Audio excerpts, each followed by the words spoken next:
Hey, everybody. How's everybody been? Welcome on back. I'm getting it ready. I'm scrubbing up, brushing my teeth, getting me some damn coffee, because everybody needs some coffee. Eat you a good breakfast, because this thing's about to hit. All right. And there's it hitting right there. How you doing, Mage? Yeah, pretty good. I guess I was saying Good. backstage, a lazy day. Yeah? Yep. That's good. Lazy days are good. I slept in and woke up and it was like 10:45 and I was like, fuck, I gotta go to the store. I need ice cream, I need chips, necessities, Hmm. cigarettes, weed. So I had to go to the store. I was out of like everything. So I ran to the store and got back here and like Yeah, I woke up about 10:15 myself. yeah, cool. Oh yeah, we're almost into October. I'm gonna have to start doing October backgrounds here It soon. is Let's see October. who is it? Oh, it's the first. God damn it, it snuck up on me. It's not fair. Let's see, we got Ox and Spooky Bed Hair and John Hudson, my brother from another state, and Greg. And thanks, guys, for coming. I appreciate you. So I thought I'd start out with this. This is fucking silly, but I have to do it. Um, I find this interesting that there is, after all these years,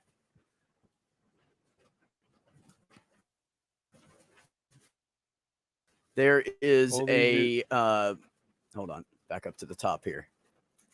So there's a Shrek Airbnb, believe it or not. And I just can't even stand it. Like, we have to watch this little video of there we go.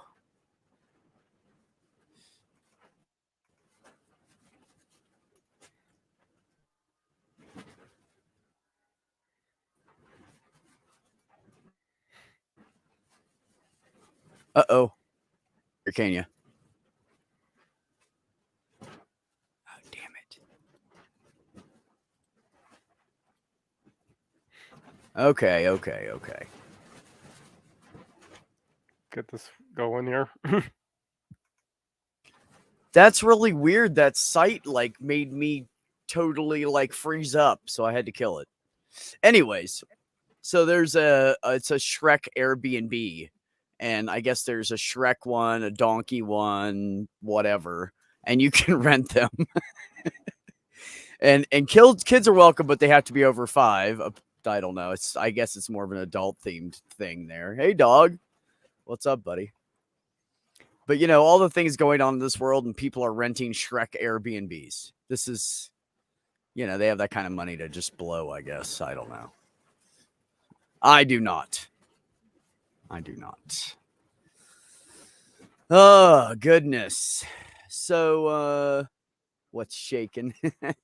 There's bacon shaking somewhere. Not in my house, though. No meat in here. Wake up. Got some chips. Woke up. Got some chips. I don't know where you're heading to. Purple, you coming in? I sent you a link. If you wanna. Ow. You can come in too if you want to. I just don't know how to send you a link, but we'll figure it out. Robert X. Hello, my friend. How are you?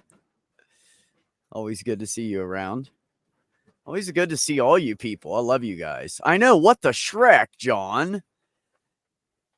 That's when you know. There you go. Take your time, Purple. Take your time. Oh, thank you. Okay, you go ahead and play it then.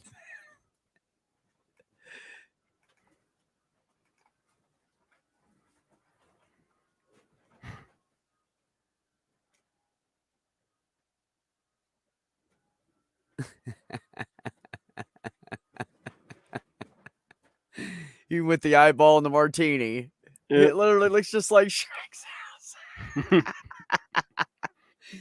I'm getting cleaned up and going for a ride. Oh, okay. Well, good for you, trucker. I'm assuming that's a motorcycle ride and not like a random car ride. God, I miss my motorcycle. Mage, have you ever driven? You ever ridden motorcycle? When I was very little, I was put on one before, but I haven't really had much experience with them. Oh my God, man. There's nothing. Thank you, Robert. Yes, everybody do that. There is nothing like. So I used to drive down the back roads. I lived in Ohio at the time, and when I had my motorcycle, and I drive down all the back roads helmetless, and there's just nothing out there but fucking farms and cows and whatever. But man, there's nothing like just the wind in your face, Hmm. and all you can hear is your motorcycle. And sometimes I'll put music in if I feel like it. Right, I know, Al. Riding is life. T-Bird, Well, I know my neighbor had a motorcycle and he got into an accident and was in a coma for about 3 months.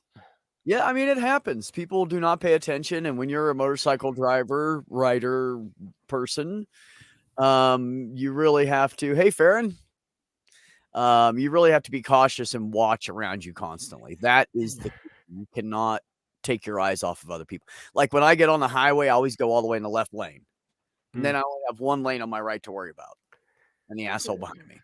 You Hmm. know, so I do stuff like that. If I'm driving through cities, I stay out of the right lane. That's a trucker habit, though, really, Hmm. because that's a good thing to do when you're a truck driver. You get as far left as you can, and yeah, still worth it, man. Get as far left as you can and just avoid all the fucking people coming in on and off the exits, because that's where all the accidents usually happen. Hmm. Yeah, the worst one I saw was a motorcycle accident. I was driving by as they had packed the guy in the ambulance, and the traffic had stopped, and I looked out my window, and there's some of the guy's brain sitting there next to my car. I watched a motorcycle accident happen. I was in hold on, I won't lie. I was in I think I was on the outside of Houston, Texas. Pretty sure it was Houston, on the outskirts, and these two people on crotch rockets coming up the road, and one of them ran into a car, went to get in the lane, and he went to do something at the same time, and they hit, and the fucking bike and the rider flipped up in the air and flew and everything, and he actually was okay. I mean, he's hurt. He was hurt, Yeah, but he was alive. good. Yeah, he got really lucky. Smart thing. Are you ready? He was on the highway with a bunch of traffic, and he had his helmet on, and he had his protective fucking jacket on, and that's what saved his ass. That's what saved my grandfather was his jacket, and that's my grandfather actually met my grandmother through a motorcycle accident. So he's saying, he got into a motorcycle accident, ended up having 7 kids and over 20 grandkids, and the moral of the story is don't ride motorcycles. Yeah. You went from a Kawasaki. Oh, did you have a crotch rocket dog? Those things are dangerous, man. One of the reasons they're dangerous is one, they're so fucking light, and two, you don't realize how fast you're going on them. My nephew had a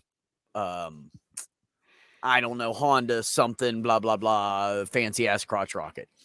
And he had it for like 3.5 years. And at the end of the 3.5 years, he sold it. And I was like, dude, where'd your fucking bike go, man? He goes, oh, man, I sold that fucking thing. It's dangerous. I said, what do you mean? He said, I looked down one day and I was going 110 and I felt like I was going 75. Damn. And he said, I sold the fucking thing because I want to live. So smart 20 some odd year old. I know, right, dude? What is up with that? Like, if I'm on the back roads, I'll take off my jacket and my helmet and just ride in a t-shirt.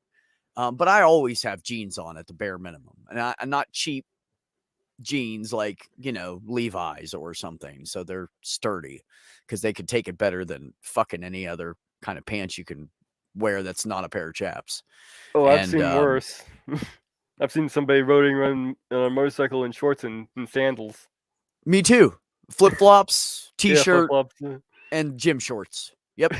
Matter of fact, he was wearing a white shirt and red shorts, and I don't know what color his flip flops were. Yeah.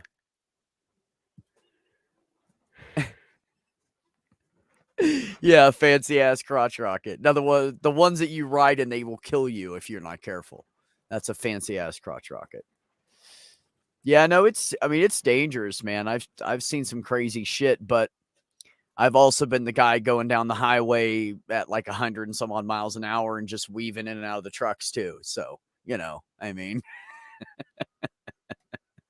it's perspective, I guess. I do remember one person saying the other thing is actually a moped he was riding around on, but they would put cologne into the gas tank because it would shoot flames out the exhaust. Could do that with just alcohol, I believe. Yeah. Well, that's probably what was causing it, was the alcohol in the cologne. Yeah, that's what it is. It's the alcohol in it. Yeah, there's actually a kit now. This is so stupid. I can't believe people put this on their vehicles. There's a kit now you can attach. Hey, I am not a jerk about it, though. I am very, very careful. I always give the trucks plenty of room. I don't come up close behind them. I don't cut in front, close in front of them. And then when I'm going around them, I give them whatever lane. If I'm in the left lane and they're in the right, I go all the way over to the left so they can see me plain and clear. I was a truck driver, so I know what it's like when you have assholes on the road. Yes, I do drive stupid, but I am carefully stupid. Careful with everybody else but myself, basically. Saying top speed handled better than 160. Yeah, that's just dangerous, man. I really hate when I'm stuck near a truck on the highway or something. Yeah, right next to it. Yeah, I really hate that. It's like the one spot I do not want to be. And sometimes I just can't help it. Do this. If you're on the right side of them, give them plenty of room. And if there's people backing up behind them, they'll just get in front of you and everybody go around to the left. They will. And most of the time, if there's a truck driving slow in the left lane and he's sitting in that left lane, it's because people are going around him on the right and he can't fucking do anything about it. And it's actually dangerous. So truckers' vision on the passenger side is lesser than the driver's side, obviously, because you don't have it. It's not right there beside you. You can't stick your head out the window and look. So when people come around them on the right like that, it scares a lot of truck drivers. They don't want to kill anybody, so they will sit in that left lane until they can get over. If you're on the left side, left-hand lane passing them and they're on the right, what I would suggest is slow down, wait for all the other traffic to get way past them, and then zip by them if it makes you uncomfortable. Don't sit next to them. Yeah, it's usually what I do. I try and get by them as quickly as I can. Yeah. And it's really stupid to hang out next to a truck anyways, because a tire could blow. And let me tell you what, if a tire blows off of a tractor trailer and that you get that 50-pound fucking rubber coming at you at like 70, 80 miles an hour. Yeah, I know people that have had their windshield smashed in. Yeah, I've seen the tire the barely missed their head. Not kidding. Yeah, Mythbusters did a whole show on that. And they concluded that, actually a tire blowing out, that if you're in a car, it'll smash the windshield, but probably won't kill you. If you're on a motorcycle, only if it could decapitate you. Yes, it can decapitate you on a cycle. Yes, and the only way you would get hurt in a car is if it falls into the windshield. Like the windshield moves out of the way, kind of thing. Which is what happened to it was my ex's ex is who it happened to. Yeah. But she was doing like 70-ish miles an hour down the highway and went to pass a truck, and his fucking rear tire blew on the backside of his trailer and fucking hit her windshield and smashed it in. Almost caused a really bad wreck. So and then and that's partially the fault of the truck driver too. You got to check your tires. But you could drive down the road and pick up a nail or something, and it compromises the tire enough that it pops. And there's just nothing it happened to me. I picked up a trailer and had brand new tires on it. So we must have ran over something, or the lot it was sitting in where I picked it up from, it was sitting in a pile of mud. So it must maybe one of the tires got punctured or something. Yeah. And I'm driving down the road, and all of a sudden there's like a shotgun goes off inside my trailer. Boom. And I was like, fuck. And my whole trailer popped up in the air and came back down. And I blew a fucking tire. Yep. Because we had a light load. It picked up the whole fucking trailer. We only had like, 20,000, 25,000 pounds, but it picked up the whole fucking trailer. So. Yeah, last year driving through Wisconsin, I was coming around this truck and realized that one of the tires on this trailer was halfway off the rim. and apparently the driver was completely unaware of it. On a truck? Yeah. Yeah. So it was like offset on the rim, just sitting there. Yep. Yeah, I've seen that happen before too. Yeah. That is low tires and tight turns. That's what does it. If your tires are low on a tractor trailer and you make a tight turn, it'll just pull it right off the fucking rim. Yeah, That's a well, lot of I didn't weight want to and a stay lot around of. to see that come apart. Yeah, no, Yeah. I wouldn't have hung out for it either, Purple. What I do sometimes though is I will pull in front of the truck, turn on my caution lights, and blink at him and do this towards the shoulder, like go. And if you point at the shoulder and tell them to get off, normally they will do it because they'll go, oh fuck, he sees something I can't see. So if you do that to a truck driver, they will pull over and check what the fuck's going on. Caution You lights. can do it. You can say it's your tire or door or whatever. Just point to the side and be like, dude, and just blow your horn, turn on your caution lights in front of him. He'll go, oh, fuck, and he'll pull over. Because you're not only saving him, but you could be saving a life too. So good safety tip there. I was driving down, when I worked in Pennsylvania for Cain is Able, I used to drive to Boston, Massachusetts to a liquor distribution place.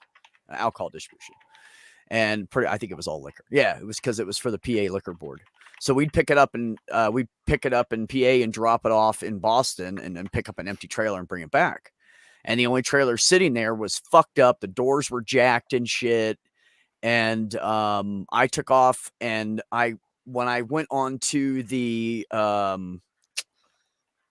what's it called? Something Zano Bridge, New York, upstate. Oh, I can't remember the name of it right now. I can't believe I forgot the name of that bridge. Anyways, so there's this little bridge that cuts across and takes you over towards, from upstate New York, takes you over towards when you're going towards upstate, takes you over towards Pennsylvania, right?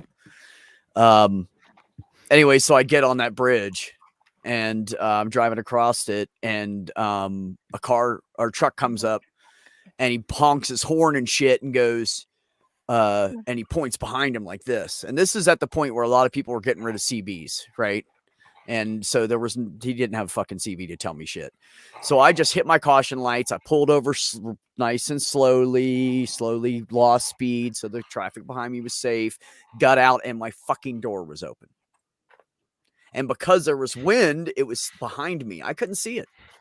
If he hadn't have told me, I wouldn't have known, and I could have hit the brakes and smacked a pole, smacked another vehicle, hit somebody on a bike. I mean, I could have done 50 things with that fucking door. And those doors, when they swing around in the wind, like, they will knock you on your ass. They're not light. They will knock you on your ass. Like, you have to be cautious on windy days opening it up, because if you have a hold of it, how you have a hold of something and somebody yanks out your hand, you just hold tighter. That's what you naturally do. And you open the door and the wind catches it. And next thing you know, you're yanked around. You're on your fucking ass. It'll just pull you. They're like giant fucking sails.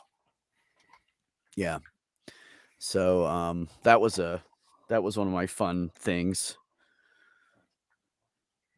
Yeah. Ox, people don't even use CBs anymore. Hello, Mama Deb. Oh, I wore your favorite. You like my tank top? Yeah. Okay. Yeah.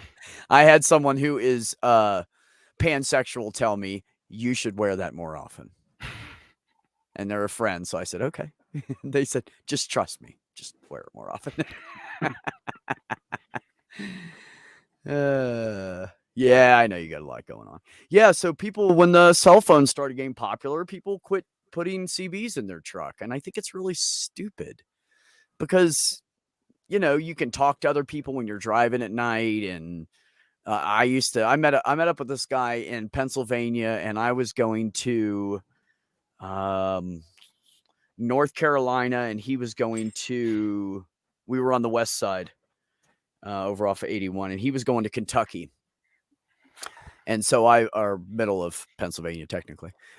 So I bumped into him and I was like, hey man, nice truck. He had this pretty fucking bright yellow, beautiful truck. And you could tell he was an owner operator, and he put a lot of money into it. And I was like, hey man, nice truck. And he was like, hey man, I appreciate that, man. He's like, how you doing tonight? And I said, I'm good.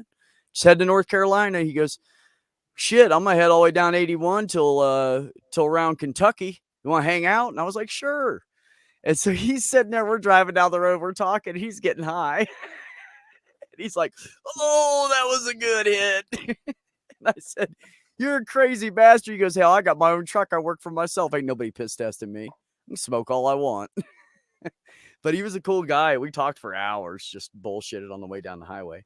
And that's something like when you're a truck driver and you're out there and it's a very lonely, secluded life most of the time.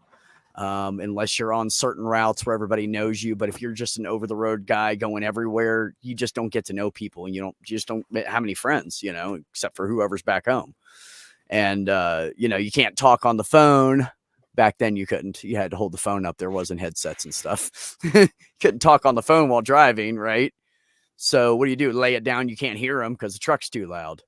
So you don't talk to people while you're driving because you get a big fucking huge ticket.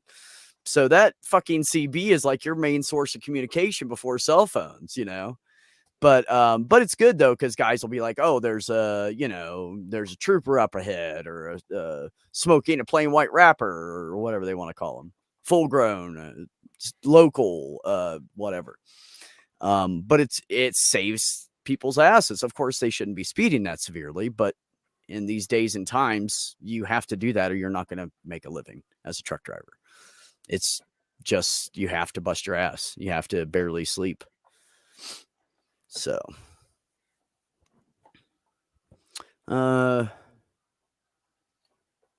yeah, Deb, you do need to come back on.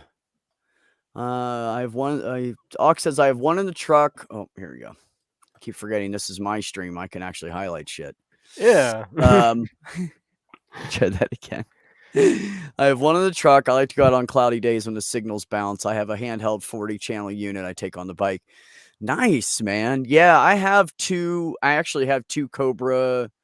Damn, I can't remember the number of them. One of them's the chrome one, and one of them's the plain one. So it's just the high end Cobras. So I have two of those. Me and my ex coworker were out delivering art, and we were at a truck stop, and we went through the island and got food and pulled over to the side to eat. So I could eat real quick before we started driving. And there was a fucking CB laying over the guardrail. He got out and walked around the outside the vehicle to smoke a cigarette. And he was just laying there, brand new Cobra. Also a tracking system for a tractor trailer. So I was like, I wonder if they know their truck's stolen yet. They took out the fucking tracking system and the CB. I don't know if they thought the CB was going to track them or something. I don't know, but somebody stole a fucking truck. This is Rubber Duck. Come on. I don't even, Tubi, and I used to know like every word to that when I was a kid. Yeah, I could probably still sing that one. Oh, I can't even remember. It's been Bit so of trivia long. on that. That was like C.W. McCall's most famous song. Was it? Aside from Yeah, I taking guess. publicity photos, he had never been in a truck.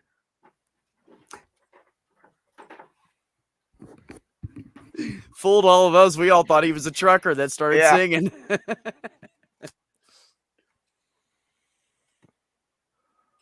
That's funny. Back in the day, my parents were into CBs and shit. My dad had a ham radio in the house and had a CB in the station wagon, and we'd be traveling, and my mom would, hey there, buddy, in the such and such with the such and such trailer. Can I draft you? Save a little gas? Yes, ma'am. I'm sitting right pretty at 60 or 70 or whatever it was.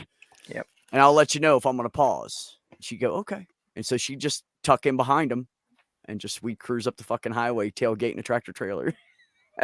But she talked to him first. We used to do that all the time. And she'd play leapfrog with the truck drivers. It'd be like our station wagon and 4 or 5 truck drivers. And we're all playing leapfrog.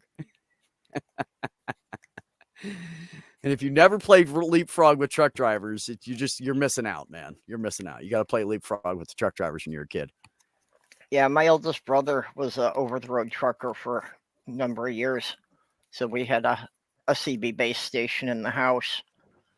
Yeah.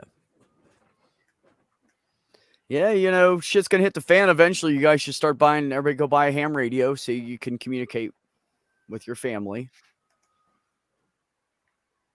Dude, Mom and Dad, you have no idea. My mom was cool as fuck, man. She had this friend she met, and he was a truck driver. And we had heard about him. I can't remember his name now. I mean, I was like 3 or 4 years old. But we had heard about him and stuff, and he pulled up to church at the end of the day one day. We were coming out of church, and he pulled up, and he said, "Oh, I had good timing," you know. So my mom saw him, and she's like, "Hey!" And we all walk over. I'll follow Mom to the truck. My mom knows this guy. Who is this dude? You know.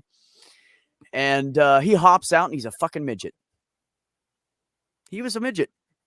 He had his brake pedal and gas pedal had these huge long extensions on them, and his clutch. And they stuck up in the air like no normal. If a normal person got in there, you'd be like this trying to use the clutch. Like it was way up high. His stick shift came up and then went over like this, so it was closer to him, so you didn't have to reach as far. He had a special seat in there, and he was like, "You want to sit in it?" And I was like, "Yes, sir." And Mom goes, "Yep, Beck will be about the only one that'll fit." And he goes, "Yep." And so he just pushed me on the button, pushed me up in there, and I got to sit in the truck for the first time in my life, and I loved it. And that was my first. That was where my truck obsession started. And I looked, and there was like all these dials and everything, and he had 2 shifters at the time. I didn't know what that meant, but that means that he has a really high torque, heavy haul vehicle. Is what he had. Truck is what he had. But yeah, it was the first time I ever sat in a vehicle and I could touch the fucking pedals. I think I was 4. Yeah. He wasn't much taller than me, really. He had like 3 inches on. He was a short little fucking dude. I mean, he was like the tiniest midget I've ever seen in my life. And I was little, and you know, everything seems big to you. He seemed small to me. So that's what's caused your lifelong obsession with driving truck, huh? That's what started it. Yeah. And then when I was driving it, I was a truck driver, and I ended up driving through Illinois where my sister and her family lived. And I met up with my niece or my sister, and she brought my nephew with, I think, or was it my niece? No, it was my niece and my great nephew. And he was little. He was like 2.5 or something like that. And he was like looking at the truck, like, you know, and I was like, "You want to sit in it? Mommy, can I?" She's like, "Yeah, you can sit in it." And I was like, I looked around. I was like, "There's no houses." I said, "Here, check this out." And I put his hand up on the horn and I pulled it. And I said, "It's going to be loud." And he was like, "Okay." And he kind of flinched anyways. They started giggling. He just loved it, man. He thought it was the coolest thing in the world. I know he doesn't. No way in hell he remembers that today. But yeah, now he's taller than me, playing fucking basketball and football and shit. And Beck's obsession. I don't have an obsession with midgets, John. What the fuck? Hold on. I don't have an obsession. Hey, where I used to live in Virginia, there was this family that were midgets, and they had a midget house. It was the coolest house in the world. When I first moved there, I was like, "What is that? Like a fairy house somebody built?" And it's next to another house, and I thought, although it didn't look like it, didn't match the other house, I thought somebody built it like a kid's playhouse, but huge, but big, right? The doors were short on it. The windows were really low. It was weird. And so I said to somebody, eventually, I lived there for like 15 years. And after I lived there for like 3 years, I said to somebody, "What the fuck is up with that house?" And they said, "Oh, those people are midgets." And I was like, "Are you shitting me?" And they were like, "No, they built that house like 40, 50 years ago, and everything in it is midget sized." And now we know. And I was like, "That's fucking badass, man. It's like a hobbit house, kind of." And now we know Beck's obsession with tiny houses. You know, actually, that really was. I always wanted to see the inside of that house. And if I knew the address, I could probably look it up now and find it somewhere on some site and look at the inside. But I don't remember the address anymore. It's been, oh my God, I don't even know. I left that area in like 2006. That was 17 years ago. I don't have a clue. I do like him short, Ox, but not quite that short. Not quite that short. I don't want to pick anybody up so they can get to the damn milk. No, I'm just kidding. I've met some really nice people that are midgets, actually. But What if one sat on top of another one's shoulder and the wore a trench coat? Yes, Mark Caesar, I would. And when I lived in Stroudsburg, Pennsylvania, and I was leaving to go out, and I'd see the kids on the school bus, because when I left in the morning, the school buses were going heading to school. And even in town, I'd blow my horn, and nobody did anything to me because they knew I was doing it for the kids. And they just scream. But I started doing it because I was dating Jen, and I didn't know which bus her kids were on. So I knew her kids were on one of the buses. So I saw a kid, and I said, fuck it. And I did it. And then the next bus, all these kids were doing this. So every time they saw me, then the whole bus was doing this because they all wanted me to blow that fucking horn for them. After like the first month, they were all like, there's that truck. Because back then it was, it was fun. Like when we were kids, that was the thing to do, You pull up next to a truck on the highway and the kid goes, and the truck driver, boom, boom. And you're like, yeah.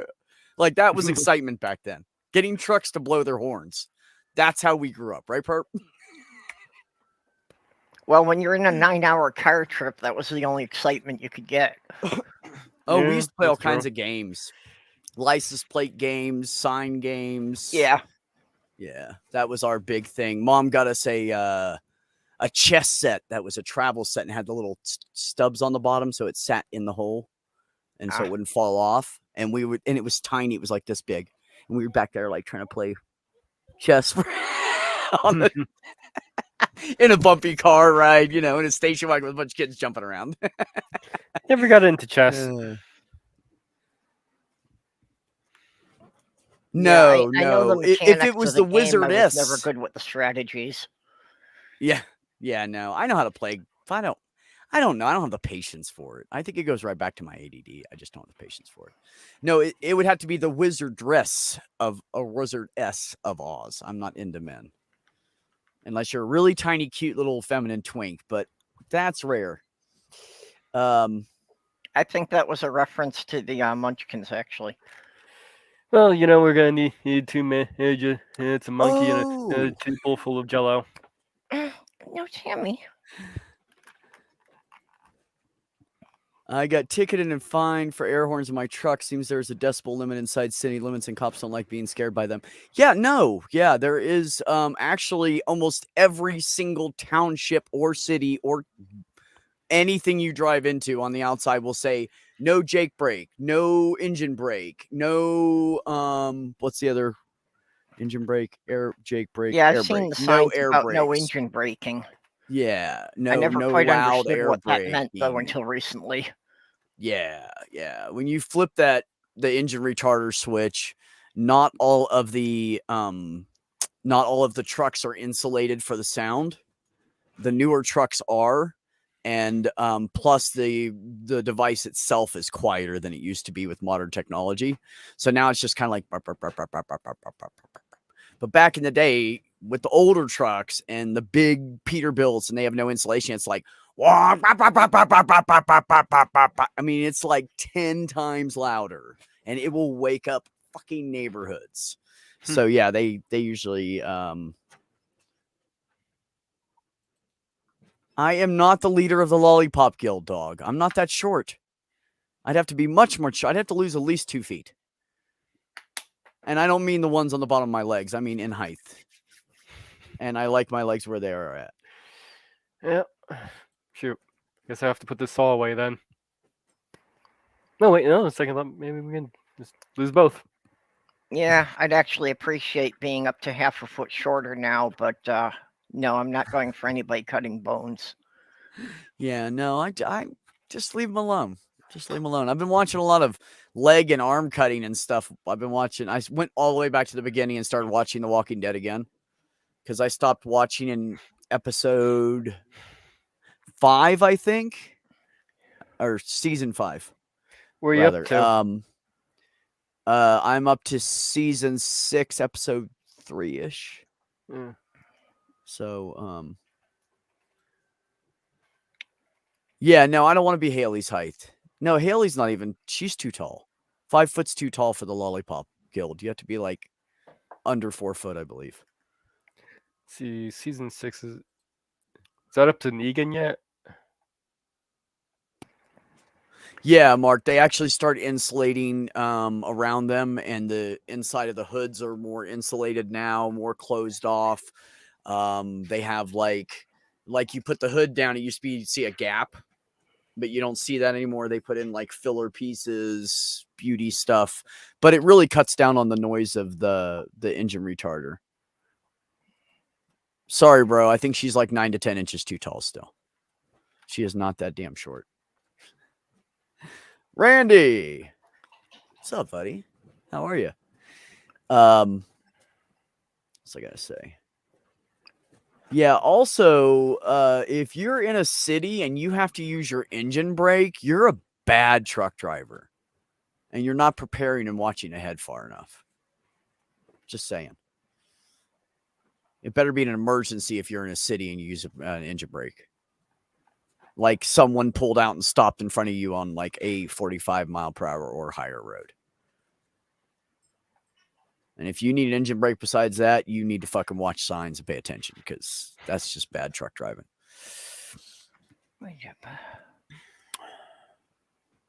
Not the leader of the Lollipop Guild. Mark, I didn't even know you ever drove truck. Very interesting. Or I forgot. Must be different in Australia, since through the whole middle of the continent, there's no place. Oh my God. Could you imagine like going to a place like Australia and just riding out in the middle of like. Yeah, you Actually, go I like could. 1,000 miles without seeing anything. Yeah. Yeah. I could almost do that here. There are, the cool thing about where I live, because we're in a basin and we're surrounded by mountains, right? And there's like little foothills stuff coming off the mountains. And everywhere around here where there's not anything industrial built and there's just open fields and shit, and it's all like hills, and it basically looks like a motocross. Our basic landscape at the foothills looks like a motocross like trail, you know, or whatever the one is where they do it out in the woods, not the one on the track where they jump shit.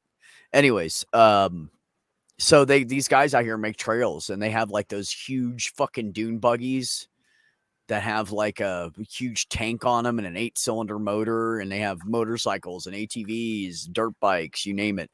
And there's paths everywhere around here. You could just get on a dirt bike and just go anytime you wanted to. And you just drive into the arroyo and you can get to it. So I used to drive a 72 GMC Cracker Box cab over with the 13 feet Road Ranger a Road Ranger tranny. That's old shit. Road Ranger's barely even alive anymore. My biggest problem was burning out the brakes in the mountains. So there was no retarder. 72 doesn't have a retarder on it. I don't know when they started putting them on. I have no idea. I don't know history of trucks. I just know current truck shit. So,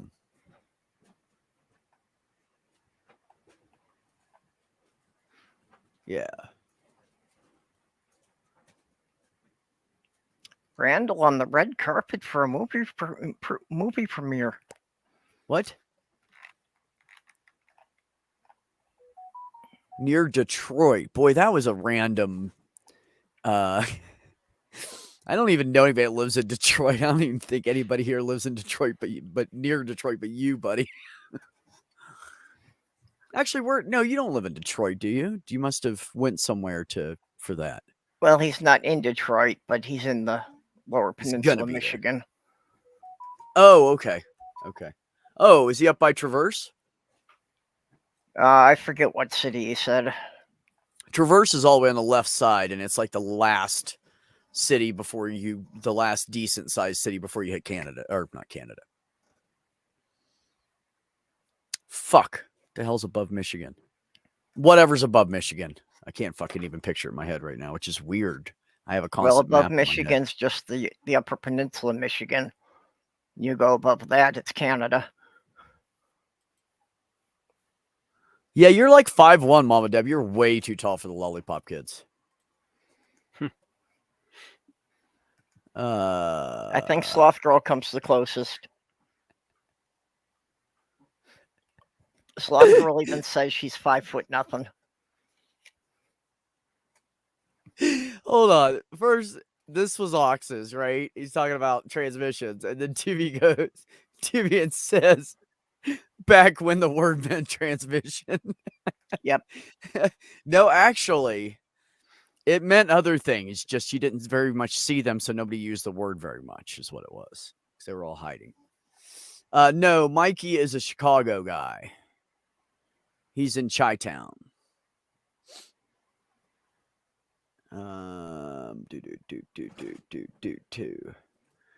Hell if I know. It was a Carney's generator truck. It had a D8 engine generator and a fuel tank with 1,200 gallons of because it was a generator truck when full and it didn't like to stop. No, not with that much fuel.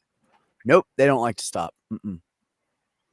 Yeah, generator truck. No, that explains it. Oh my goodness. You and my mother worried about the inch to half inch. My mom used to say I'm 5'2" and a half. That half inch matters.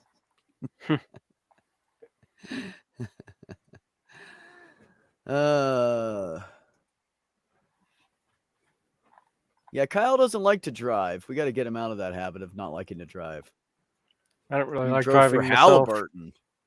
How did that pay, buddy? I can't do anything anymore that I used to do. So now I'm trying to like beg someone for a job where I sit down and don't bust my ass all day. But I got paid $500 to drive it from spot to spot. Yeah, I would drive it. Kalkaska? Is that near Traverse or are you on the other side?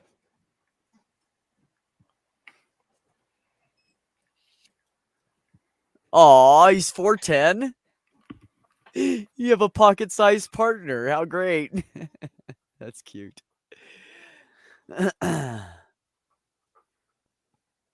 Yeah, I know, right?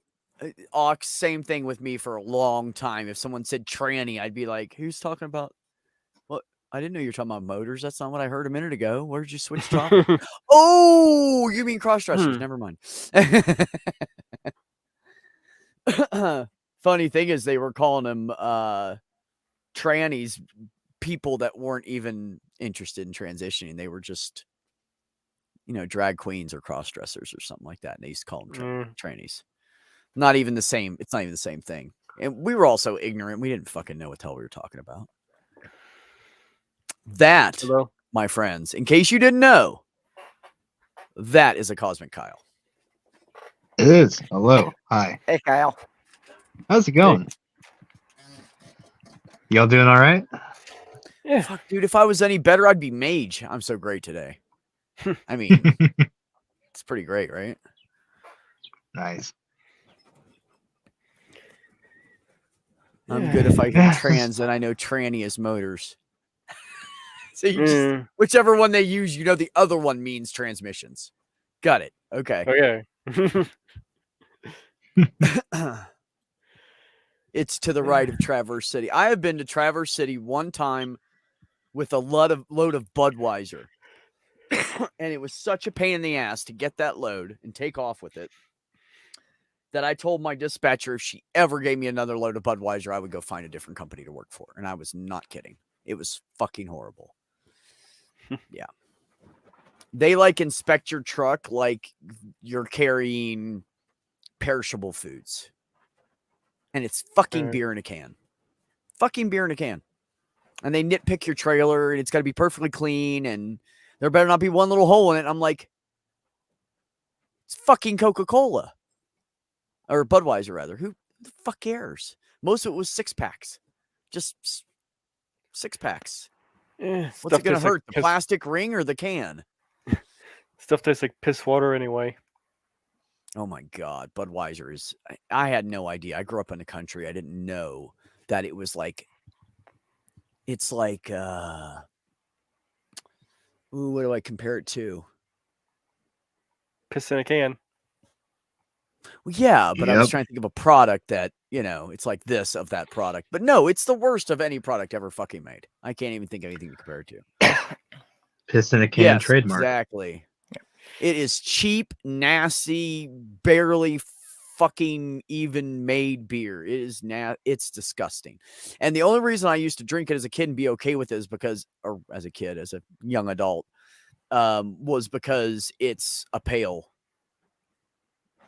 beer. I don't like Come dark on, Beck. beers. You've told us all about how you grew up. You were probably drinking it when you were 10.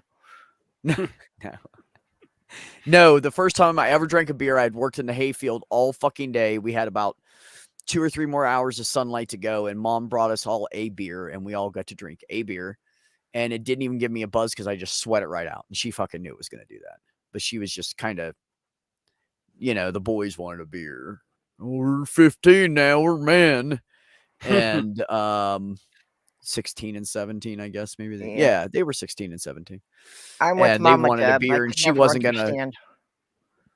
let me leave me out. What's that? Yeah.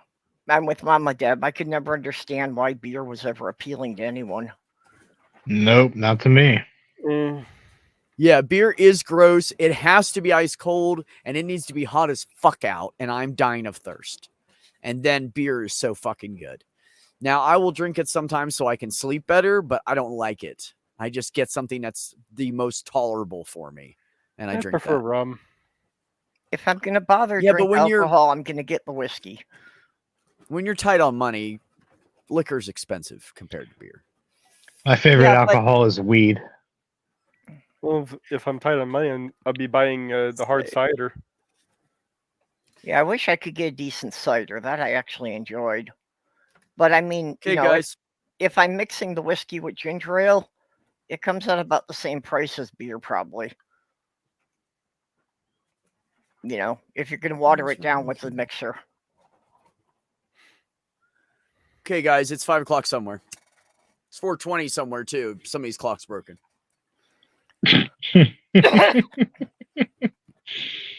Yeah, I'm about 47 minutes past that right now. Yeah. Well, it's 5 o'clock on the East Coast now. Oh yeah, it's 5:07, but it was 4:20 about that time ago.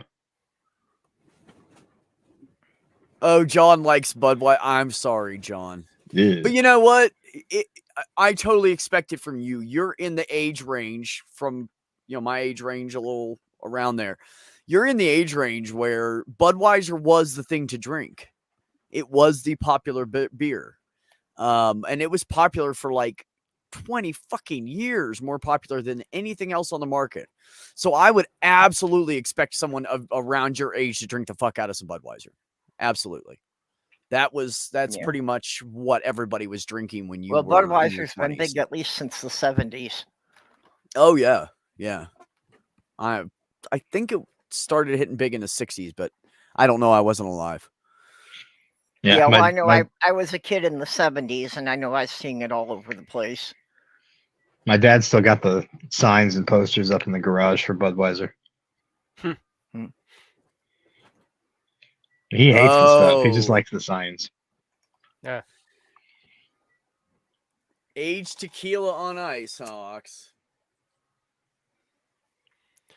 Oh, I got Molly. Let me tell you what. What, Mage? I got Molly a Halloween bandana and something, a new leash for I can wear around my hips, so I can actually go jogging with her or something. Oh, so it's long enough that you can put it around your hip, and then you can just No, run. it's like a hip bag, but it has an attachment for a leash. Oh, cool. Yeah, Huh. I wanted the thing mostly for when I take her to the dog park, so I have more I can carry with me. Yeah. No, yeah, absolutely. And if you're jogging, you don't want to hold a leash anyways. Yeah. She Is likes she running. is she good about healing and running with you? Yeah. I've ran with her with the leash and before, and she likes it. So I figured maybe I can run up and down the block a little bit if I have something a little bit more built for it. I have seen very few dogs in my life that did not like to run with their owner. Very, very few. Yeah. And usually they're old and tired. Yeah, I'm thinking They- if yeah. when Molly gets old and can't really go for walks anymore, I'm gonna stick her in the gorilla cart and wheel her around. Yeah, absolutely. I know lots of people do that. Yeah, I I've used to seen know an people old put a lady dog that in a had baby a stroller. yeah. That's what she. You know those baby strollers that are they have the big back end on them with the mesh and stuff over top, and place to put a kid and lay them down, and then there you have the one in the front, and then you can have a kid laying down the back. Do you know what I'm talking about? Hmm. People use those all the time for their fucking dogs. Hmm. They put their groceries in Hey. the front, and they put the dog in the mesh thing in the back because it zips up, and they Yeah, can't I get can out. see that. Yeah. Yeah, but they make pardon me, Beck. I'll be dog right back. strollers. Yeah, no, you're good. Take your time, buddy. You know, you can even get a damn. Nope, I lost it. I had an idea of what to use for that, but never mind. I forgot. I give the hip bag thing a test run today when I go take her for a walk. I like IPAs, Robert. I do not like dark beers. If I'm going to drink a beer, it's got to be an IPA or something very citrusy in order for me to drink it. That real hoppy taste, barley, whatever it is, taste that regular beer has, like Budweiser and stuff, I just don't like it. It's just a horrible fucking taste. Yeah, that's my problem. I've been trying to find a real hard cider, and the only thing I can find around here, are things that they try to sell as cider, but they actually taste like beer. The only Yeah. beer I've ever had that I could somewhat drink and tolerate was the Lucky Buddha beer. Comes in a neat Really? bottle too. Yeah, it's a very light beer. I'd recommend it if you like light beers. It's a very light beer. It's almost like club soda with the flavor. Yeah, we couldn't do much drinking, Mom and Deb. I was on fucking pain pills and shit. I was all, hey. And I was smoking pot. I was loopy the whole fucking time she was here. Yeah, I did recommend that Lucky Buddha to one person's thing. They tried and like, yeah, this is the only beer I've ever had that I liked. Really? Lucky Buddha. Okay. I'll have to see if I can find that somewhere. Well, it comes in- it everybody comes- kept telling me that I didn't like beer because I hadn't had good beer. Hello, lazy cat. But Welcome. I had the stuff that Aaron Robb brought to the party, and I didn't like that either. So I can say that I don't like beer. Yeah, I Yeah. don't really particularly like beer myself. I've tried different ones, and like I said, the only one I've ever found that I can actually kind of tolerate is a Lucky Buddha. But yeah. Even then, like I said, I'm tolerating it more than really enjoying it. Yeah, even as a kid, when somebody managed to steal a can of their dad's beer, it's like I right from the beginning never liked it. Yeah, it's Yeah. pretty funny. Funny when I first tried the Lucky Buddha too, is I was at Walmart and I saw they had this rack of individual beer alcohols. You just take one bottle. I'm like, oh, that's a neat looking bottle. It's got this screen. It's got this little Buddha on it. It's actually shaped into the glass. Like, okay, I'm gonna try this. Just took it up to the register. The guy tried to ring it up, wouldn't ring up. So the guys would just take it. It's not in the registry. It's not in. It's not in the machine. So it wasn't on file. So I got a free beer. Okay, I put him in my phone because I know I'll forget because I'm a fucking ADD motherfucker. Do you got? Oh yeah. Yeah. No, I never remember them coming in bottles that big. They were like wine bottles, but huge. Yeah. I have a Yep, huge 1800. I have seen the brand 1800. It's usually the top shelf shit or next to it. But I've never tried it. So maybe next time I feel like some tequila, I'll do that. I'm thinking about trying some of the Bullet Bourbon. I'm sure that was pretty good. Sabrina says my favorite beer, which I haven't been able to get in ages, is called Rigor Mortis from Quebec Brewery. What the fuck the rest of that says? Yeah, I've I ain't heard of trying that it. one. Yeah, the rum I usually get is the Kraken Black Label. We couldn't afford wine coolers, Mom and Dad. We all like scrounged our money together and bought Wild Irish Rose. You could get 3 teenagers drunk off of one bottle. Well, it's like I like some of the hard cider too, but the hard cider is like $1.50 a bottle. You know, Have fun, John. It's good have seeing enough you, of buddy. those to have a buzz. You're putting some money in. Let's see, the green Really? Green Apple Angry Orchard is a pretty good hard cider, and Yeah, the Angry Orchard sets off my migraines. It must be cane sugar. That's the other one. Thank you, Deb. MD 2020. Oh yeah. Shit is nasty. You wake up the next morning pissing and shitting. Yeah, that Go that right through was you. the one when I was in high school. Stella Artois has a pretty good hard cider. Who? Who does? Stella Artois. Artois. Artois. Artois. Okay. Stella Artois. I don't Yeah, think I've thanks seen for that bringing one that up. around That's here. what my ex drinks. Well, there were Can't get her two off my brands that fucking I mind. liked, but I can't find either of them around here. Yeah, when I lived in St. Paul, I got either the Woodpecker or the Hornsby, and I can't find either of those in this city.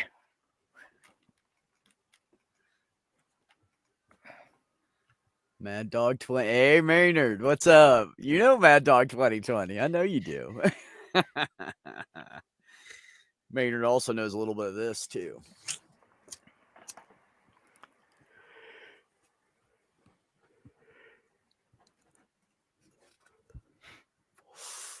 Oh, it's almost 4:20 Central Time.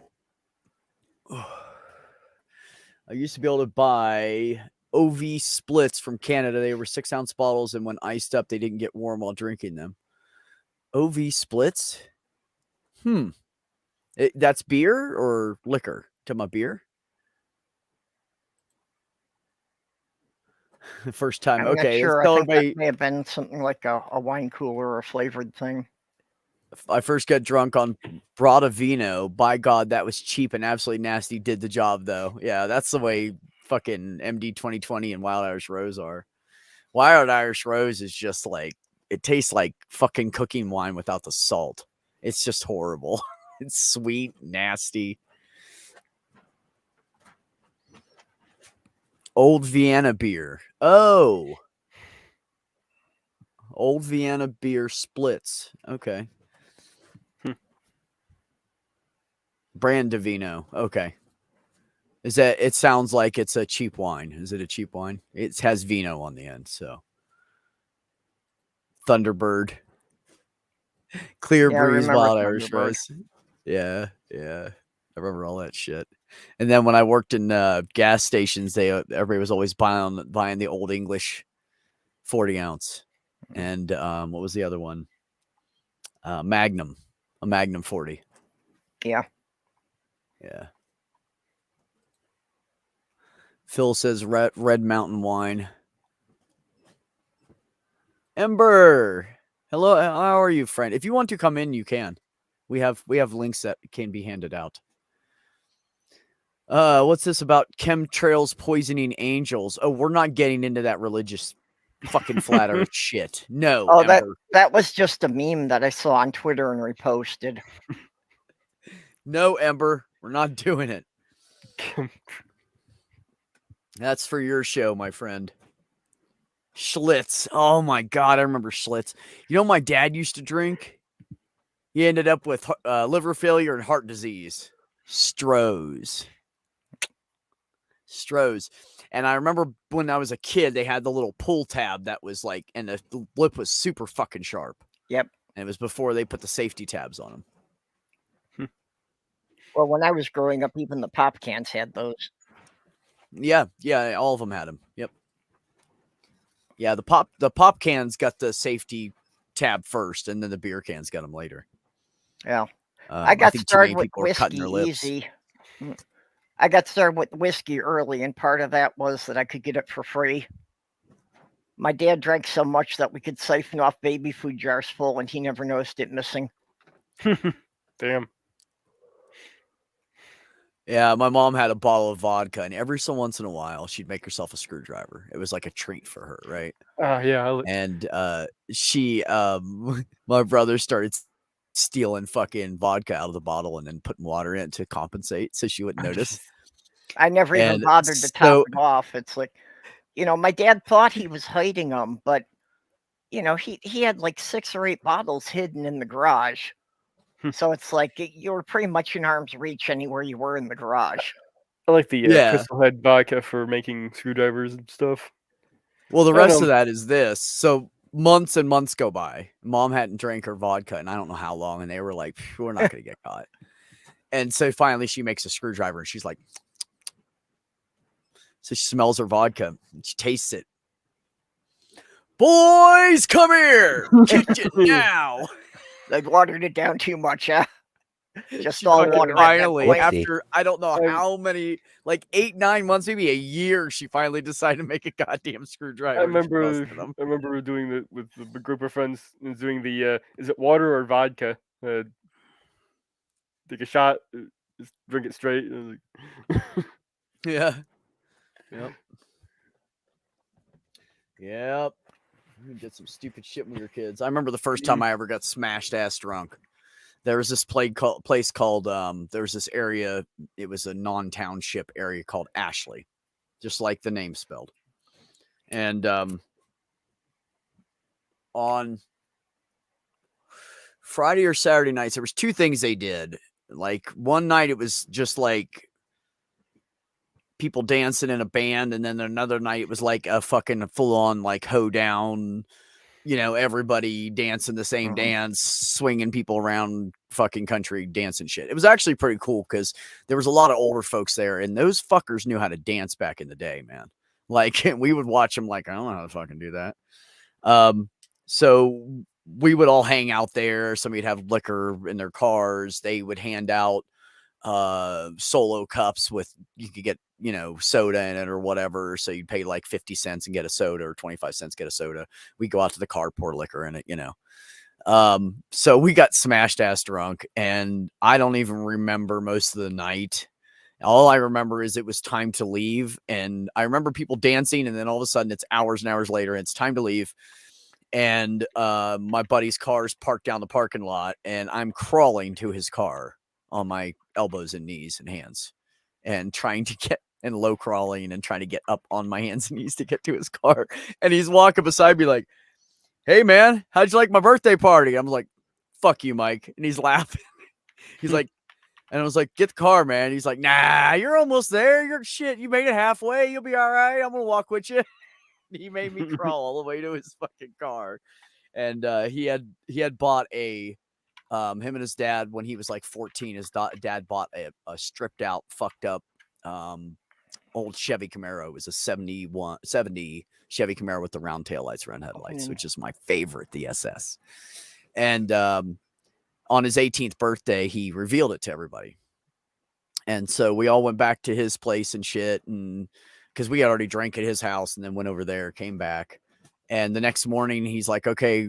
And I was like, "Dude, can you drive me home too?" And he's like, "Yeah, fuck. God, you live far out there. But yeah, I'll take you home." And I was like, "Cool, man." So he's driving down the road and he's showing off his car still. Now everybody's sober. He can drive like an idiot, right? He ends up, there's a hairpin turn that goes to the left. And it was literally like you'd squeal tires at like 12 miles an hour. Like that's how tight this turn was. And he went around it going like 45, and he fucking lost it. And we ended up sliding down off the road into the field through a fucking fence. When we hit the fence, the car jolted, and I was in the back seat, and they had those little windows, purple, the ones that don't break. Boom. Oh, fuck. Had a hangover too. I was hungover like a motherfucker. I felt like shit. I felt like shit that had been like warmed up, frozen, reheated, reconstituted. I felt like shit. And I smacked my fucking head. And I swear to God, the whole world was ringing for like 30 fucking minutes. But he got us out of there, and he only put a dent in his car. He got really fucking lucky. And he's like, well, I'll pop that out in Bondo. It'll be all right. I can fix it. I know how. But him and his dad did all the work on it. And good solid 5 years of working on that car. It was beautiful. It was fucking beautiful. Yeah, my dad. No, had that's a, whore down. That's whore down. My dad had an odd approach to the drinking when I was a teenager. He just said, "I don't care if you drink, just don't leave the house." You know, Mom used to get mad because I go out with my friends. I come home drunk and shit. She was getting pissed at me, and she was like, "Why don't you just drink at home? You give me the money, I'll buy the alcohol for you. I would rather you sit here with me and drink than be out there where I know you can get killed." Mm. And I was like, "Seriously?" And she was like, "Yeah." And I was like, "Here's $3. Get a 6-pack." So every few Saturdays, all summer long that summer, that I had just turned 17 and she just got sick of the shit. Just like, let's cut to the chase. So that whole summer we sat out and I was getting checks from the National Guard.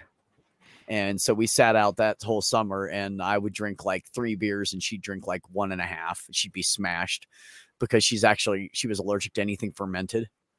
So she drank like a glass of wine. She had a really good buzz. If she had 2, she was fucking drunk. So we'd sit out underneath we had our own street light. We lived out in the middle of the country and the main road went right through the middle of our farm and right in front of our house. And we'd sit out there at night underneath the street light and with the bug light on the porch and play cards and stare at the stars and watch the bats come and get the big lunar moths. We used to have a bunch of lunar moths there. Neat. And we would just sit there and talk and chill, and we like became best friends. It was pretty cool. So yeah.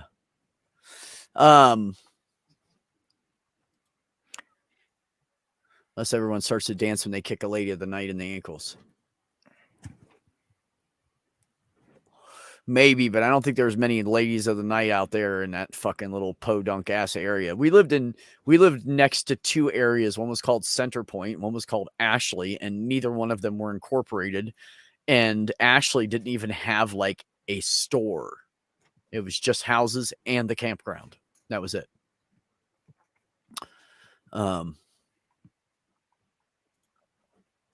Hello, Carrie.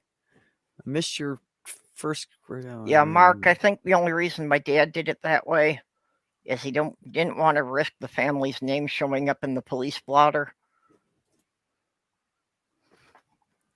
We used to think if you drank peppermint schnapps, you could just say it's mouthwash. Oh my God. I got so sick one time on peach schnapps. I'll never fucking drink it again. I don't even like schnapps anymore after that. It was fucking horrible. It was right after my mom had died, and my friend Cindy, who I had grown up with, took me to her house for a month and a half and basically just babysat me while I got drunk. I just wanted to get drunk every day, and anybody had alcohol, I was their friend. I didn't fucking care. And she had to work, and she'd take her kid to daycare. He was little at this time. He is now like 36, I think. 30. Anyways, 32. So she had an old man she knew named Dave, and his wife had died. He was lonely. And so Dave would come pick me up in the morning, and I'd go hang out with him all day, and we'd just get drunk all day long. And he would drive us to the store, and he had this old 60-something lead sled fucking Buick that he drove. And he drove like 25 miles an hour everywhere he went. He just drove slow as a fucking snail, which I didn't care because I just didn't give a fuck about life at that point. But he would take me down to the liquor store, and he'd get a 24-pack of Budweiser and a bottle of peach schnapps. And that's what I drank with him for like a month. And I hate peach schnapps now. But we sat there and commiserated and cried, and you know, his wife had died like 5 or 6 months before, and my mom had just died like 2 weeks before this happened. And so we just kind of bonded. I never saw the old dude again. He died like 6-7 years after that, 5-6 years after that. Yeah. And so Cindy would fucking come get me at the end of the day and pour me into her little car. She had an old Chevy Cavalier. Those were good little cars, by the way. And take me home and dump me. She had a mattress. They only had a 2-bedroom house, so she had a mattress in the living room floor.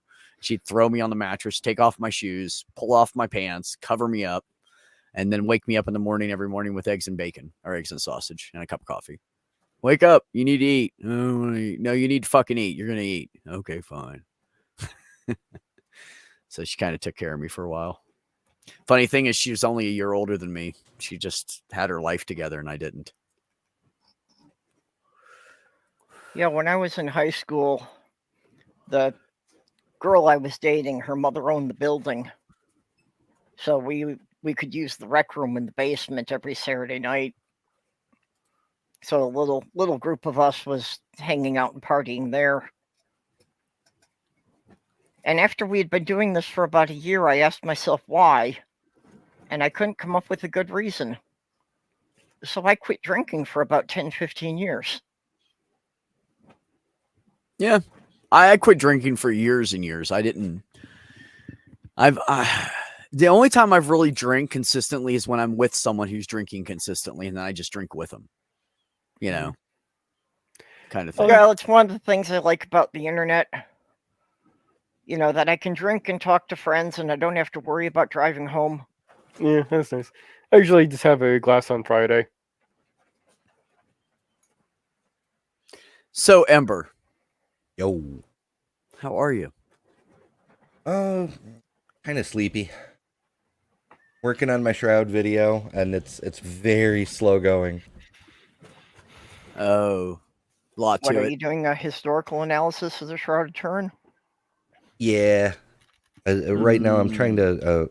I've got 3 different source videos that I'm drawing from, and I'm trying to find. One of them has a section about the pollen of the Mediterranean, and I can't find the damn section.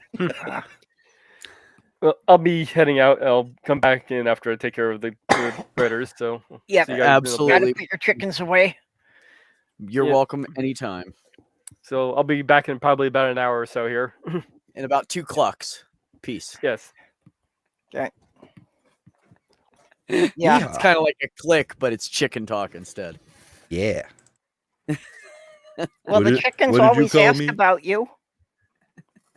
Every time he goes out there, the chickens are always asking, Beck.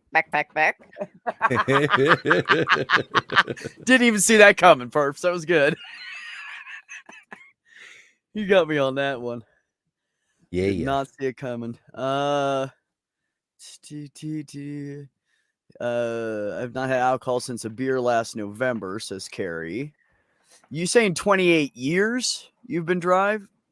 That's pretty fucking impressive. Yeah. I mean, of course, I could be dry too if I had enough pot to do it for me every time. Well, my drinking went up by levels of magnitude for the 5 years I was living in Michigan. So, you know, it's good that I brought it back down, but still probably do it a bit more often than I should. Yeah. Points But for yeah, purple on that that's- one. High five. You know, I was telling people that quite literally.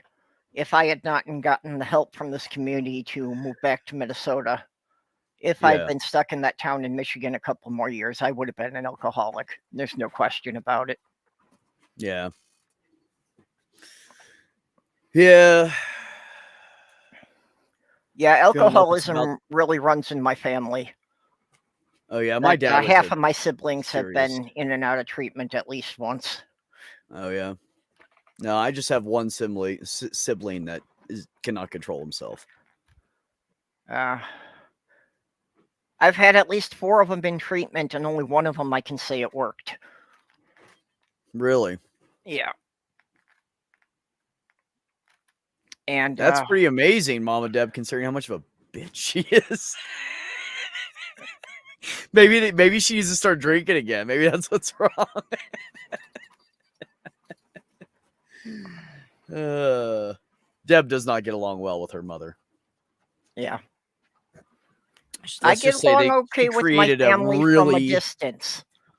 She When created we a really lived in the bad same childhood. town, they just drove me crazy. When I'm 300 miles away, we're okay. Yeah, I just don't. Nobody talks to me, and you know, after my mother had Relatable. died, I really spent like for years. I didn't talk to anybody. I left everybody alone. I just figured they all hated me. Nobody reached out to me. I spoke to only Susan and Wendy, and they were like moms to all of us. They helped. They were the oldest too, so they helped raise all of us. Everybody spoke to Susan and Wendy, but nobody else called me, and I had to like reach out to them to get it to talk to them, you know. And it was always like short little conversation. How are you? If I'm fine, okay, good. I love you. Bye. You know. I've got So I knew the that same they thing, were all mad at me, you know, which I Yeah. mean that's understandable, you know. So after that part was passed and we all started talking more, then I felt like I better keep reaching out to them because I don't want them to, you know, hate me. I don't want them to not want me in their life. They're my family, you know. And I was really scared about the whole mom thing. And so I spent years and years being the one that reached out to everybody all the fucking time and nobody called. And I just got fed up with it. I'm just done calling people. Fuck them. Fuck them. They can call Yep. me if they need to. I call my sister Wendy if I need like I was waiting for my unemployment to come through twice and I had to borrow money off her for like 2 weeks till my unemployment came through, you know. And so I called her and was like, "Hey, can I borrow $1,500 for 2 weeks or 3 weeks, you know?" But that's it. Like nobody my son doesn't even talk to me. He's like his fucking father.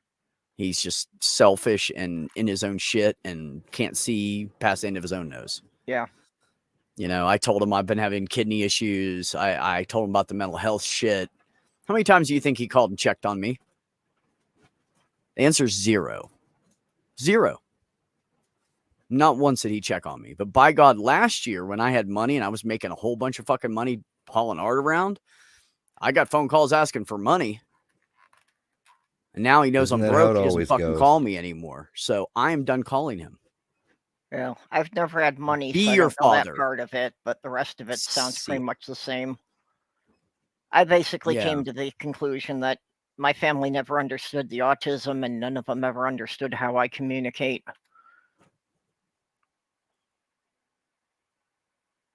So yeah, for the most part, most of them I only talk to a couple times a year. Yep, I Yeah, only ever hear Gary, from most critters when they want something. My kids will chime in every so often randomly, but most Yeah. relatives or even old friends either want to borrow money or they need a favor or something. It's never, hey, been a while, just wanted to talk to you, you know? Yeah. Unfortunately, my ex did a good job of demonizing me to the kids, so there's only 2 of them I ever hear from anymore. Yeah.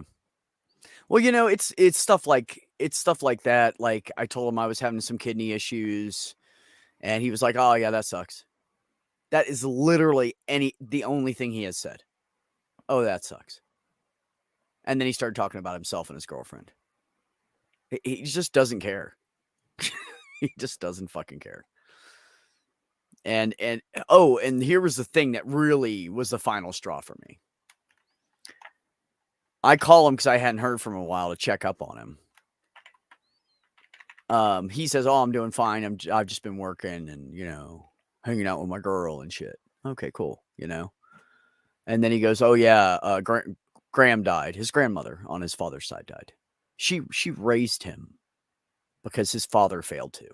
When he took custody away from me and took custody of that child, and I couldn't stop him because I was trying to give him up for adoption so he'd be in a good home because I knew I was 19 years old and fucked up in the head for my mother dying still. I couldn't even barely take care of myself. So I gave him up for adoption. His dad came around because I had to notify him because I was stupid enough to put his fucking name on the damn birth certificate because I'm being honest with my child, right? So I put his name on the birth certificate. So he gets custody and takes off with him when he's a year and a half old. And I didn't see him again for 15 fucking years. So his grandmother raised him because his dad ended up in jail for being a child molester. Oof. So he couldn't have our kid anymore. So God forbid you try to get a hold of me and say, "Hey, this is what's going on." Because I'm trying at this point, I've been looking for my kid. I'm 14 and a half fucking years it took me to find that kid. And so he didn't even call me and tell me that his grandmother died. It's like the most important person in his life. Didn't tell me about it. Told his girlfriend and everybody, I guess, because he told me about it in the car, and the two people in the car with him was his best friend and his girlfriend. They already knew about it. And it had happened 2 months before, and he never fucking told me. So I was like, all right, we don't have a relationship anymore. Enjoy your life. I'm done chasing people. I ain't doing it anymore. Spent my whole life trying to make everybody fucking happy, and I'm fucking done.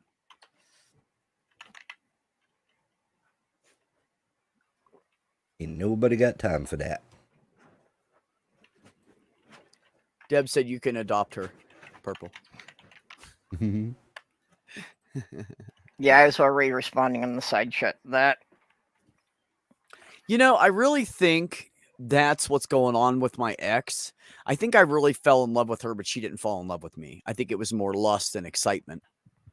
And because I rocked her world in bed and, you know, made her feel good all the time and took care of her and complimented her and, you know, the stuff you're supposed to do when you're in a relationship. I do that stuff. Right? Yeah. It's shocking to me how many people confuse like feeling being taken care of with actually caring about the person who's doing the taking care of, you know? I don't understand. I don't know. Maybe it's just because I'm neurotypical and I like actually care about the people that I get close to, but it seems like so many people are just completely incapable. Like, as long as you're useful to them, oh, you're their favorite person. But if that ever changes, even in the slightest, there's nothing underneath it. There's no emotion at all. Yeah, you just summed up my whole relationship with my ex.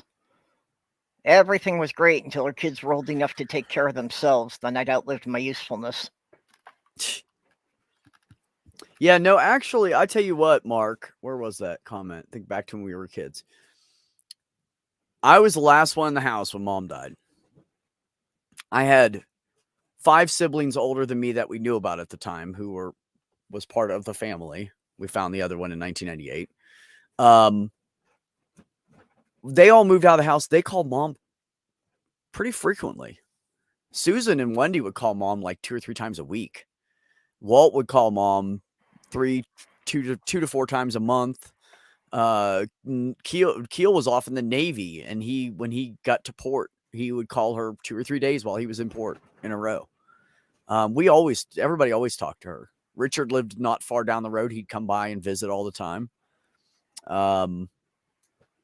No, we always kept in contact with her. When Mom died is when our family fell apart.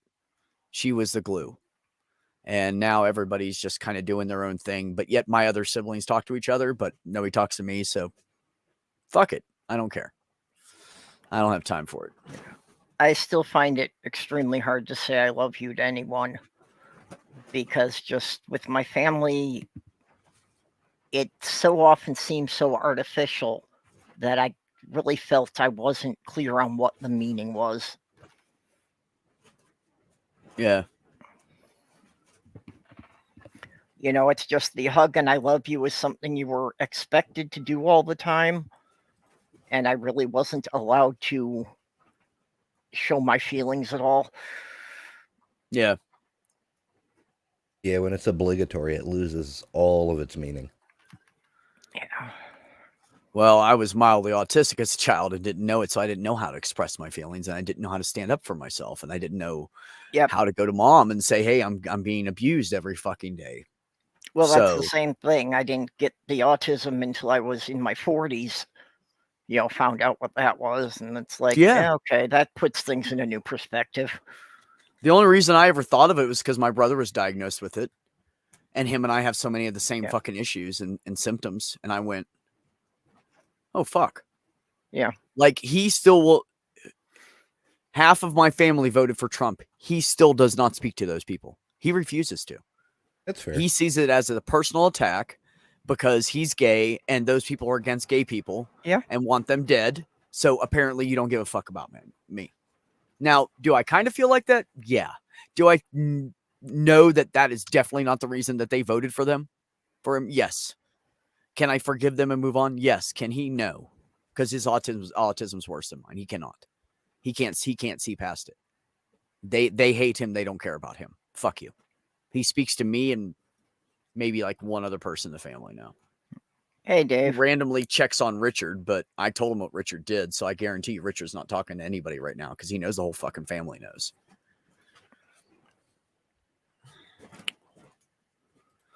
Yeah, I know, Deb.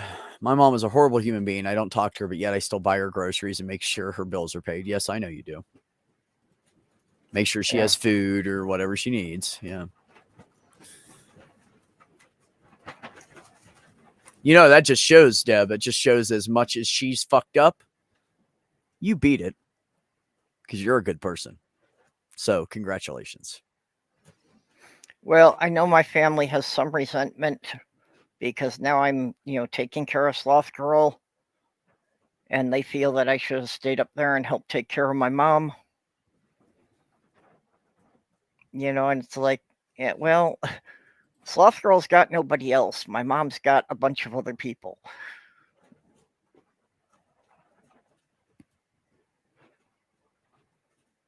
The seance will be happening at I think it's 5:30 my time, 7:30 Eastern. Is that correct, Dave?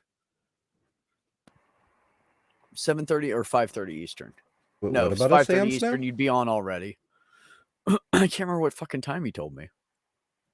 Yeah, he's got a Ouija board and all kinds of shit, and they're gonna break in October into the spooky season playing around with Ouija boards and shit.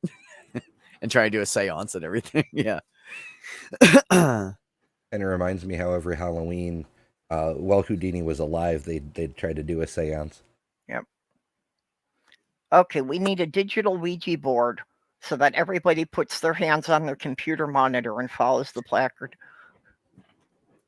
Maybe it's just a misclick on the mouse. 1 hour and 7:30 Eastern. Okay, I was right. Okay, 7:30 Eastern. Cool. So yeah, 7:30 Eastern is when Dave starts. So what I'm gonna do is I will Dave, are you a mod? Hold on. Let me make you a mod real quick so you can drop a link in my channel here. Power up. Yeah, weirdly, I almost bought a giant Ouija board yesterday, except that I'm, very poor. I took the kids through our local Spirit Halloween has been open for a little while. Went over there before we grabbed like sandwich stuff for lunch, and they had a planchette the size of your head. And I'm like, you do use this with one of those Ouija blankets or whatever. It's just gigantic. I'm like, oh, I wanna, but yeah.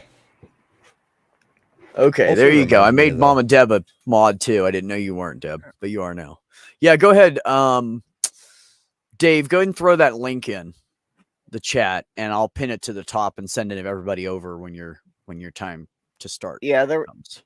There was a meme I loved. It's an area rug that's made to look like a Ouija board. And it's a picture of the Roomba going over it. It says, when your vacuum cleaner accidentally summons a demon. Yep. Oh, well, okay. So technically, Ouija boards Wouldn't you have talk to to put the ghosts, and you need a demon board to talk to demons. Yeah. But, yeah. Ah, damn it. That's not what I meant to do. I clicked on his stream. Link works. Yeah, I remember sitting up in the attic with a couple of my sisters doing the Ouija board when I was a kid. I think I had figured out pretty quick that it wasn't really working for anyone, but Yeah, most people do. It's just a fun party game kind of thing. Although there is always the possibility of fucking with your friends by hiding a magnet under the table and putting another one in the planchette so you can make it move when no one's touching it. yeah. Yep. You totally do that. How come I'm having trouble pinning a link today? I don't know if it's my phone, my fat fingers. It's in the side chat there. Yeah, I was trying to pin it, but every time I go to pin it, it just goes over to the stream. That's all right. We'll share it out later too. 7:30 p.m. Eastern. Be there or be haunted. Dum, dum, dum, dum. Anybody who doesn't come to this stream gets a freaking hex put on them. What's this say? If you don't have a Ouija board, grab the kitchen cutting board and Sharpie and slice of cheese with a hole in it. There you go. Yeah, you can have all the same shit. Hmm. Let me tell you what, if you had a fucking cutting board It'd with be a cheese cheesy on board. it, I'd be eating the fucking cheese because oh my God, I love cheese. Yep. Mwahahaha.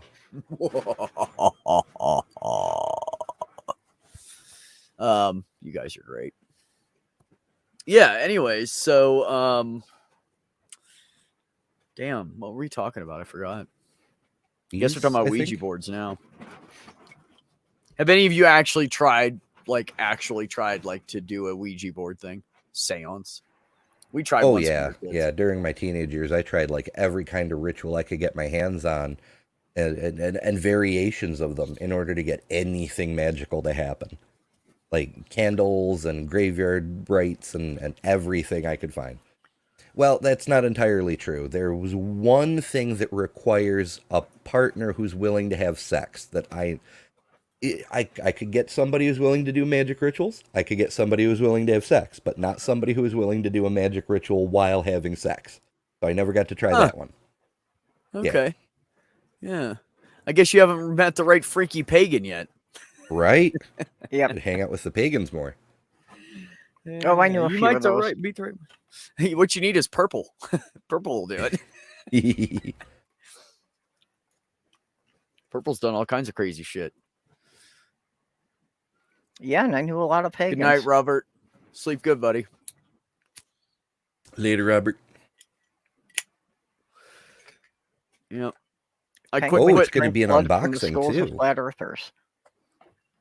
Do flat earthers have souls? I mean, we know atheists don't have souls. We know gingers don't have souls. Do flat earthers No, have from the souls? skulls. Oh. Dave is waiting to open everything on stream so everybody knows nothing's fucked with. That's cool. I wouldn't have thought of that. Good for you. Yeah. Good night, Robert. Yeah, Penguins the last 2 Octobers, Dallas Wade has done freaky stuff like that, like doing a summons in a graveyard and doing a Ouija board and, the various kind of, things that were supposed to summon demons and that. So should check out his channel for his stuff from the last 2 years. I haven't heard from him lately, so I don't know if he's doing anything this year. Penguins drink blood from the skulls of flat earthers. It's like the best thing I've seen on here all day. I used to read tarot for people. I've had like one person do some kind of a tried to do a tarot reading for me, and I knew that I was like, dude, I've seen this in movies. You're not even doing it right. Okay, Commander, you're gonna have to put that in one of your videos now, that you're gonna have a pile of skulls with just a little hole pecked in them of all the flat earthers that came down to try and look at the ice wall.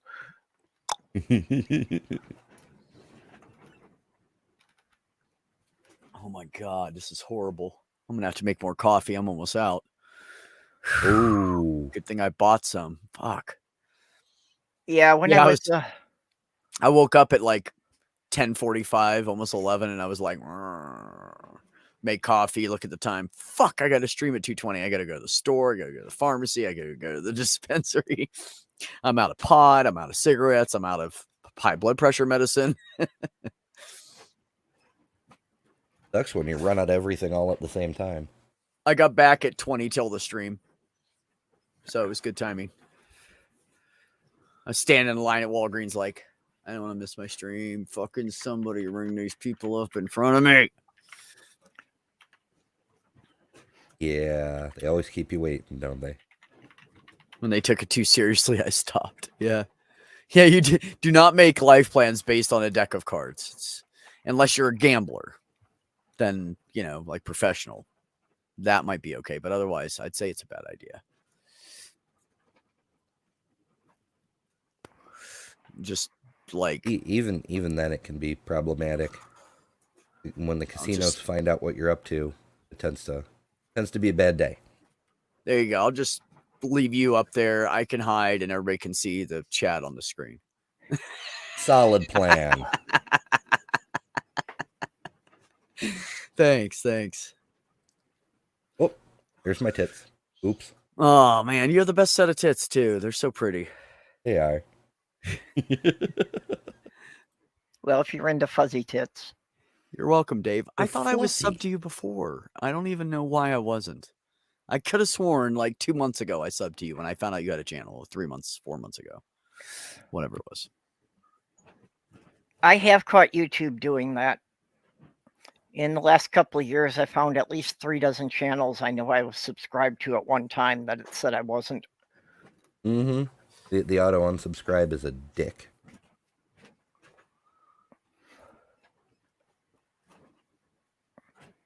I wonder if that's happened to me because I was getting really close to 666 and all of a sudden I had like 616. And I was like, I mean, I know I haven't streamed in a while, but why would people unsub? I keep having that There's happen no to my sense in doing channel. that. It's not like You I'm know- popping up and they're going, oh, I'm still subscribed to that asshole. You know, like, Yeah. I didn't do anything for like 8 months. Well, I mean, for like 3 years, I was stuck around 560. That every time I got up to 570, I'd lose like 10 subs. Yeah. It happens like that. It's weird. Yeah, I've noticed that it usually tends to happen on like a Saturday. I mean, it can happen anytime during the week. Like I'll release a video on a Tuesday, I'll gain 7 subs within an hour, and then I'll lose 4 of them in the next half an hour, and I'm like, what the fuck, YouTube? But it happens so frequently on Saturdays that when during the summer, Gur Mania was doing streams almost every Saturday. And so I started blaming Gur. I said, every time I come on your show, I lose 5 to 10 subs. People are like, oh, you hang out with Gur? I'm unsubscribing. Yeah, for exactly. you. Yeah. Well, I'm up to like 575 now, so I'm wondering if it's going to happen again. I'm still stuck, though. I can't get much above that, so. Yeah, well, you know. I don't know. I'm working on the theory that for a channel to grow, you have to actually put some effort into it. There's something to that, but it's not as cracked up as people seem to think. Like, there's that. people who just kill themselves, and they creep up incrementally, and there is some growth, but it's tiny. And then there's other people who just half-ass a 10-minute video once a week, and they have 60,000 subscribers in the first month, you know? And everything in between. Yeah. I am fucking everything up. I'm trying to show you guys the last time I got to play with tarot cards. Yep, I see the crystal ball. Yeah, the There we cards go. are a bit out of focus, but Yeah, I was partly because they're flying towards the camera and partly because they're so close to the camera. yeah, it's the Rider-Waite deck. Yeah, exactly. It was a tricky shot to simulate to get the cards to be just right.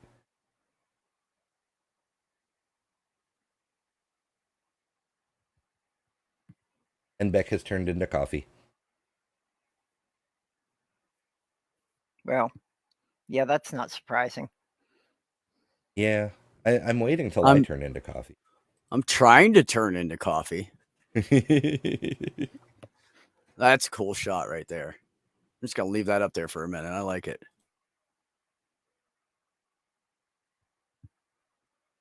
I think that's still my profile pic on Facebook. I don't know. I haven't been on Facebook really, other than to, like, you know, get messages from my kids in a while. Yeah, I can't get on Facebook anymore. Of course, the only reason I wanted to get on was to delete my old account, because that's going to be the easiest name for anybody to dead name me. Yeah. But they won't let me log back in, and what they keep asking for verification are things that I know aren't going to work. Like, they want me to send a picture, and it's like, I've never uploaded a picture of myself to Facebook. You've got nothing to compare it to. Yeah, that could be a problem. I don't know. Well, then what the hell do you do it's so next weird. after that, Purple? You could have Well- yourself declared dead, but then they'll just memorialize the page and no one will ever be able to delete it. Yeah. Then they wanted the credit card that was tied to my account. And it's like I used a credit card on it like once 4 years ago. So that card has expired and been discarded. I don't have that card anymore. So that's what I mean. They keep asking for verifications that I can't give them. Yeah, my youngest has 3 discarded Facebook accounts because she keeps forgetting the passwords, and she wanted to get into the oldest one to delete it because it's full of so much cringe from when she was really, really little. And Yeah. they're like, well, the first thing we need is you have to send us an ID that verifies your birth date, which of course you can't do because you have to be 13 to open a Facebook account. So she lied about her age to open a Facebook account. Yeah. Like, yeah, well, remember the password, you know? Well, for mine, I know the password. But since I hadn't logged in for like over a year and then I tried to log in, they decided the account was being hacked. Mm. Well, that's I just am rude. I am convinced at this point that my pharmacy fucked up. Oh, wrong Happens. drug? They just gave me 3 months worth. I'm only supposed to get a month worth at a time. Oh, hey, bonus drugs. Okay, there's nothing bad about that. I mean, I don't have to worry about running out like I did this still time, have- but Oh, I gotta turn myself off. There we go. Moxie. Well, I try to get 3 the months at a original time, and elixir. some stuff they won't give me that way. You know, but just getting 3 months at a time, at least you avoid a couple of co-pays and save a little bit of money. well, I am currently on Medicaid and I don't pay a dime. So, didn't save me or lose me. Moxie, the original elixir, established in 1864. Distinctively different or something. Yeah, I don't pay a copay. I don't so I'm know. not worried about that. I pulled this one out for Stephanie's 200 subscriber stream. She played a few different things about Maine Pride, whatever. I'm like, oh, if we're gonna go all Maine Pride, we have to have Moxie.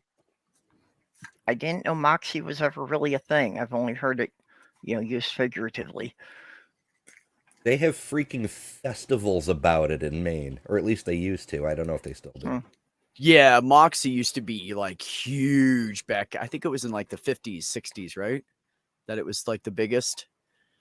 Yeah, they even 60s, got I it. think. They got so big that those phrases in movies like "You've got Moxie, kid." That's from the drink, not the other way around. Yeah. Yeah, see, that's my only reference to it is old movies and TV shows using it like that. Yeah.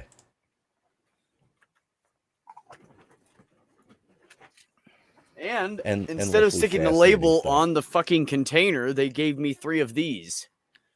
I just started collecting like pill jars and shit now. Ooh. Well, I'm going to do a tiny home community and we're going to have like a big pantry area and we're going to like everything's going to be there that everybody needs kind of thing. So I want to be able to store like seeds or anything. So I'm stashing containers. Like I always buy these. Yes, I know it used to be bad for you, but now it's cholesterol free. I just found out. So I buy my creamer in these containers. I have like 30 of these in the back of my house. Yep. You could store stuff in them. You could start plants in them. You can do all kinds of shit with them. I've got a big box of prescription bottles. Yeah, I started keeping them too for seeds and spices, whatever, Well, Sloth Girl found a charity that collects them because they use them. They send them to it's like a missionary medical center in Africa because they can't get the pill bottles. So they're sending people home with their pills like in a paper envelope. And these people who have to walk several miles and are sweating on them, the pills dissolve before they get home. Oh my God. So they're really appreciating getting the empty pill bottles. Yeah, I bet. That's a good I collect drive them up thing for you like a should year do. and we send them to this address in Ohio that ships them out from there. Oh, purple. If you have that info, put it in the side chat. I'll give it to everybody. Oh, I Sloth just Girl's saw got it. I'll Maya. have to check it. Hi, beautiful. How you doing? Hi, Maya. I could probably find it. I always want somebody I can't have, Ember. That's the way my life is. Let's see. Hey, I was thought somebody else surprised to came in. find out Oh, that Maya just you. makes the cutoff to be old enough to be in my dating pool. I thought Say she that was again? too young.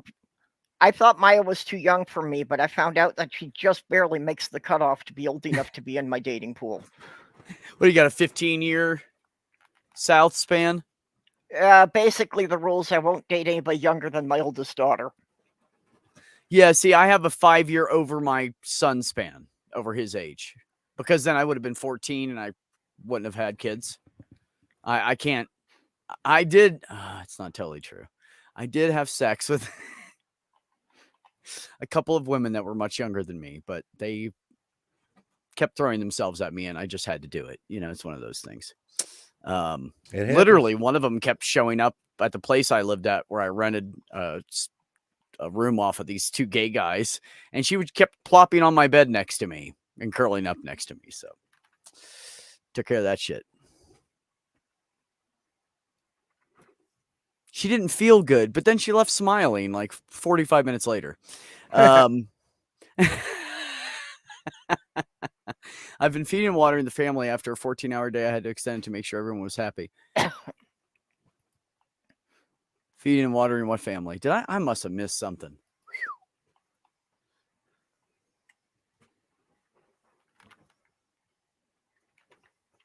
Is it like Canadian Thanksgiving or something? I'm 10 years Well, younger she's as the saying cutoff was feeding and 5. watering the family. I'm gonna take that to mean more that they've got like a litter of kittens or puppies. I don't know. When I have my kids for Thanksgiving, I refer to that as feeding and watering. Even though, I make as much of a banquet as I can pull off, you gotta have the basic stuff: turkey, stuffing, the rolls, the mashed potatoes, something green. Usually, I'll try to do like a scampied asparagus or something. Let's all torture Beck with talk about Thanksgiving turkeys that he can't eat. They have the asparagus though. Oh, yep, that's the part I was looking forward to. Hell yeah! That was the part I really wanted, buddy, because that's so Okay. good the next day with the stuffing and the cranberry sauce on a sandwich with mayo. No, it's not the asparagus.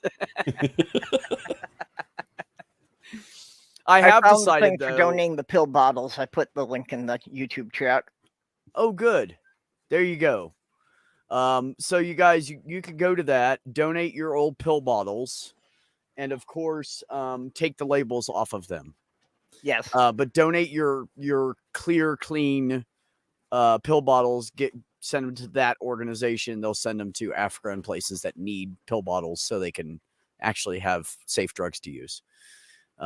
Yes, Michael, I am a forced vegan. My last kidney is not happy.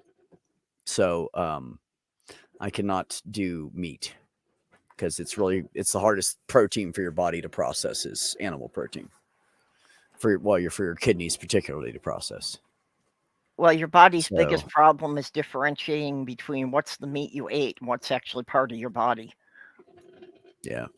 Well, you're supposed to keep your digestive enzymes away from the non-digestive parts of your body, but that doesn't always work out either. Well, that's what happens with starvation. If you go too long, your body will start digesting your own organs, usually starting with the kidneys. Yeah. If it gets that desperate for protein, it'll start digesting itself. Yeah. So the deal with me is I have chronic kidney disease now. So the damage is done. I have my levels back up below the minimum, but by only like 5 points. And I don't know what else to do. I eat tree nuts and salads, and I have cereal sometimes. I just eat vegetables mostly all the time. If I want a snack, I eat like an apple with peanut butter. I actually bought chocolate today. So we're gonna get crazy tonight. I'm eating some fucking chocolate. Woo. Yeah, so I'm not supposed to have any, not vegetarian. I have to be vegan. And because of the chronic kidney disease, my lifespan has been severely shortened. So somewhere between 6 and 19 years, I guess. So we'll see. Maybe I'll get lucky and make it to 72 and make it to 20 years. No, I fucking love turkey, but I have decided that from now on, Christmas and my birthday, I'm going to go get a hunk of meat and a fucking lobster tail, and I'm gonna eat it because I'm not gonna fucking, like, I enjoy food. I like to cook meals for people and stuff, and I can't even fucking eat half the shit that I like now. And did you guys know when you drive through a typical city, how many places are cooking meat at the same time? I mean, my God, there are meat smells everywhere. I had no fucking idea till I went vegan. Everybody's cooking meat like all day long. Just walking down the corridors of my building, yeah. I did see a little, we have lots of food trucks here. And we have, do you need to cook your food or eat it raw? It doesn't matter, Mark. It's a non sequitur for kidneys. It's what I'm eating is what matters. Anyways, what was I gonna say? Fuck. You're saying something about food trucks. Oh yeah. I did see a little food truck tucked away. I don't know when they're open. I'm gonna have to like go by there and try to figure it out. But it's a Jamaican joint and it's all vegetarian. So might be That really, sounds really interesting. good. Yeah. So I want to try it and see if I can, if I like what they're making, maybe I can do it at home. Because you can buy the jerk sauce,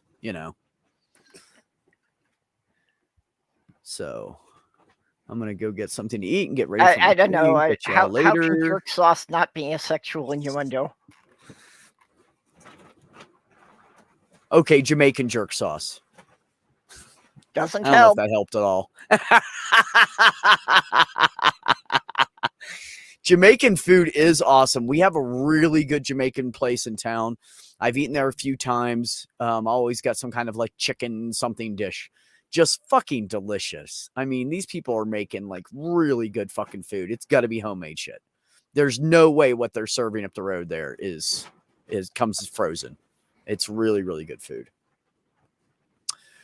Fried bread. Oh, that's Indian fry bread. And fry bread, there is only one place in this entire goddamn city that has Indian fry bread. There's a guy that has a food truck, and my ex-brother built it out for him. And it's badass. And the guy wants to open up like 4 more because he's only like one of 10 Native American food trucks in the goddamn country. So if you're Native American, start a food truck. You will fucking be successful. They just don't exist in the United States. No, I I've hadn't never considered seen that. So this guy's is called Saya's, which in his native tongue is grandma. And they're all his grandmother's recipes. Nice. And he's getting so big and so busy that he'll open up his thing and he's out of food in like 2 or 3 hours. And he's got the whole fucking truck stocked.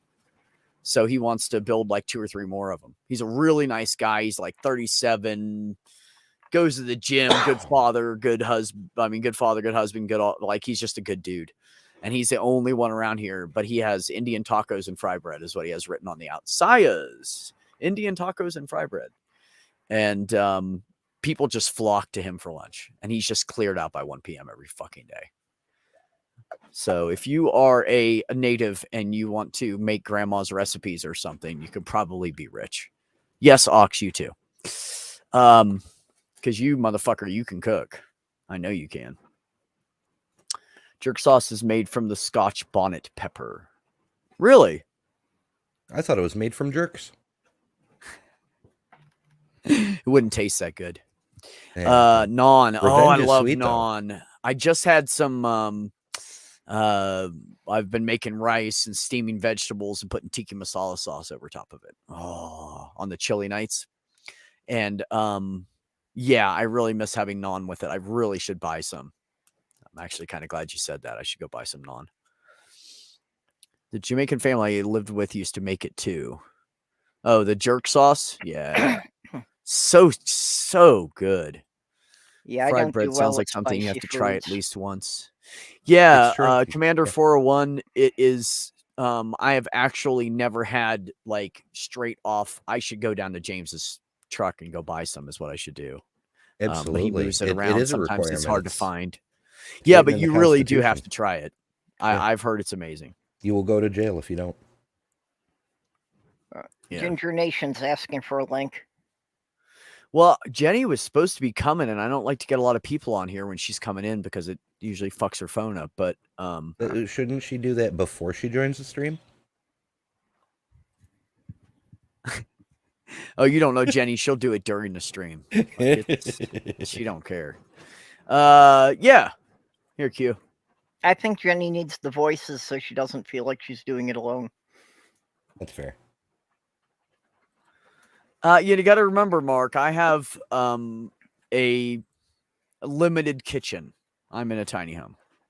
I do have a oven, but it is a stove top and it consumes a lot of electricity. So I try not to bake like big things in it or like use it for really long because it'll kill my landlord's electric bill.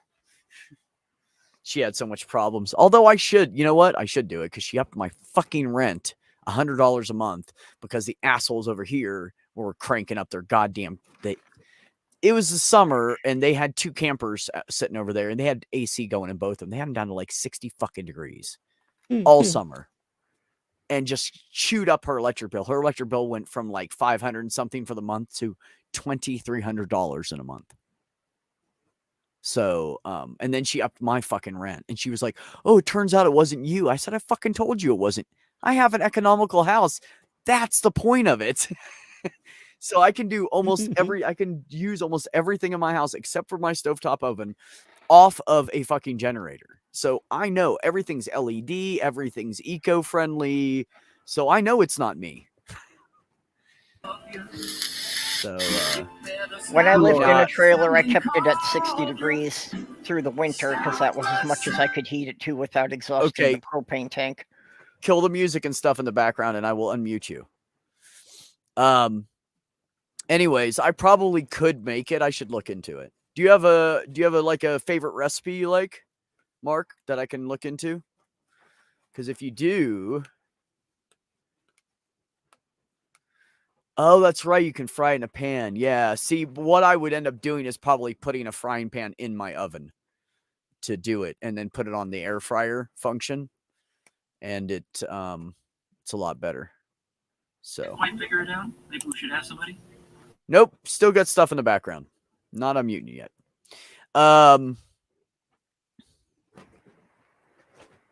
Campfire cooking I can do. I know, Carrie Ann. You know what I used to do? See, I don't even want to go camping now. That just ruined it for me. Here was my camping staples. Ready? Bacon and eggs in the morning. And in the evening, I would cook potatoes and corn, throw it in the fire. Wrap it in tinfoil, throw it in the base of the fire. And then I would cook sausages. Italian sausages. Yep. My mouth is watering right now.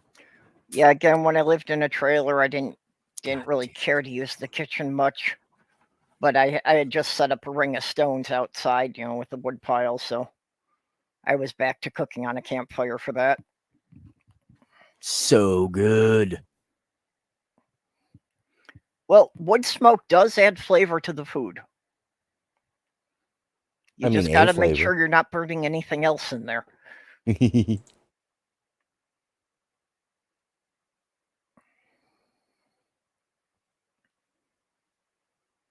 Yeah, cooking on a campfire, you basically have to have cast iron. You need a pot that's going to hold the heat while the fire fluctuates. Yeah, I haven't had that problem, Perps. I just adjust the height of where the pan is, and I will use, like, if I'm not sure about something that's in the fire, instead of cooking directly over the fire, I'll put it in like a pan or in a baking sheet or something. So the particles and stuff off the wood doesn't touch the food. So you can always do that on a campfire if you're desperate. But I have old pots and pans. I do have some I do have a Dutch oven. Yeah. That's cast iron, but I've never even used it. I need to break it out one of these days. Maybe when the apocalypse hits. I'm just gonna hold it for that. Well, I also got my cousin to do the welding for me, and we made a big tripod with a pulley, so that I had a grate that I could just pull on the chain to adjust the height of it while the fire was going.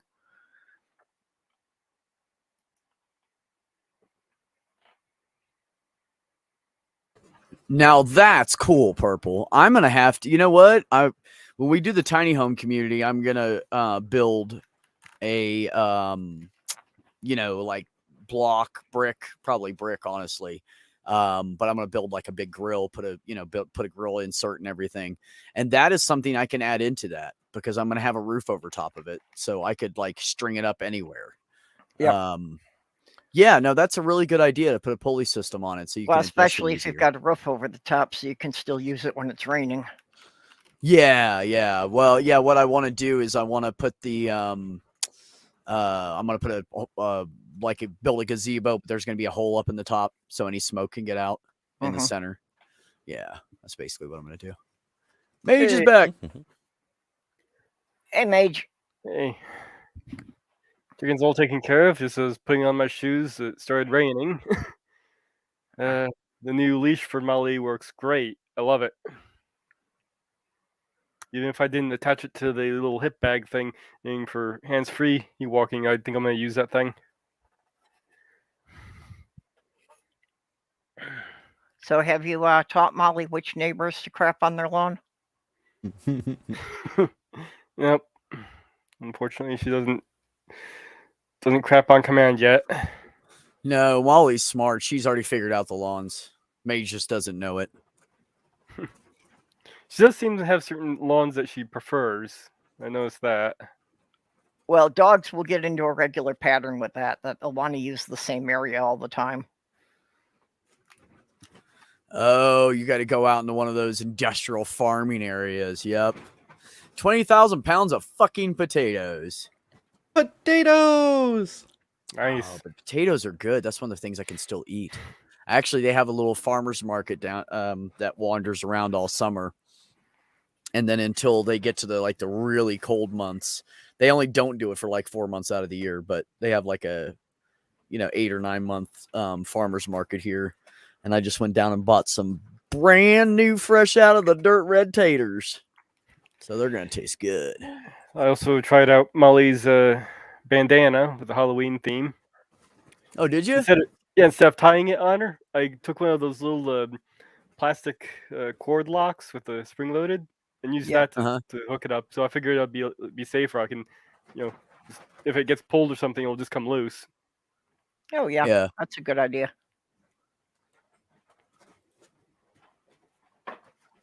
A little bit more fiddly to get it on, but oh, Mark Caesar. He said his partners never appreciated the Dutch ovens he had. It's not what we were talking about, man.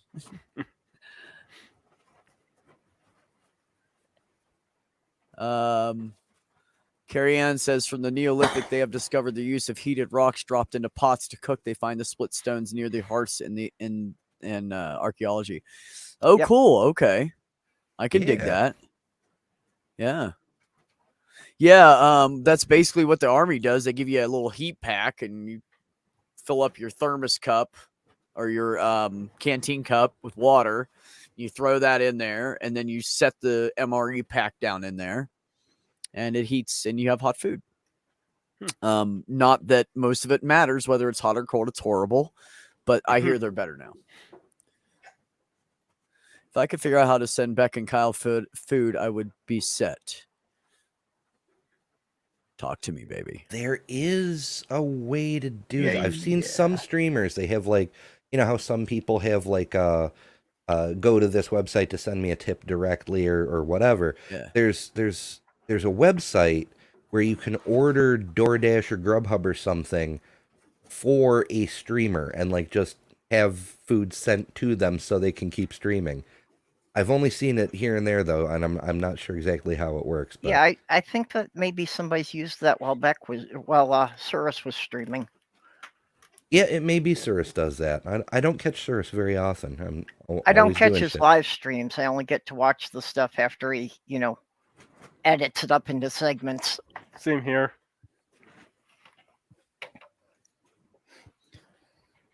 Y'all 'Cause I'm notice usually the watching new it after profile midnight. picture? What's that? The Y'all notice the new profile picture? It's the moon. oh Hey, yeah, this picture- so Is that it the is. picture you took?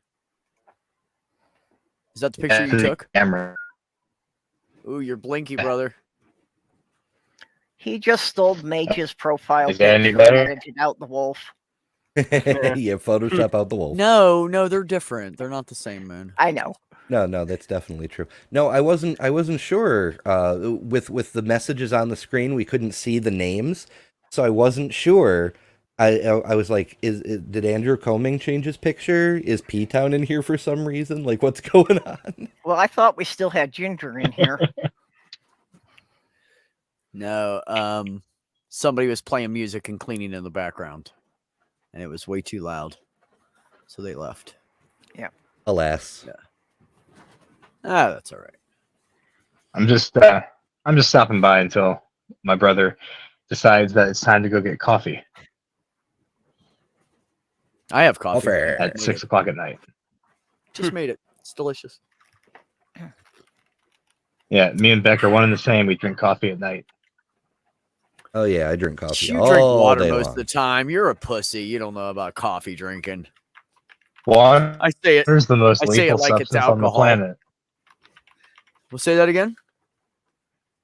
Water is the most lethal substance on the planet. I am drinking liquid death. I know. You can die in a teaspoon of that shit. Mm-hmm. Right.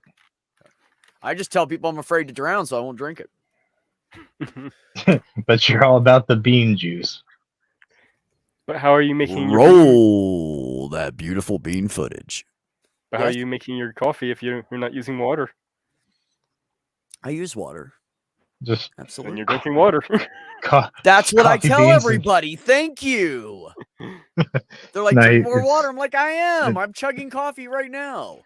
They're like, that's not water. I'm like, yes, it is. It's just thrown over some beans and Yeah, flavored. It's just Yeah, flavored. it's flavored water. the caffeine Now- purifies it. Well, I don't have caffeine in mine. I don't drink caffeine. It would put me to sleep.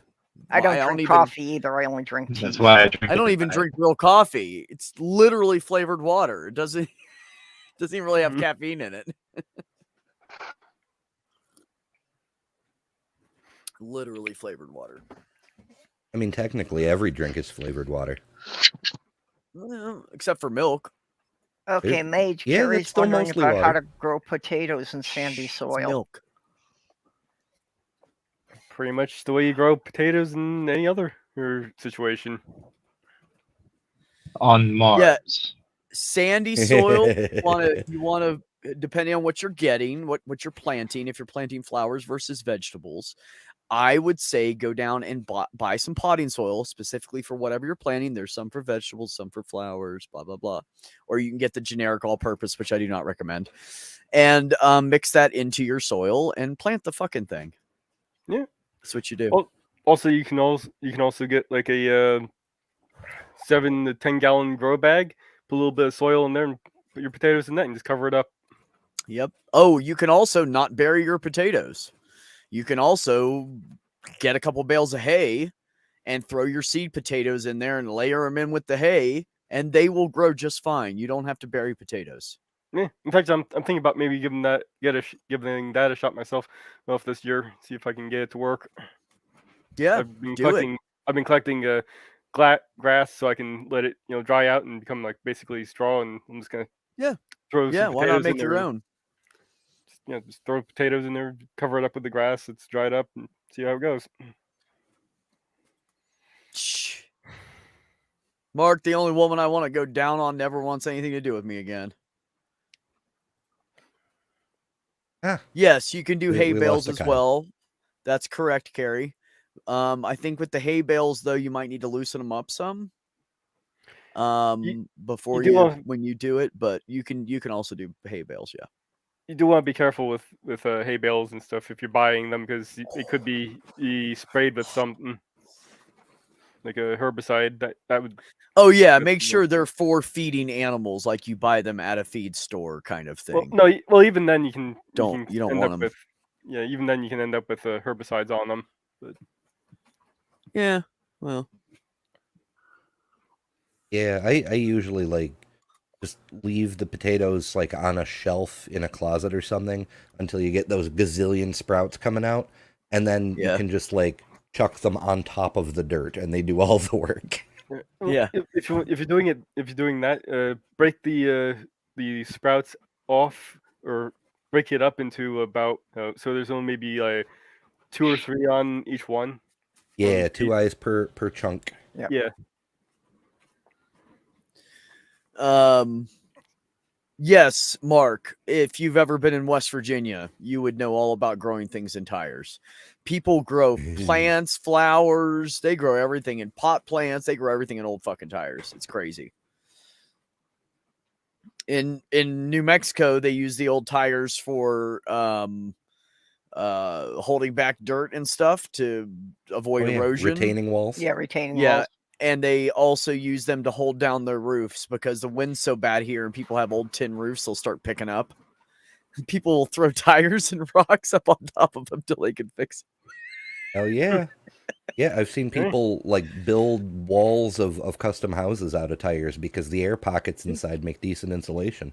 Well, you can actually, you can actually build houses. The airship community, what they did was they stacked tires. They poured concrete down the center of them, and they made a house wall out of them. So in the winter, they grab the sun, and it heats the tire, and you have a heating wall. Sweet. Also, the other thing they did was they drilled holes in it, and they put glass bottles with the butt end facing in, and the other part facing out, so it grabs as much sun and warmth as possible, and it actually brings in the light as well, so they don't have to have lights. Yep. I studied a lot of those unusual construction methods back in the 80s and 90s. Yeah, if you guys are interested in that, look up Earthship. There is actually an Earthship community not far from me, probably about 45 minutes away from me, and they and the FedEx ground I was working at, I actually saw packages going to them, which was kind of funny. So We're off the look grid, up, except for FedEx. look up Earthship community. Really, really cool stuff. They're also the ones that have they have hydroponic plants, and they have fish in the next cistern over, and they circulate the water between the two. So the fish poop feeds the plants, and the plant stuff that falls off, whatever dies, goes over and feeds the fish. It's self-contained. Neat. Yep, and you can eat the fish if you want. I was thinking about trying something like with the guppies. West Virginia, Michigan, same shit.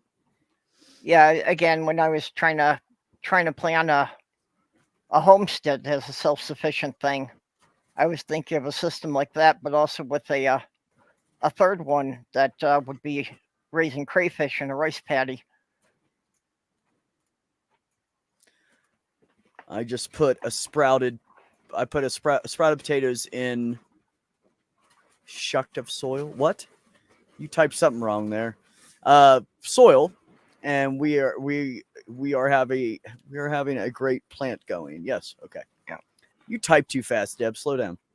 Well, like Dog was saying earlier, I've accidentally grown potatoes, too many times that they got forgotten somewhere in the kitchen. Yeah. I don't really have a strobe light outside. The wind is really crazy today. It has been for days now. And it's just whipping my fucking canopy everywhere. I can't believe you guys can't hear it. So that must be what that noise is. I had just assumed it was the symbiote in your abdomen. Nah, perps, that's just fat. Let's see. What's this say? I want to modify that type of system with water wheels and a generator alternator to produce electricity. That is why I would love to live with a somewhere that has a hill with water coming down off of it. Because if the shit hits the fan, that's where I'll be. You'll find me next to a hill that has water coming off it because I'm going to put in a water generator. Abso-fucking-lutely. Solar and water and wind, it's all free. I plan on putting up a windmill too. Yeah, we're going to do all kinds of shit. The symbiotes are classified. Said 401. Hey, Steph, how you doing? Now, I won't tolerate you being classist with them. Of course, Steph, if you want to come in, you are welcome. If you do not have a link, let us know. Hey, Steph. Oh, I need to step away for a minute. do it. I can hold down the fort. Oh, shit. Yeah, I have all kinds of plans. Like I want to put up solar panels, but I'm going to put them up high enough that people can park underneath of them for in the wintertime. Great idea. Yeah, and then all I have to do is back my truck up and I can get up on the back of my truck or on the hood of my truck or whatever and just clean the fucking solar panels off. Yeah, I was looking into the electric company around here is doing a thing where they're doing free solar panels on people's houses. I was looking into that. Unfortunately, I don't have the credit for it. They want people with a certain credit level. But I found out, I was just reading this thing where this guy had done it. He's still getting charged even when he's feeding power back to the grid. So they're charging from having the electric hooked up, and they charge him for a certain amount of electricity, whether he uses it or not. And apparently they jacked up his the bill 168%. You know, I've heard complaints of that shit. Like there's people that are like, yeah, I got solar and they still charge me the same fucking amount on my electricity bill. Yeah, they're still charging them the base. Apparently that's what they're doing here. From what I was told, from what I was reading, and even I don't have the solar panels, but they've jacked up in about the past year and a half. They jacked up all the rates. It's almost 200%. Yeah. It's the price gouging the fuck out of the state. Just any way they can rip somebody off, buddy, they're gonna do it. Yeah, and it's not like I can go to another electric company. They're the only game in town. Yeah, and that's the other thing. That's called a monopoly, and you should probably get a hold of local government about it because it's illegal. The local government is one who approved the price hike. Okay. Great. Yeah, well, move out from underneath DeSantis. I don't know. Fucking Trumpers. Twitter 401.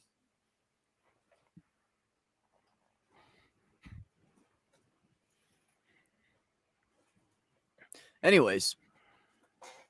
Oh, you want to come in, Steph? Okay.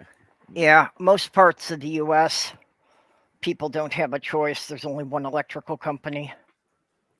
And I've had the same thing here. My electric bill is basically doubled, even though it actually says I'm using less energy than I did last summer. Yeah. Yep. Yeah, I went back and I checked and I compared the number of kilowatts used per month.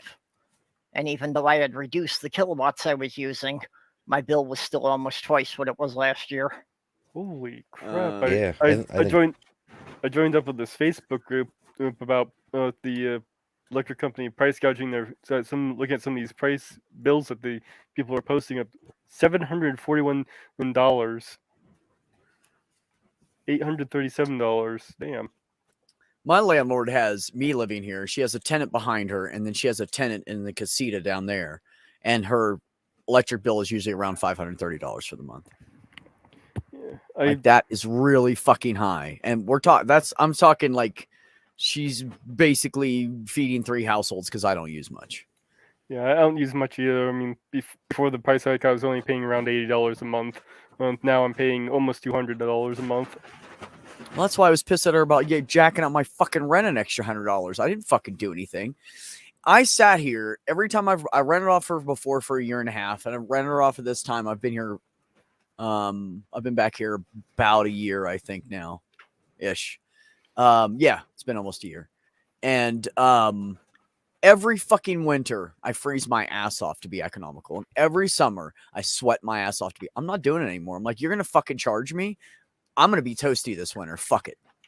Because I've always done that. I've always been really conservative and not trying to hurt her bill or the other people I live with. Like, froze my ass off, bundled up in my own house just to save them money. And then you want to charge me more? Fuck. This winter, I'm going to be in shorts and a fucking t-shirt in my house. Fuck it. Good for you. Hey, Commander. I know. I mean, why the fuck, dude? You're going to charge me an extra $100. All right. I'm going to use that $100. Yeah. I find that space heaters keep my electric bill, like during a bad month where I live, it's like $500 just for the upstairs. For the heat, yeah. Counting the Yeah. downstairs. Electric heaters are notoriously inefficient. No, well, I no, mean, that's the not. space heaters are, when I use the space heaters, it's about maybe $150. So the space heaters are better than the central. Oh, this makes sense. So if you have a brand new furnace and all that, space heaters are worse. If you have an older furnace, I have one of the radiator space heaters, and so it's what's it called, inductive or whatever. It heats up objects and not just the room, kind of thing.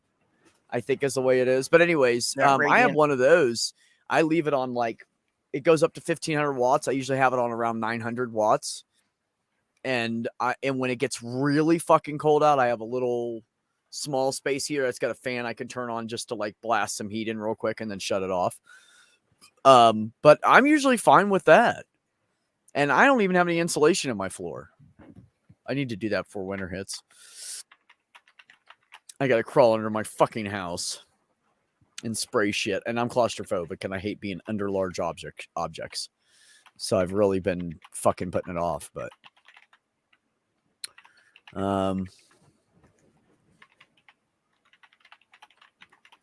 Oh, very nice. I just came across a nice little one of the links on that Facebook group talking about they're apparently using some of the money on the price hike for lobbying in political activities, and they just sent a petition, and the petition also gives you a thing where you send a email directly to your local politician right after you sign a petition. Nice. Yeah.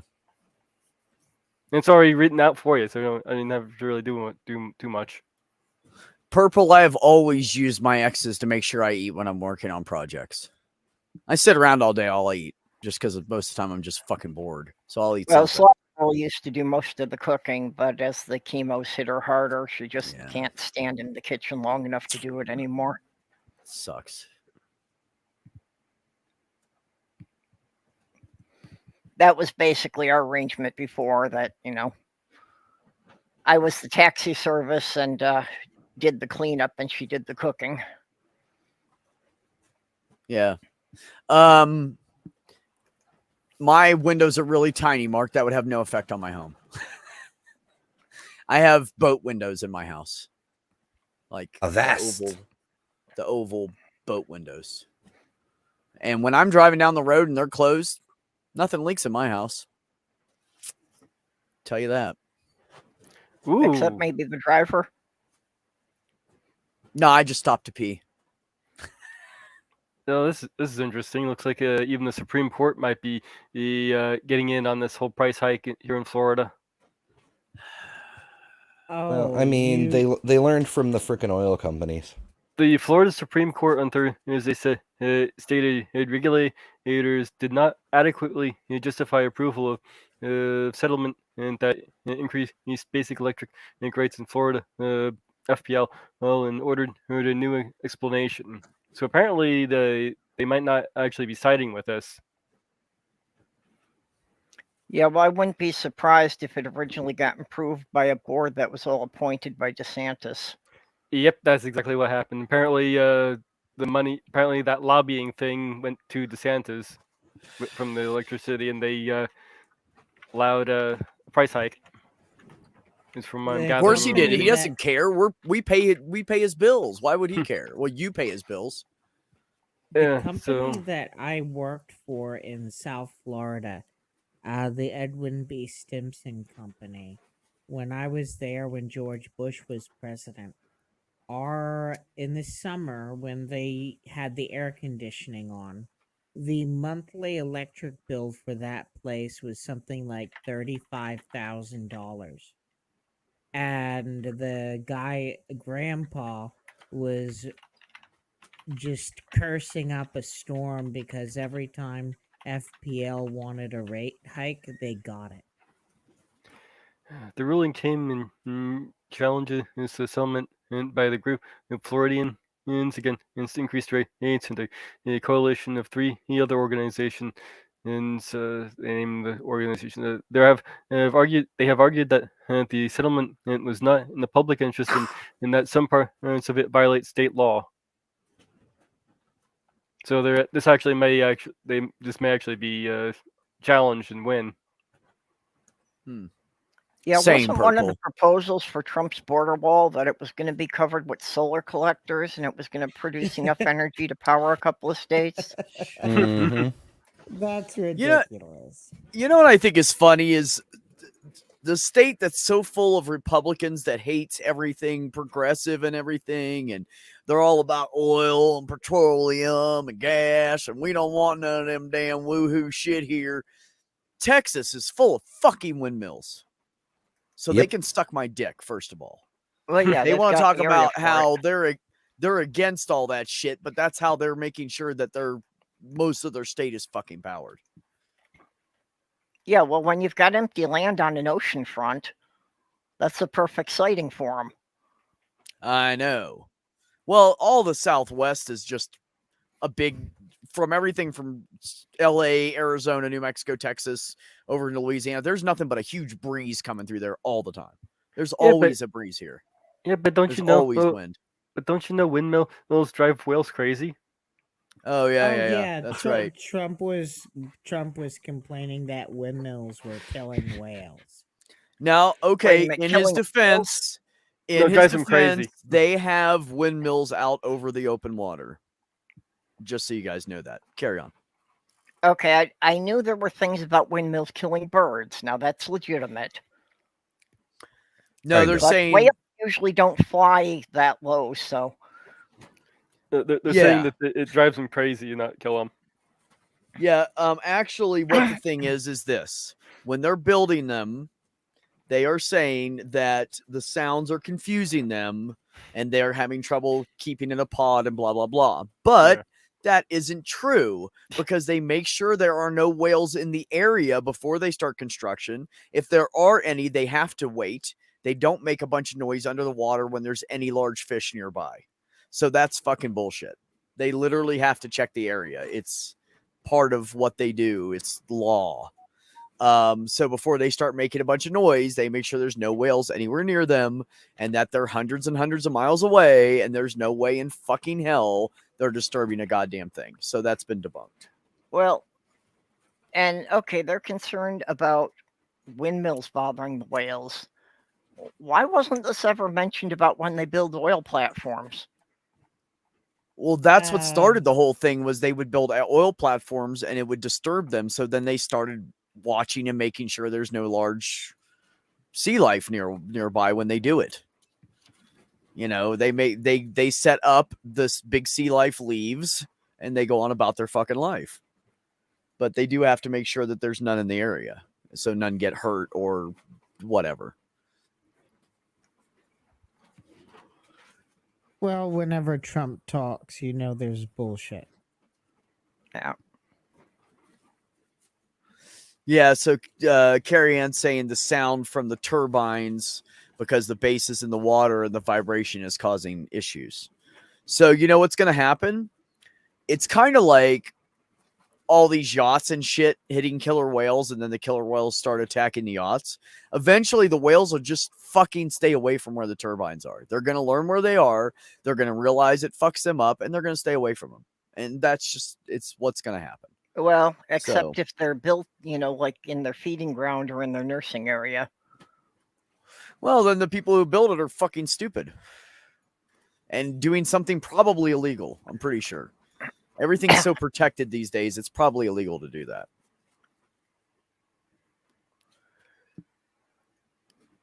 Everything's legal in the United States. You can't even breathe.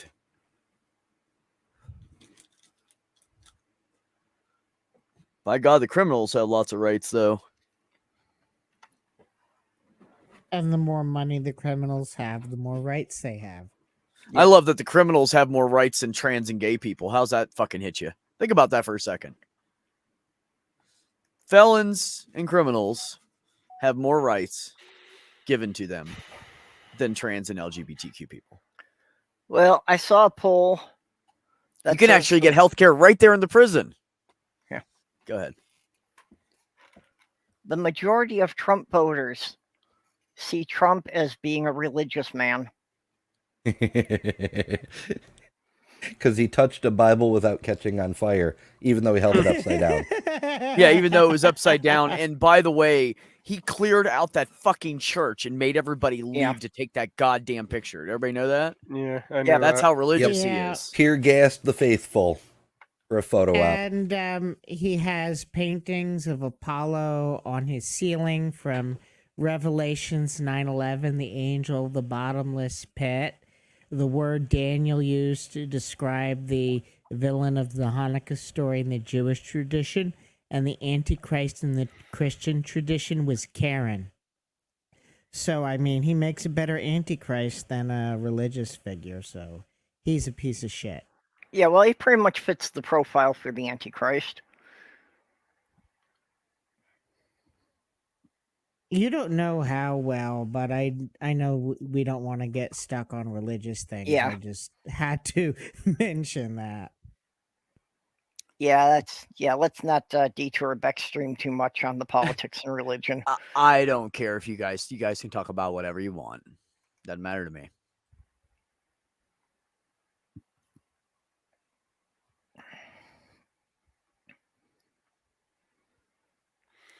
Oh,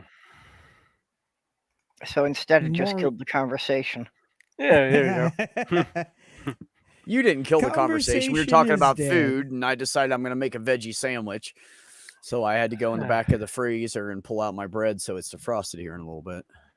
think I have I'll to make freeze it myself- because I don't use it fast enough. I only eat like 1 or 2 sandwiches a week, usually like 1.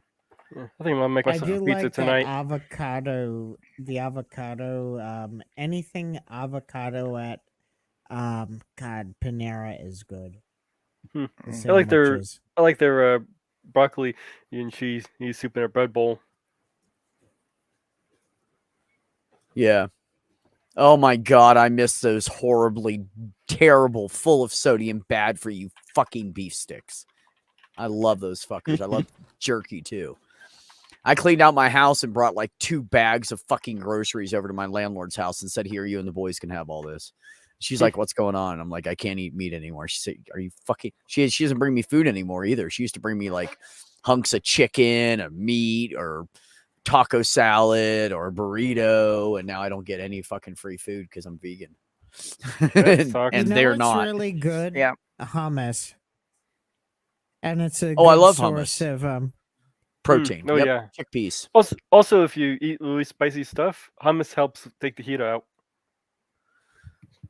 So if you end up Oh. biting into something that's too spicy, just get some hummus and eat that. I buy the spicy red pepper hummus most of the time, Oh, well, that kind of Well- defeats the purpose. or the garlic hummus. I like like the the I like the pine nut hummus myself.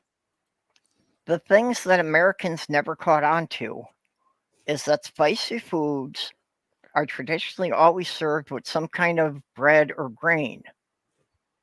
That you're supposed to take a taste of it, and when you have too much spice on your tongue, then you just eat some bland grain thing and it absorbs the oils off your tongue. Yeah. that was funny in middle school. Breads, anything like that. Yep. Yeah, Bread or middle- tortilla chips, or for the Asian stuff, it's always served with white rice. Yeah, in middle Carrie school. Ann Chrysler. Pumpernickel keeps in the fridge for quite a long time because it's not real bread. That shit is disgusting. Yeah, Fuck that. yeah. In middle school, this guy was like we had this home ec thing, and we had the salsa. It was like kind of spicy salsa. It was like fine, we're gonna the challenge is you're gonna eat this, but you can't drink any water. Like okay, so what I did was I just eat like maybe 1 or 2 chips of the salsa, and then have a few chips without any salsa. So by the end of it, his mouth was like on fire. Like I'm completely fine. Like how did you do that? Yep. You know what's really good? Take some Cheetos and salsa. And just dip the Cheeto in the salsa. And it keeps everything like... It kind of cancels itself out so your mouth doesn't get too hot. Okay. Do you know how to tell if you found an authentic Mexican restaurant? How? No. You go in the bathroom, and if most of the graffiti's in Spanish, you found it. Ah. Huh, Deb? There was a Oh. really good family-run one when we lived in Michigan, just across the line in Wisconsin. Yeah, there was this one nice one around here. Unfortunately, it closed down. Mark said that the hummus from Aldi is pretty good. We don't have an Aldi here, I don't think. I haven't seen one. Wait a minute. Actually, we might. Hold on. Let me look. Aldi's got some good stuff. They've actually got a fairly nice selection of cheeses. Yeah, they've really improved from where they started, for sure. For sure.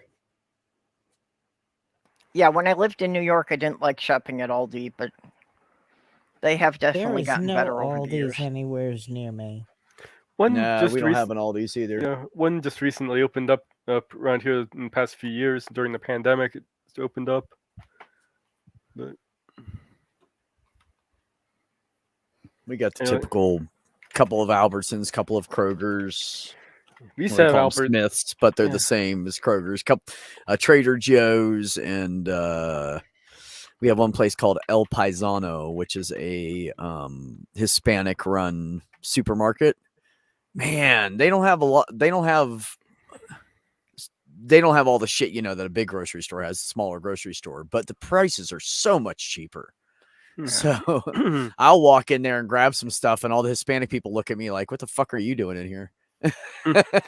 We used to have an Albertsons around here, but they closed out and left. Yeah, add to that, Deb, and how about a black woman voting for Trump? That I just Yeah. don't get. I don't get I Hispanic don't and black people, understand that either. specifically BIPOC women, voting for Trump. I actually saw an old black woman at a Trump rally, and they were talking to all the white people. And I was like, what the fuck is she doing there? She was the only black woman I saw in the entire fucking thing that they were, only black person I saw at all. But by God, It's she was gotta there with be all her mental Trump gear illness. on. It's probably horrible, Deb, but you found plant-based jerky, huh?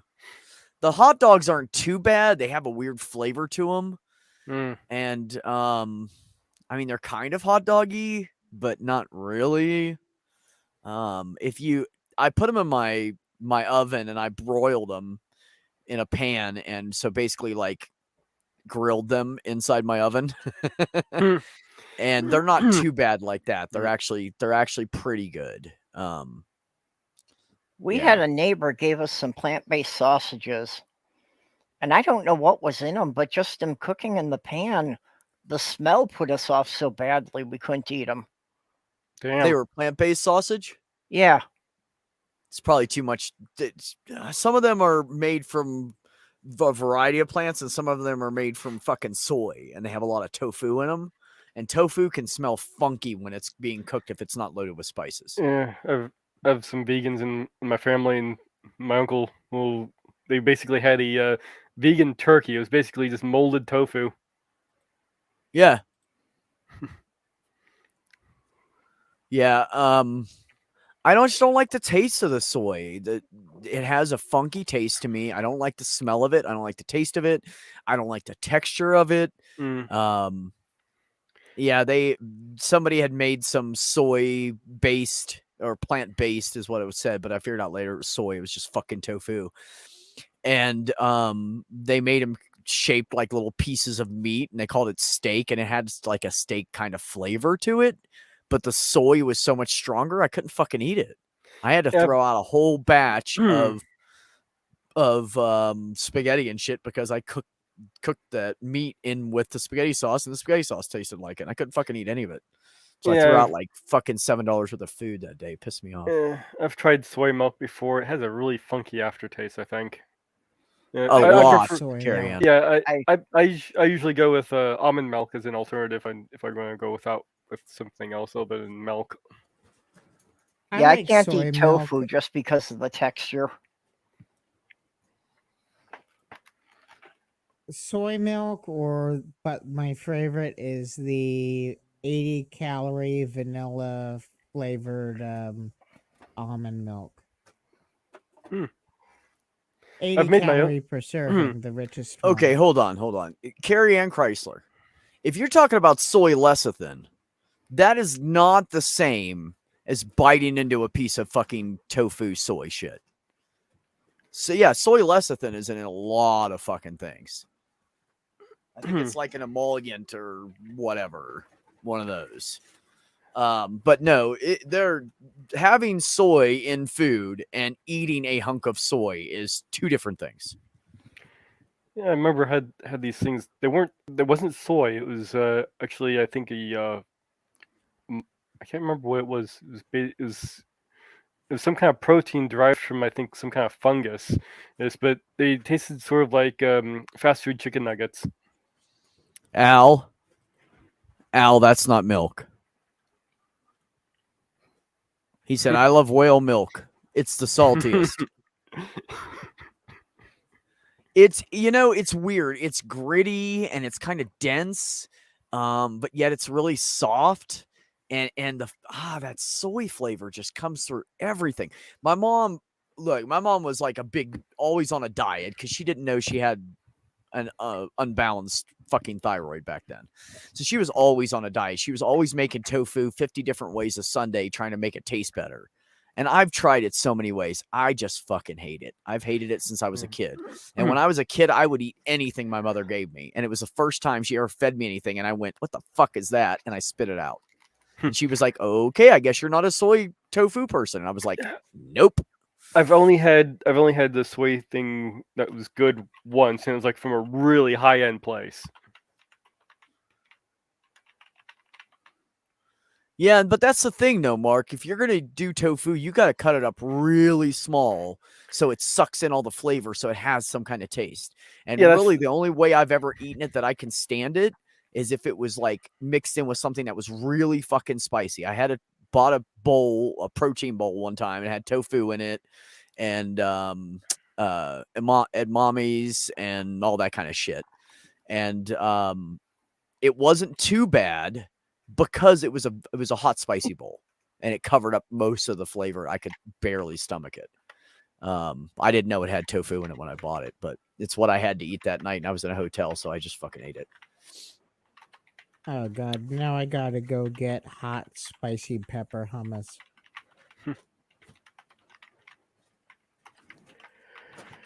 Oh, Deb, don't send me jerk. You're so sweet. She's trying to feed me plant-based stuff because she's a sweetheart. I am so bored already with the food I'm eating. I don't even want to fucking eat. I'm just so bored with it. And the stupid thing is if I make my vegetables and dress it and everything the way I like, and I take one bite, I will fucking devour it. I love it. But I don't want to make it because I'm bored with it. But once I make it, I'll eat it. I just have to make myself make it. So I'm guessing you're not going to be one of the types who doesn't eat meat for a year, then finally eats it once and finds it disgusting. I doubt it. I fucking love meat. I've been watching The Walking Dead, and I still crave meat. Like, if you can watch The Walking Dead and still want to, like, chew on a leg of a lamb. Yeah. No, I couldn't imagine, Carrie Ann, I could not imagine trying to keep soy totally out of your diet. That would be like trying to keep propylene glycol out of your diet. Look up what has propylene glycol in it. Like 99% of your food does. Yes, the only appropriate soy is soy sauce. Yeah, the only thing that should have soy in it is soy sauce. Yeah. Now, I like soy sauce because it's so fucking salty. I actually like soy sauce, but it has to be appropriately used on a certain kind of food. Rice. And I have to say it because you mentioned The Walking Dead. Whenever penguins watch The Walking Dead, they get an insatiable thirst for the meat of flat earthers. I don't blame them. I'd want to cook them up, but I'm afraid if I eat their brains, it would make me more stupid than I already am.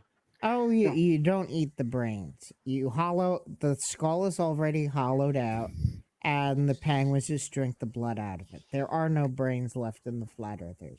Ah, touche, Yeah, touche. if But you can if you find cut a the brain, skull, you win a Nobel Prize. right? But if you cut the skull properly, it can be used as a bowl. I'm just saying. Yeah. Yes. They make great goblets, yes. You Yes, know, yeah. processed protein might be the only way some of my neighbors could be useful for anything. Mhm. And that feels. And green is Yeah, I got a Slurps. couple brothers like that.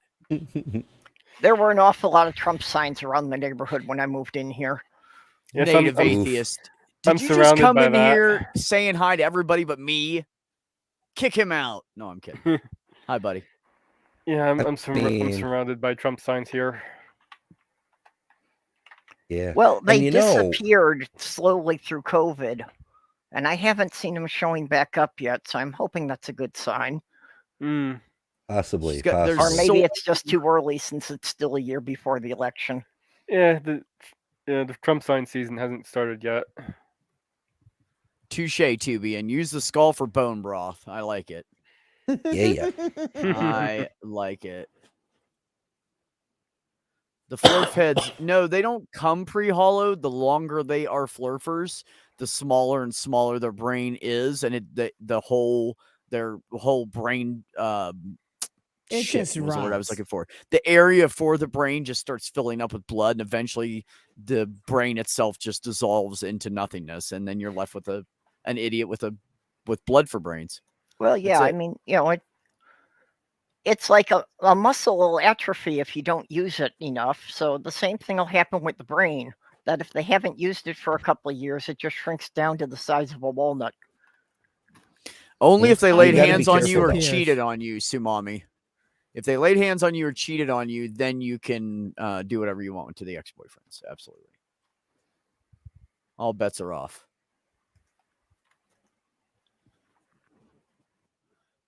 Yeah, you use got to be what every careful, though. day? The skulls of the ex-boyfriends. Oh, you use your brain every day and you're still a dumb. Well, I use mine too, and I'm a fucking idiot. So welcome to my world, baby. You're not a flurfer. But you Nope, got that going I've for never dipped down that low. Also, I don't follow around an invisible magic fucking being. you. Mhm. But if And you that's if what you've really got does an ex you damage. want to get rid of, you're supposed to do it this month. Because this month nobody will pay attention to a mangled body or a skeleton lying on your front lawn. Mhm. Oh, Absolutely No, true. no. Do something the- for The logic and Halloween. reasoning node wasn't blown.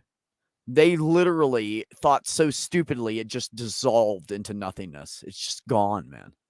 It's just The gone. conspiratorial mindset rots the brain because the lack of evidence becomes evidence for whatever the fuck you want. Well, it doesn't just rot the brain. It replaces neurons with bone cells until eventually there isn't even a space inside the skull. It's all just one big solid bone. That's where we get the term bonehead. It's so true. Hi.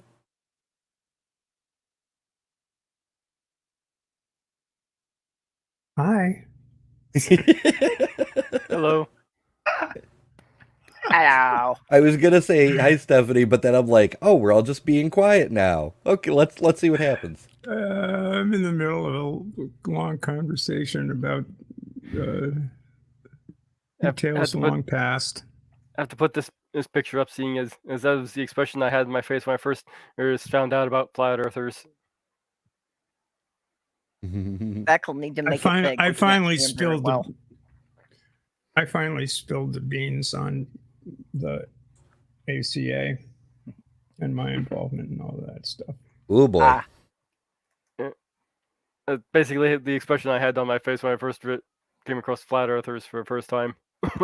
Fair. yeah, that was part of my education on YouTube. Before I was on here, I didn't know anybody took flat Earth seriously. I thought it was just a running joke. Yeah, Yeah, like most It was conspiracy a theories. 4chan thing. I mean, it's just it's just unbelievable. I think it's hilarious that I've Answers been in going- Genesis is all worked up over the flat Earth movement because they're basically analogous things. And in fact, if you go back to Thomas Robotham, flat Earth is older than the young Earth creationist movement because that started in the 1800s, and young Earth bullshit only started in like 1936. Yeah, and if you push them enough on it, virtually all flat earthers will come back to it being a verse from the Bible. Mm-hmm. Yeah, it was Bishop Usher that figured out the 6,000 year age of the Earth by adding up the begats and all of that business. Yeah, everybody does that though. Actually, the age, according to adding up all the begats, is like 5,784 years. Okay, but I don't guess what year it understand is how in the the Hebrew math works calendar. on that. Because Exactly what you'd I have said. to know not just how many generations there were, but you'd need to know how old the father was when the child was born. Yeah, that's what the begat gives. Like, it says Adam lived 900 years, but it also says that he was 140 years old when he had Seth, because, he's totally the one who gave birth to Seth, but details. We're not talking about the begats, we're talking about the begats. Everybody was begatting all over the place. The begats. You know where the word bigot comes from? From a bunch of Germans who came to the United States and called themselves the begotten. And it just, they were shit to everyone. It just became bigot. That would be woe begotten. Anyway, to begat is human, to give is divine, I guess. Whatever. The fuck.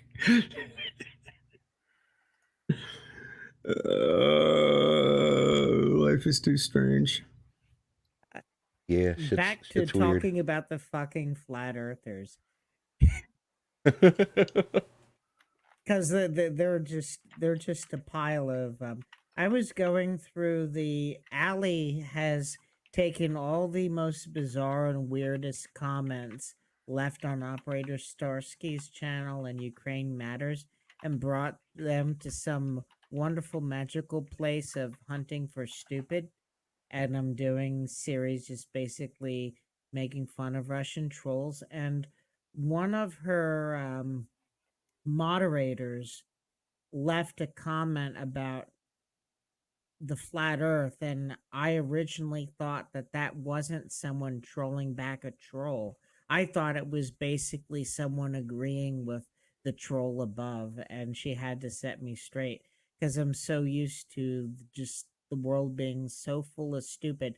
I did not know the person posting about the flat earth was one of her moderators trolling back the troll. Apparently, the actual origin of bigot is unknown, though. 1590 religious hypocrite, which is of unknown origin. The earliest is French use of the word is as the name of a people apparently in South Gaul, which led to the theory now considered doubtful. So they actually don't know the origin. Well, that's what I was told the origin was. Yeah, apparently that's in doubt now. So Okay, but how many turtles is it all the way down? I believe it's 50,000 turtles all the way down to the bottom of the ancient cistern of where the fuck the water comes from. Oh, the deeps. Yes, the deeps. We could have had it all, you know. Rolling in the deeps. Oh, I have to find. I actually made a render for that. Let me get. That's it. I heard that. Nobody uses that horrible of a pun and stays on my stream. You're out of here, buddy. Kidding. Okay, I'm just kidding. Oh, don't kick the turtle Oh, out. I have so much worse.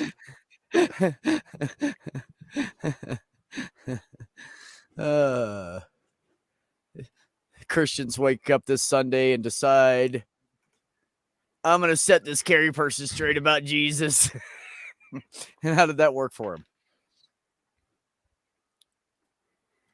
Yeah, well, send him over here. That's a double tier problem about Jesus and about making me straight. Neither one of those ever going to happen. That's should be playing a room. I have 4 more spots, Deb. Do you want to come in? Come in. I thought Mama Deb was there. That's a render from the I made a texture for a Freedom truck. There was a video little intro that I never got done for the shells. But that was a texture for the Freedom Convoy. They were invading Mars for some reason I don't know.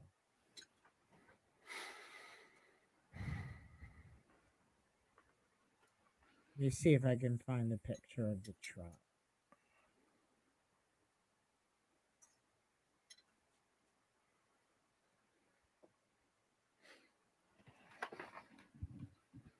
There it goes. I swear that little poop there in the flowers was one of my best renders. I'll pull it up. Hold on. You want to do that again? I can put you in solo. Sorry. Sure.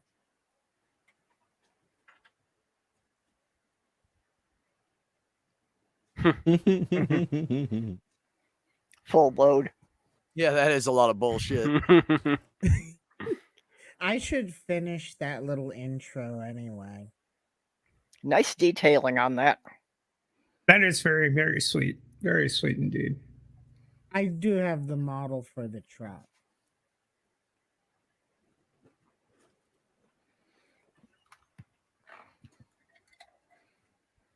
I'm looking for a little poop. So, Alrighty then.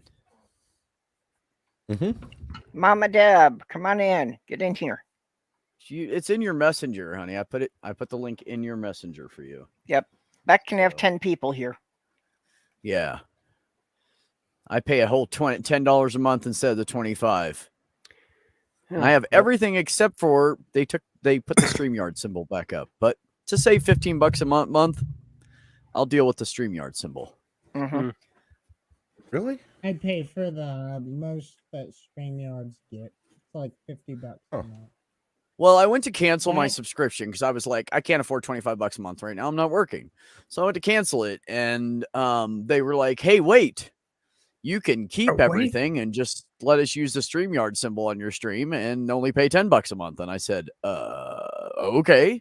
So I guess if you have a $25 or more membership and you try to cancel it, they're going to offer you that just to keep you. Yeah. So, which I'm glad because I have all my videos and my backgrounds and stuff. So.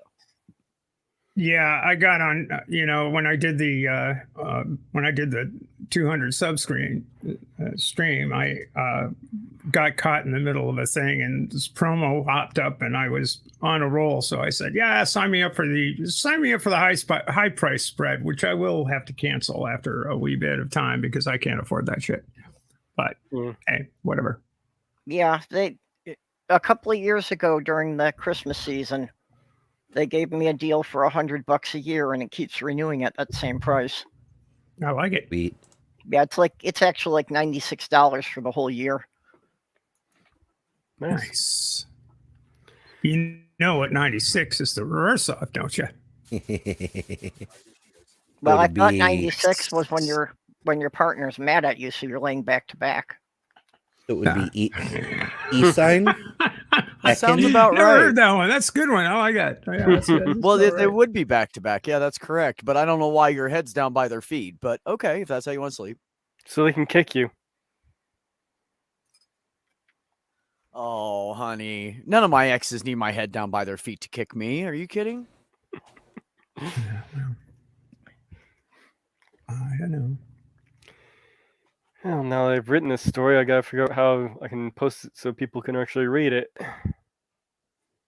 Wait a minute. You wrote a story. Now you want people to read it? Fuck. Yeah. That's just craziness. Yeah, maybe I'll stick it on a Google Docs and I can post that up, link to that up then. There you go. Yeah, that'd be a good way. Yeah. That'd be a way.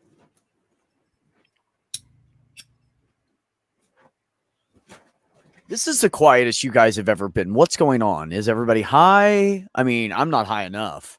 I'm I'm plotting. Carry that. I'm You're scheming. plotting? I'm just reliving old trauma. Is what I'm doing. It's just Yeah, you just like talked about that today.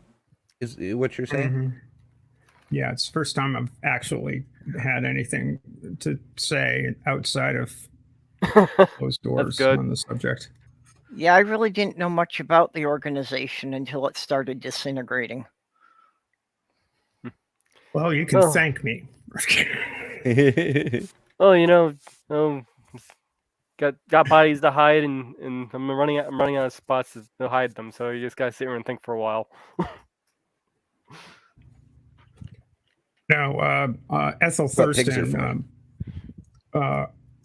I don't know why it's happening, but Stephen Woodford's starting to restream stuff about trans people, and it's like, Stephen, you stepped in it in 2019. Why are you stepping in it again? It's like, Yeah. okay, well, there we go. But you're going to do what you do, and then Essence of Thought decided to Are they back? revisit that whole thing, and I just don't want to. I want to focus on the institutional aspects of things, not the personal aspects of things. Yeah, I all guess the stuff that OT went never down. really went away. I just kind of shut myself off from everybody who was talking to them. Yeah, it's just it's not productive. It just isn't. Oh, yeah. And a lot of people who were extremely helpful to me are getting excoriated by others because of what happened in 2019. And 2019 was a long time ago. Yep. And it's just, I don't want to be affiliated with that particular aspect of the initial fuck ups on the part of any of the people involved. It was bad enough what happened in 2022. But you'd figure that the institution would have figured out that they needed to be a little bit more sensitive. Well, they've learned that lesson a few times, and it never seems to stick. Well, they haven't. They never learned it. Is what the story is. Yar. And it's, again, I think it's a question of, it's a small organization, small volunteer organization. And it gets into personalities, and a lot of the personalities are very strong personalities, my own included. I'm not going to say that I'm all innocent. Yeah. Well, even But Woodford. it's stupid, and the worst part is we just cannot afford to the things in 2023 are dire. And I cannot see the value in having people at each other's throats within the trans community. I just can't see it. It's just bad juju. I hate seeing what's going on, and in the Twitterverse or the Shitterverse or whatever the hell verse that is, the Elon verse. Shitterverse. I like Shitter. Shitterverse works. Well, X is pronounced SH, so I call it Shitter. So I think that makes sense. So goes along with calling tweets excrements. Yeah. Mhm. Yeah. Mhm. But I does mean, it, I'm sorry, go ahead, Beck.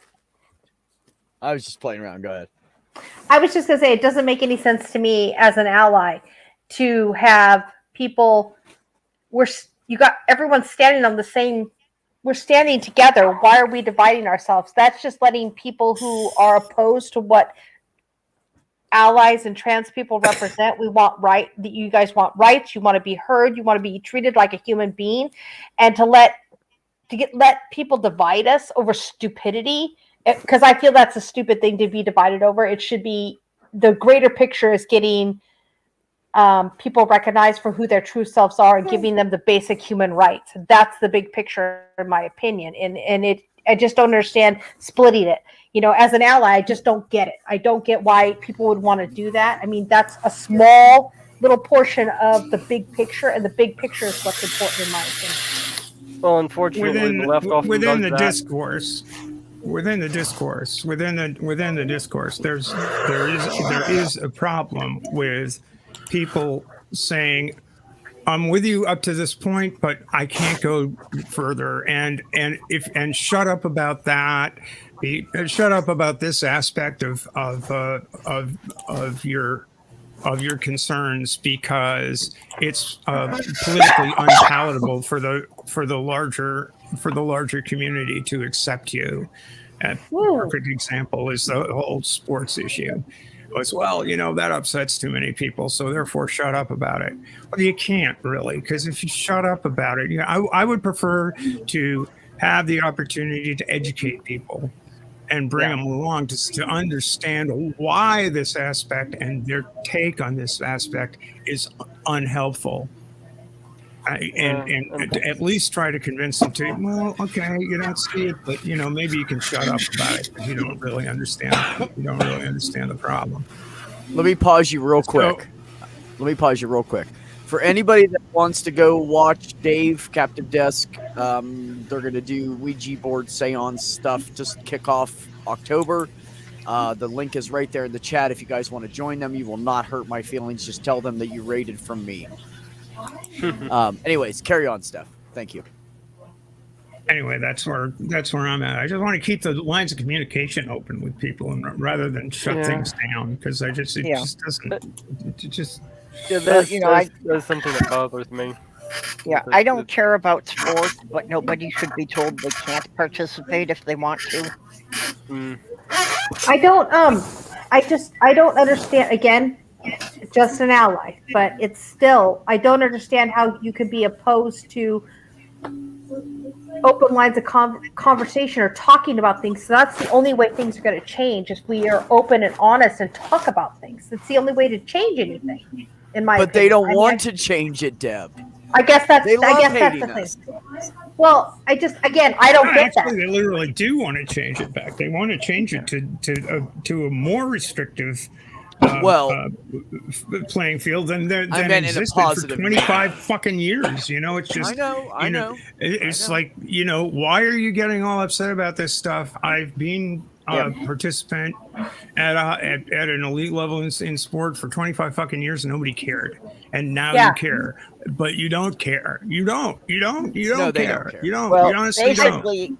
The Republican platform at this point is, if you help us eliminate all the minorities, we can bring this country back to the 50s.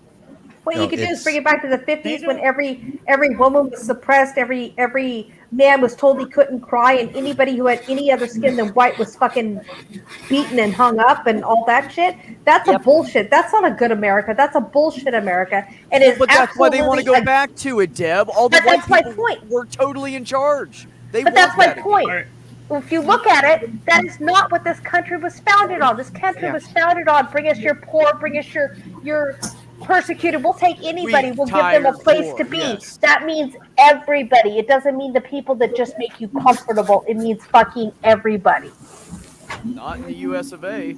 Well, I apparently, don't know if I could fuck everybody, but I've Purple, I love you so much. I mean, Purple is You give it a really try. giving it the college try. She has really tried to fuck everybody.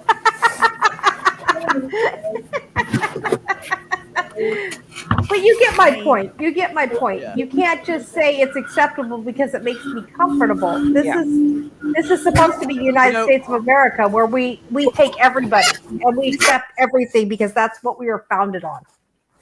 I just muted you, Q. There's lots of background noise, buddy, and I don't want to interrupt the ladies. So, I have figured out a way for them to leave us alone. So I want all my advocates to find some crazy religious group somewhere and have them attack the U.S. because the last time they attacked us, when 9/11 happened, they left us alone for a few years. So if you guys could have the U.S. attacked by, I don't know, you pick somebody. Muslims, it's kind of been done. So pick somebody else and have them attack us so everybody can hate them for like 5 to 10 years and we can get a break again. And maybe Isn't get some that laws put disgusting, through. though? Thanks. But I think no, that's that's what it is. It It's is, like but when I it's asked my black disgusting. friend back in 2003, I was like, when's this shit going to stop? When are they going to stop hating, gay people? Like, this is the quietest I've seen it ever. This is great. But when's it going to stop? And he's like, you're the new N-word on the block. I mean, they're gonna just blame And us until probably there's for the another attack. N-word on the block, they're going to pick on you. Oh, And I said, so what happened is the Jews and trans people have actually given black people a break. He's like, literally. Every time they pick on you guys, they back off on us just a little bit. And I said, and vice versa. And he said, abso-fucking-lutely. It's But just the way it is. But you're still on the list. And then 9/11 happened. Like, not long after this conversation, 9/11 happened, and we were all like, hey, look at the break we have. Well, and that's what I don't get are the people who are in the LGBT community, who are willing to let them push on the trans and they're going to be okay with that. And it's like, what, you think after they're done with the trans, they're just going to say, okay, fine, we're done? You don't think they're going to push on the next group? Oh, you're absolutely correct, Purple. So correct, Purple. It's just the trans people are the newest N-word on the block for them to pick on. That's all it is. They have to have someone to hate, someone to demean, someone to put them up higher than, someone to boss around, someone to be mean to. We are the ones that it's the easiest for. BIPOCs and fucking umbrella folks. That's it. We're the easiest targets. And because there's the fewest of us. That's not going to change, folks. Yeah. They're going to pick off the group that has the least representation. And then when they're done with that, they'll go to the next one. And they'll just go one by one, taking off the weakest group each time. Mm-hmm. And it truly does. Don't be a sucker. That's what the Nazis did. Yes. Lollipop. Lollipop. Oh, wrong sucker. Go ahead, Deb. Yeah. No, I was just saying it absolutely, because you've heard my stance on this. I believe I'm a patriot of this country because I believe in what this country was founded on, not the bullshit of everybody's opinion. It makes me fucking sick. But that's why you can't use patriot, because they use patriot. They overuse it. That's and it's what makes only me for sick. Fucking like Trumpers and fucking KKK and shit like that. Now you can't even say disgusting. I'm a patriotic person. That you automatically you're a piece of shit now because that's what they've done to it. No, just like white men running around with their fucking white privilege. Yes. All white people look like a bunch of fucking assholes. Yes. Same fucking thing. Yes, you're right. You're absolutely correct. It just literally makes me sick that any person would think that they have the right to say that another person does not have the same rights as them because they live a different way than they do. It just makes me sick. And that's why I'm such a vocal advocate and why I do the things I do, because it makes me sick. I was lucky. I was born white. I wasn't so lucky to be born female, but I was born white. So I have a lot of privileges some people don't. But fuck, man, I'm not going to stand by and let somebody else do wrong by my friends and anybody. Fucking, you're a human being. You deserve respect and the same basic human rights that everybody else does. It just makes me ill that people think they're so, I don't know, entitled that they can determine what another person's rights are. Who the fuck are you? Sorry, they're goddamn God. They're fucking Sorry. perfect. Didn't you know that? Apparently not, They're because perfect. man, They go to church on Sundays. They cheat on their wife on Friday fucking night, and they beat their children on Monday morning. But by God, they're better than everybody else. goddamn right, sir. Right there, you just said it all. No, and just to clarify, I said back off just a little bit. They never stop on BIPOCs. Ever. They just find other people to hate at the same time, so they give you guys a slight little respite in there while they're attacking us, and then they remember that you're fucking still there, and then they just attack everybody at once. It's a roller coaster. The whole fucking society is on a goddamn roller coaster. Resources. It's a hate slate that never ends. No, absolutely. Whoever just said there's a slate that never ends, absolutely 100%. That is true. It's the hate that never ends. It goes on and on, my friend. Look what they did in the last couple of years to women's rights. The minute she died, they fucking appealed the abortion. They said abortions are now banned, blah, blah, blah, blah. Women's rights have rolled back God knows how long because they were just waiting for a time where they could, take another strike at us or whatever. I mean, it's absolutely disgusting. I'm not trying to put myself in the same position that trans people are in because I'm nowhere near as oppressed or nowhere near as judged. Yeah, but I hope you understand what I'm trying to say. You also have multiple friends, including a best friend that is trans. I do. Who you came down and took care of during his top surgery. So I think you have a little bit of a voice here. It's not like we don't know you're an advocate, and you understand. I hope that you do understand me, so I know you understand. Yeah, and there's too few of us. We can't do this alone. We need good allies. So I'm not going to stop anybody who's shown to be a sound ally from speaking out on it. No, actually, Sumami, Ox looks very white. You cannot tell that he is half indigenous and half regular old European. He doesn't look native at all, which is probably not good because people don't respect him as much because he doesn't look native. But I can tell you one thing. Ox says the same thing that the natives here say, so I kind of think he's on point with the whole. Yeah. Well, we all know that what we did to the no, not what we did. My family didn't come over that early. We had nothing to do with that or slavery. I'm fucking proud of that. They came over just in time to fight in the Civil War, though, for the North. That's they did. They came Nordic. in. They murdered natives. They gave them infested blankets so they would catch plagues and die. They're fucking horrible. They were horrible fucking people. And all we can do now is try to correct all of this and treat people equally and advocate for each other because that's it. That's all we can do right now. Well, that and quit being divided and get together and clean up the fucking government. We could do that, but can't do that because they want to keep dividing us because some of us are gay and some of us are straight and some of us are black and some of us are white. My life is hard enough to deal with on my own. Why should I be trying to run other people's lives? Oh, amen. Oh my God, yes. Maybe not amen, but yes, sis. I agree with you. Yeah. If everybody would completely ignore me, I would be fine. Just stop making a big deal out of trans people. Yeah. If you just leave us alone, we really don't care. Yes, Maya, thank you for bringing this up. I meant to talk about this when this started. What was it? 2 weeks ago, a month ago, something like that. So they were trying to stop trying to make it so anybody can adopt native kids but not natives. That's bullshit. I mean, if anybody in this entire nation that should respect their culture, it's the fucking natives because we took their fucking land and killed them. Oh, we fucking murdered them by masses. Well, and we're still murdering them today by keeping them behind fences and letting half of them fucking starve and die of alcoholism because nobody's fucking helping them. And the tribes, they make money they're just trying to keep everything together and keep everybody fed. Yeah. It's disgusting. It's fucking disgusting. If the tribe doesn't have 3 casinos, they're starving. That's it. Hey, Beck, can I relay a story to Ox that he might appreciate about his comment about natives? Can I? Yes? I said, of course. Oh, I didn't hear you. So, Ox, I have to tell you, I'm sure you know because I've talked about it all the time. My daughter is an elementary school teacher, and it was probably her third year, of teaching. And they teach in pods, so there's like 4 classrooms that have one center area so they can hear everybody. And one teacher came in, she's like, "Happy Columbus Day!"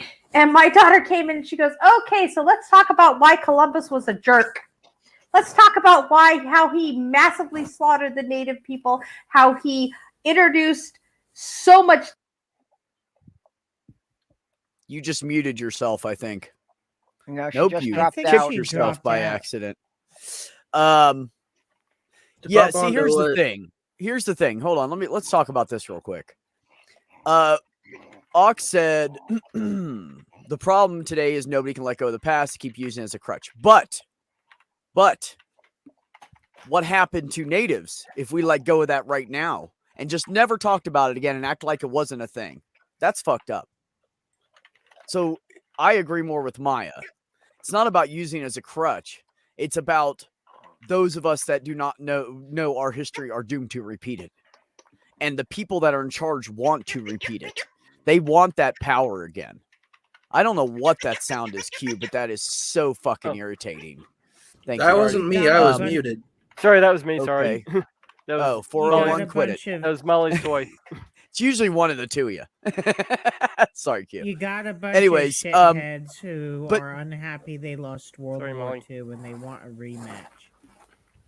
The bottom line is the people that have money and power want more of it, and they don't want anybody challenging their fucking position or making it so they can't make decisions and they can't fuck people over and run other people's lives. And as long as we are repeating this shit, which it just keeps happening and over, it never fucking gets. I mean, it gets better like this much, and then another 20 years and gets better this much. That's not enough.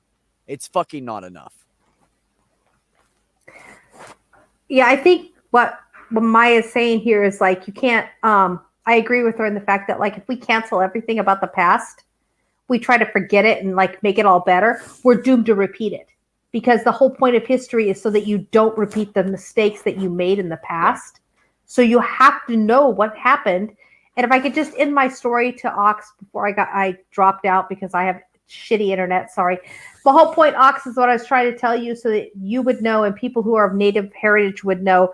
There's at least one white redheaded teacher who absolutely 100% refuses to teach the bullshit white version of history. She teaches the truth of history. And I just wanted somebody to know that. I've been dying to tell a Native American that story for a long time because I'm so fucking proud of her.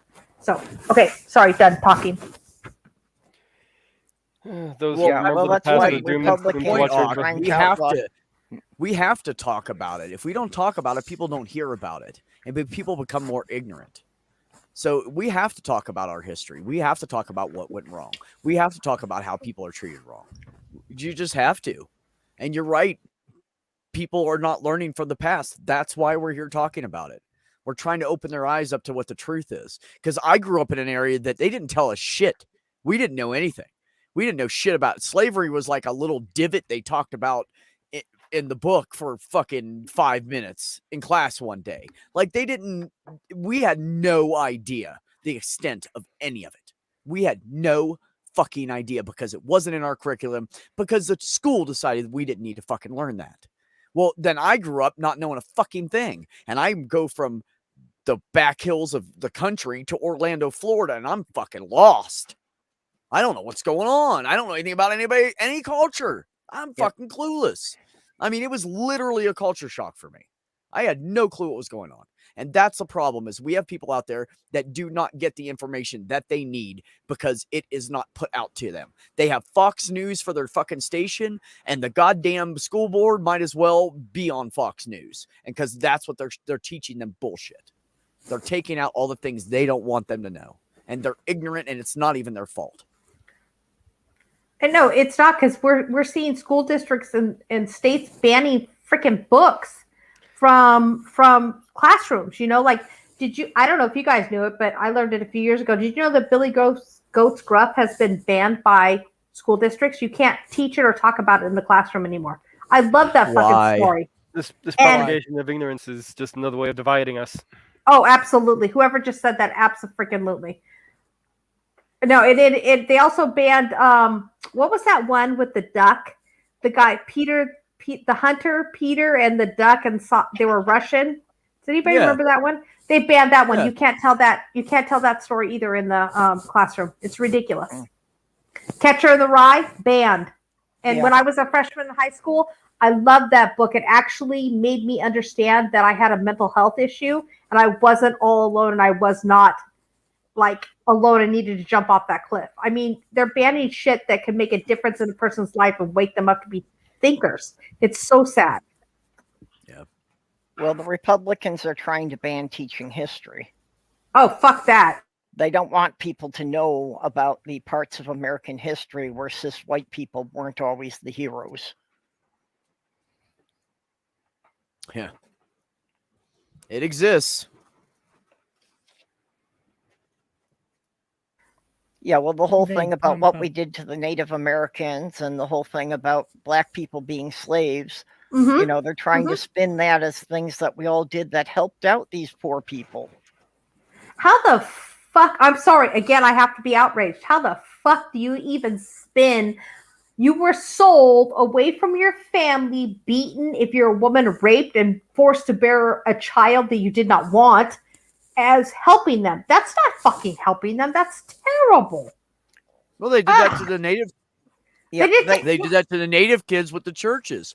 They made them go to Absolutely. like some Catholic fucking Yeah. school, taught them a religion that had nothing to do with their culture, would Yeah. not let them do anything that had anything to do with their culture. It was forbidden. They raped them. They killed them. Yeah, Mhm.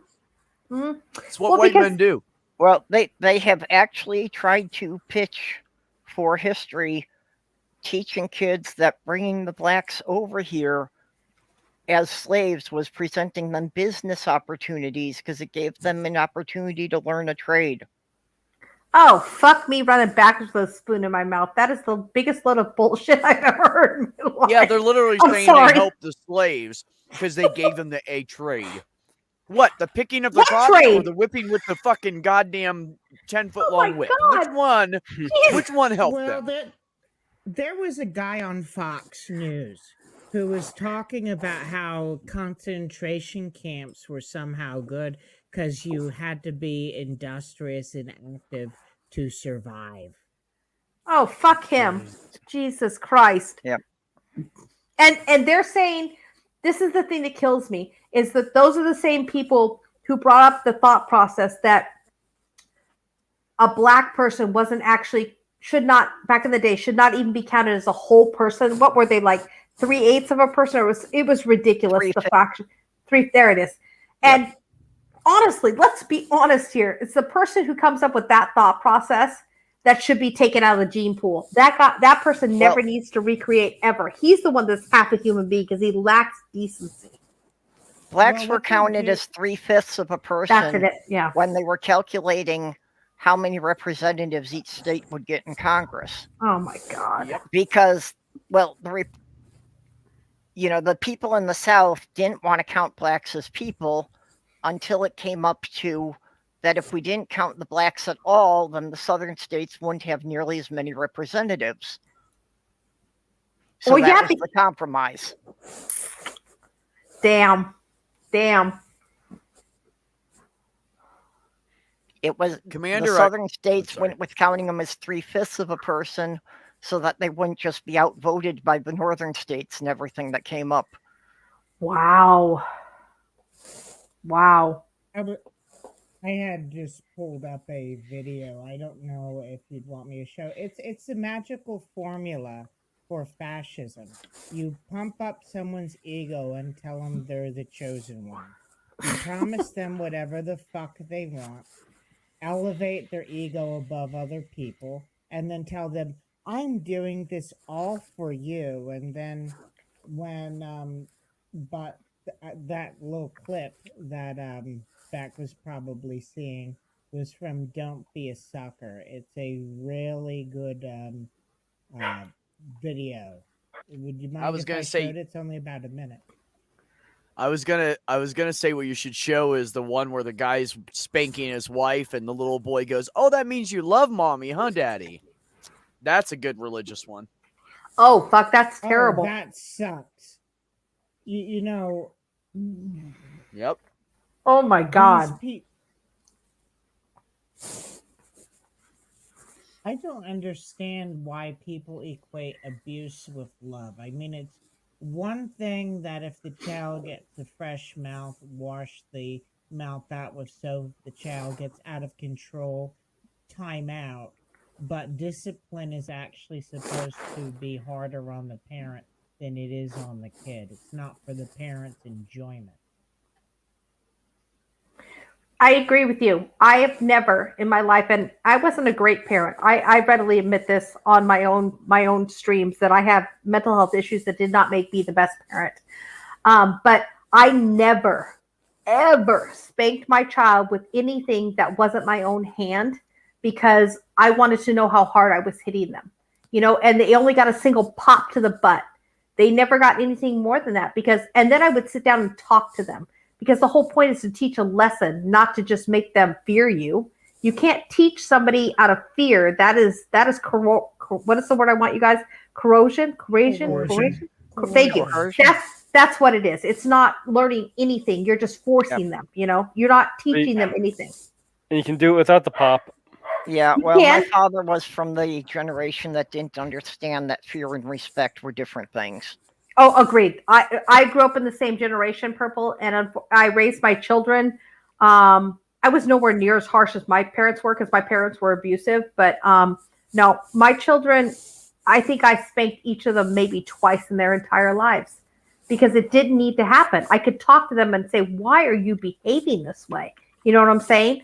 But I guess I would say to each his own. But I don't believe in corporal punishment anymore. I don't believe I'm at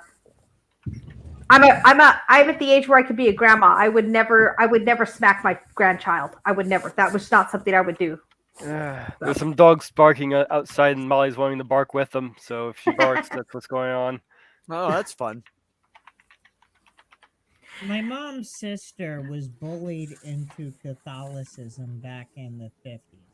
Jewish, bullied into Catholicism because they lived in the burg. That was my mom's sister. My mom's sister married someone who eventually the state of Florida had to warn neighborhoods about, Eddie. And that man was a piece of shit. He would beat the kids preemptively. This is for what you're going to do today. And I think all but 2 of them are basket cases, and the 2 youngest ones out. This is what they used to.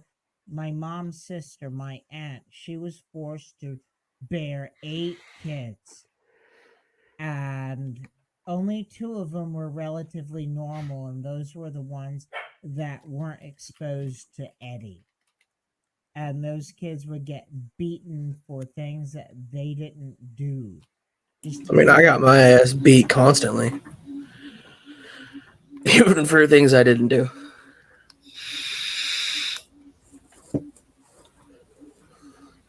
Oh yeah, I got paddled all the time from the principal at school, at grade school. No, I didn't get That paddled. motherfucker saw my ass more than anybody else in the school did. I tell you that. I think I didn't get a paddle. I got a weeping willow branch to my ass. That was always fun. Oh, yeah, buddy. somewhere halfway through elementary school, the school district decided that the principal couldn't actually hit kids anymore. Try a 6-inch long, 4-inch wide metal pancake spatula that has slits in it. Each slit is about a 1/4 inch wide, and there's like 10 slits. And well, let me tell you what the welts on my ass were shaped like when I was a child. And I'm talking bare ass, buddy. Bare ass. No, Beck, from somebody who also got the spatula, but also got the willow from my stepmom. I'm actually going to go with the willow because that effer with that little, the end of it would sting and leave a little bit more of a welt than the spatula would. And it would wrap around your legs. Yes. Oh my God. Yes. It wouldn't just hit your ass. It would wrap around my entire leg. And I'd have, and if I wore shorts, I had to say that I fell into a tree. So, yeah, that was fun. Well, all I say is I'd hit back. Oh, I did hit back. I just don't talk to them anymore. Yeah. But I wanted to jump on something the only reason I never blamed my mother and got mad at her for all the spankings and stuff was because after she spanked us, she would literally go cry. But she thought that's what she had to do because that's what my dad wanted done. And we were back in that age where the man ruled the house and the women didn't get say and all that shit. So dad beat us with belts and all kinds of shit, and mom used wooden spoons and spatulas on us. And she had a drawer that was full of just rubber and metal spatulas and wooden spoons, and it was a lottery, and you rolled the dice staring at her like her stomach, waiting for the hand to come around to find out what you were getting beaten with that day. But when she divorced my father, when she kicked my dad out of the house and divorced him, all the beatings stopped. That didn't happen. We got slapped here and there for really horrible things, but all the beatings stopped. It was just him.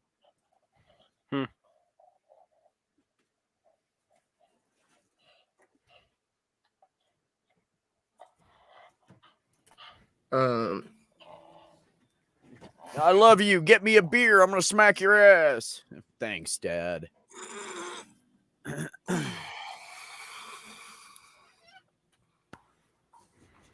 Yeah, dog. I got in trouble in kindergarten because I was writing with my left hand. And they made me correct it. So my right hand I have the worst handwriting in the world. But I can do a lot of things. I can do a lot of things with both hands, so that's good. What's that? Are left-handed people still on the list? Well, I was a left-handed kid until they kept smacking the shit out of my hand when I would write with it with a ruler. Then I became a right-hander.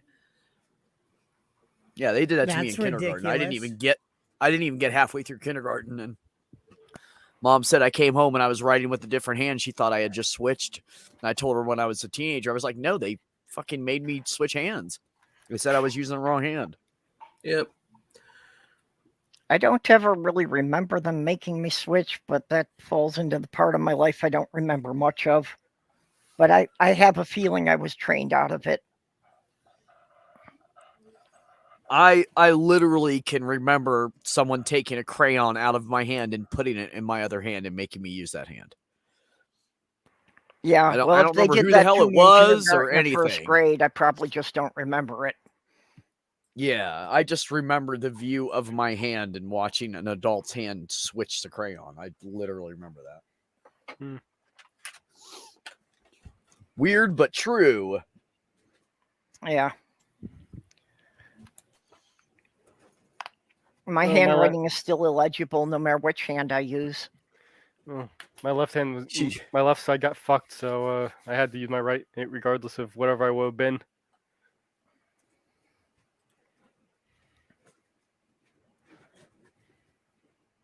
Yeah, but Tsunami, it wasn't like that. Like she literally felt bad. You know, after a while, when we got a little older, she was more used to it, kind of thing.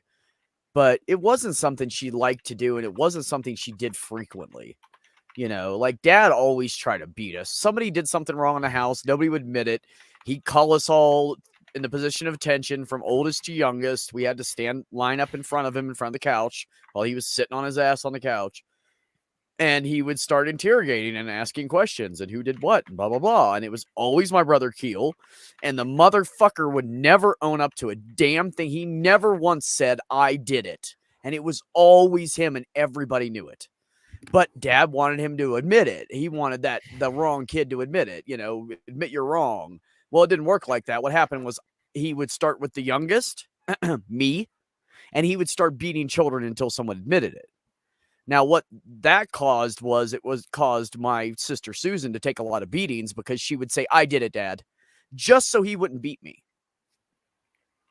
because I was like 3 years old and he's wanting to beat me with like a double wide 70s belt with holes in it, bare ass in front of everybody, you know?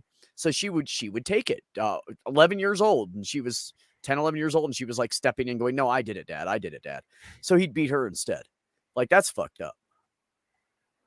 Yeah, That's when I not- was that growing up, should I not got be a part of blamed for anybody's so childhood. much stuff I didn't do that I never made any connection between my actions and the punishment.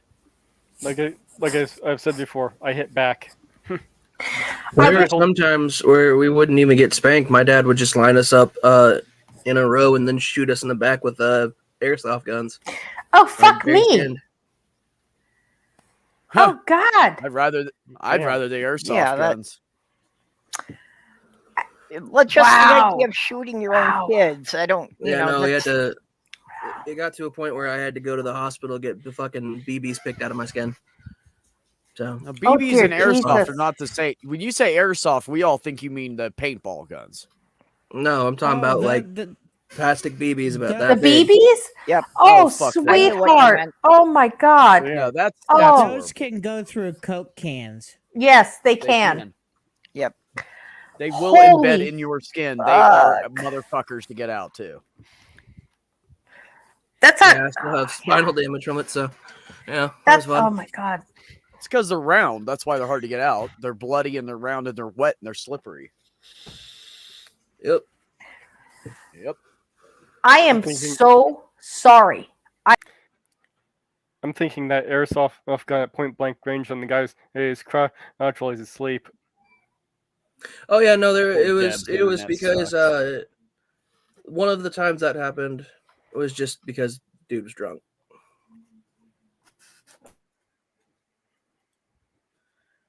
Oh, I agree with this, Sumami. I agree with this 100%. You know, there's people out there trying to get abortions because they know they don't want children and they'll be bad parents and they don't like children. This is one of the reasons. So what happens? What happens is like that Hispanic couple where the lady literally tried to hire a hitman to kill her child because she didn't want him to begin with. He was 3 to 5 years old, somewhere in there. And she got caught. She's in jail now for trying to hire a hitman to kill her fucking child because she never wanted the kid. But you know what? Hispanic people are Catholic. And in Catholicism, you don't get fucking abortions. So that's the kind of shit we have to deal with. These and there's been a rash of Hispanic people like dropping babies at hospitals and at the back door and running and dropping them off in the hospital dumpster, putting them outside fire stations. They don't want these fucking children, and nobody should be making them have them. Agreed. They're literally just costing more money to the system because now this is what you have. Now you have a kid in the system who is fucking crazy because his mother tried to kill him. You got a 5-year-old kid that's fucking nuts. Now now that's something else now who pays for that? Well, not only that, that's Beck. the kind of shit. That's the kind of shit why I am for abortion. I am not for it at like 8 months, but I am for it. Well, it's not only that with the Catholic religion, Beck. It is also the fact that they don't believe in birth control. They think birth control is wrong. And that is where a lot of the issue comes in. But I'm sorry, I ran over somebody. I'm so sorry who that was. I'm sorry. That was me. I apologize. Do you remember when the state of Texas did the $10,000 bounty thing? Right? Yeah. They had not increased the amount of money that state foster providers get to feed the kids. So after they passed that, I called up the 700 Club and I tried to pray with some of the people there that the state of Texas would adequately fund child protective services. And none of them would pray that.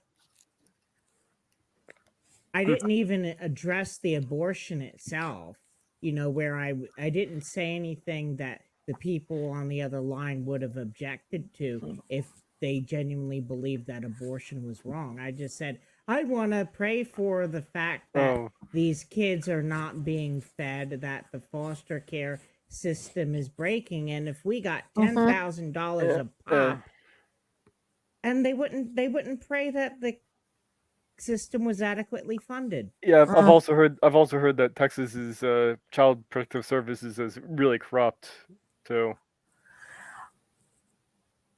I don't know anything about Texas, but I do know that the most systems like Child Protective Services, they are so overworked and they are so like, you got to do this, you got to do that. But they are honestly, I'm going to be honest from my own research. This is only my own research.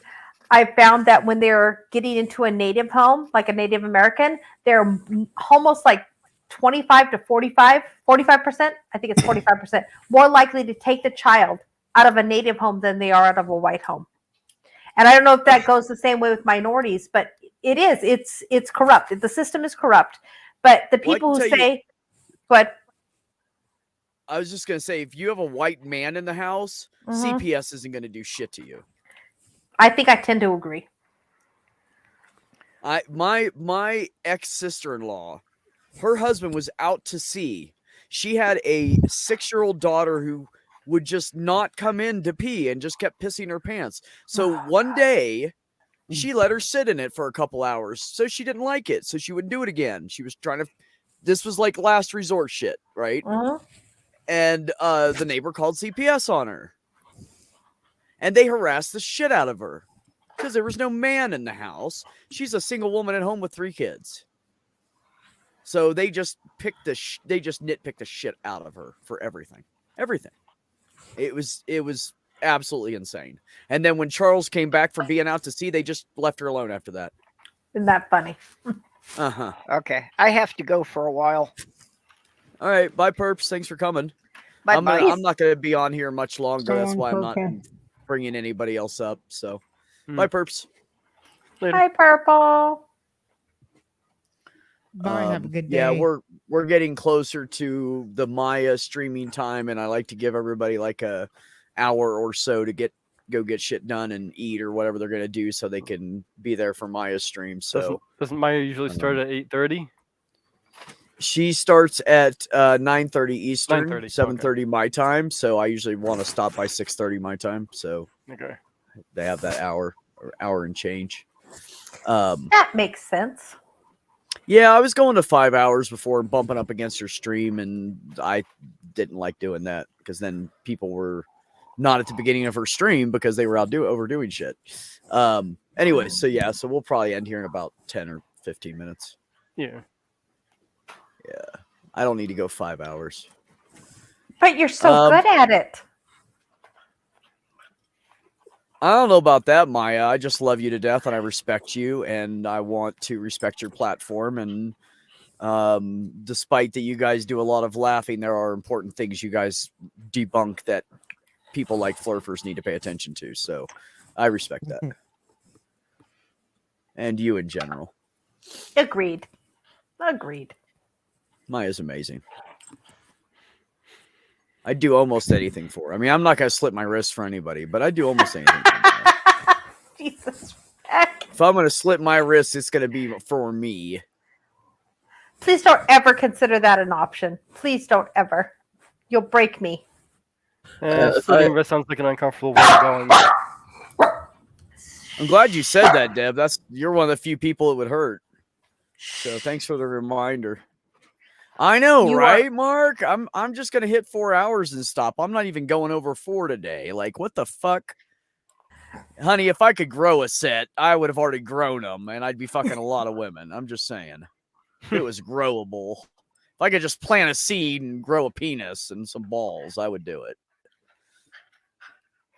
I mean, if there's a way to transplant mine, you can just have mine. I don't want the fucking things. No. I'm really picky about the balls, though. I mean, I don't want, like, saggy, nasty ones. I want tight, I'm still 18-year-old balls. I mean, I don't think my balls are saggy. I'm only 25. Yeah, I don't know. They're a little used, though. I'll just have them made out of my own stuff. They're over on your separate thing. Now the penis, though. We can talk about the penis, though. I'm just trying to get rid of both of them. I don't want the fucking things. I was born smooth. That's how I felt with my fucking chest, man. It was the best thing I ever did in my entire fucking life. Get rid of that shit. mean, I'm not using them. I'm fucking asexual, so I mean, you can just have them. I don't give a fuck. Yeah, I'm asexual too, but not by choice. Anyways, but tis. No, so Beck, never question that you are loved. You are absolutely loved 100% by this person right here. Absolutely. Love you too, Deb. Ox said they ain't saggy till you feel cold water from a toilet at 5 a.m. on. Oh shit, that's 5 saggy. a.m. on them. That's when you know they're saggy. That's pretty saggy. Do your balls hang low? Do they wobble to and fro? Can you tie him in a knot? Can you tie him in a bow? Somebody had to do it. I couldn't resist. I'm sorry. No, you had That's to. great. It was a necessity. That's It needed to be done. Yeah, actually, Mark. Oh, here's an update. I went and saw her for my 6 month. Yes, it's been 6 months. For my 6 month post-op visit, and they have an on-staff plastic surgeon now. Oh. So I have an appointment with a plastic surgeon to see if he can do some nipple adjustment for me. Oh my God, I'm so excited. Insurance will cover it. Yeah. So Hell every yeah. Tuesday, I have to call the office every Tuesday afternoon and say, does he have any appointments open? Because he only works on Wednesdays. He's got his own private practice. That's all cash. But he wanted to work at the breast center and, help cancer patients and stuff. So he does that as well. But he only does it 1 day a week. So I have to, catch him, He's only in the office 1 day a week.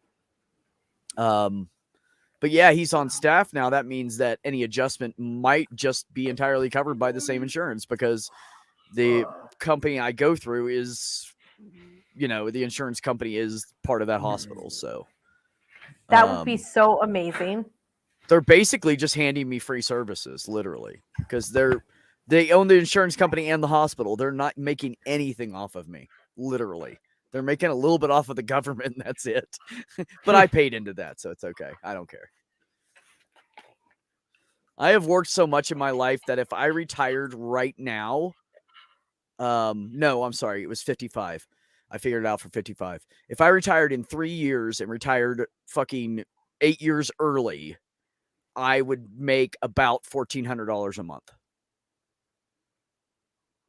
I mean, and then if I wait till 67, I can take home like $1,600, $1,700 a month. That's a lot of money. I can easily live off of that in my tiny home. I'm so ready to retire. Guess I better find a job first, though, huh?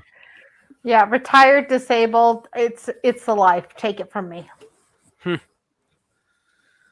Well, with the kidney thing now, that's one more tick mark on my disability form. So maybe absolutely give it to me. Hey, Sumami, that is not true. Vaginas are fucking beautiful and sexy and delicious. They are not ugly. That's how you know that you are really, really straight, chickie. When you think vaginas are ugly, they are beautiful. Oh, good Lord. Mark Caesar said the worst thing about saggy balls is sitting on them, I bet. Oh my God, dude. Sitting That's why I want the tight. I saw this twink in a fucking it was like a swingers club thing, and there was this twink in there, and he had the tightest, smallest little ball sack I've ever seen. I loved it. I want that ball sack. Well, I mean, it's still gonna droop when you get hot. That's just how it works. Your balls get hot, they start to sag. Well, the point is that these are really up against this dude. Seriously, there's no sag at all. So minimal sag when hot. I'm thinking those are the kind of nuts I want. So my husband says rolling over on them when you're riding a motorcycle is not good either. It might be worse than sitting on them.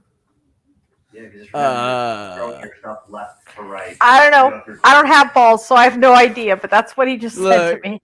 Stu Bobby said, Ox, I can hear the noise in my head right now, like when you get a stick caught in there and it makes that clacking noise. Clack, clack, clack, clack, clack, clack, clack.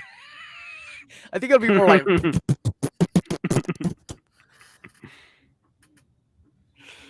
No, my partner made fun of me the other day because we were on call and I sat on my nuts. I have Yeah. friends who had a splinter get in his nuts once.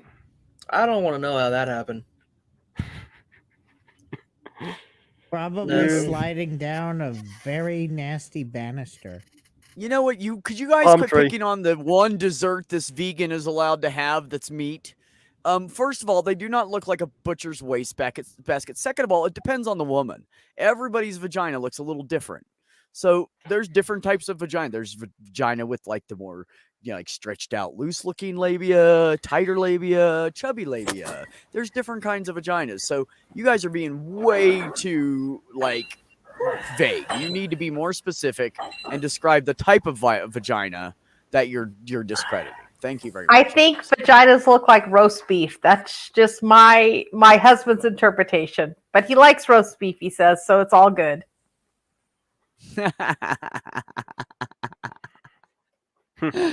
Oh my goodness. I'll be right back.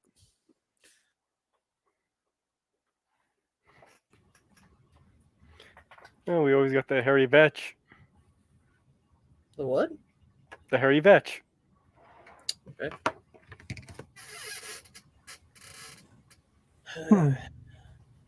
I gotta come up with a costume for next weekend. It's gonna suck.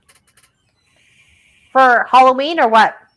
No, I'm going to Ohio State Ren Fair. Ren Fair. Oh, Ooh, fun.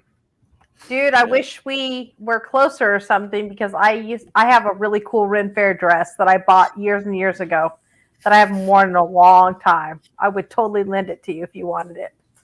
I don't wear dresses. Okay. Thank you, though. In that case, sorry. I go with very gender neutral aesthetic because binary. Okay. So I apologize. I didn't realize that your pronouns were they and them. It's more they it pronouns, but they it. Okay. Yep.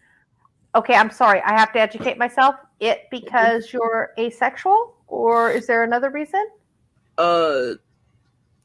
They it is just I don't really identify with any proper pronouns, so it's they it. Okay. And it's more complicated than asexual. I'm gray sexual, which is a form of asexual. It's just easier to say asexual, so that way I don't have to explain a shitload of things between the differences. Okay, good thing, because I would actually have asked you, can you please explain that to me? Because I don't understand. I didn't even realize there were different grades. I'm sorry. You don't have to if you don't want to, though.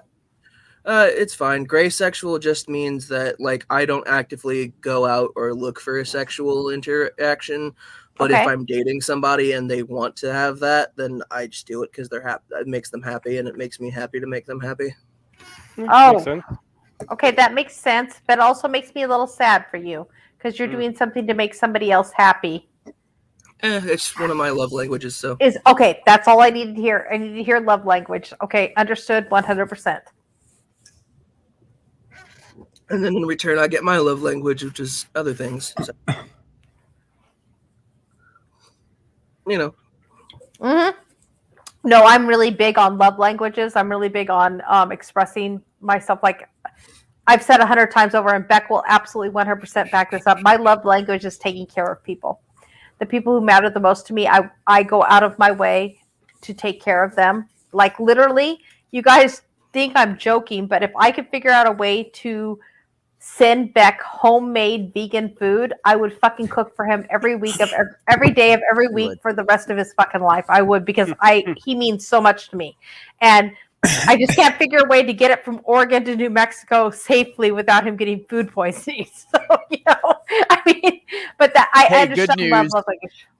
Good news. Remember, it's all plant-based. Hey, I can send you a bunch of Oreos.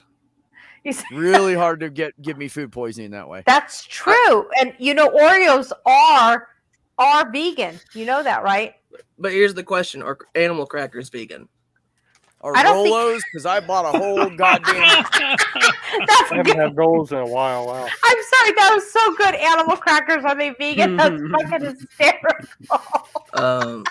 But no, one of my love languages is I'm autistic, and my partner is also autistic. So what we do is we'll pick a night where both of us will just talk about things that we are are obsessed with, and we'll just go down the line.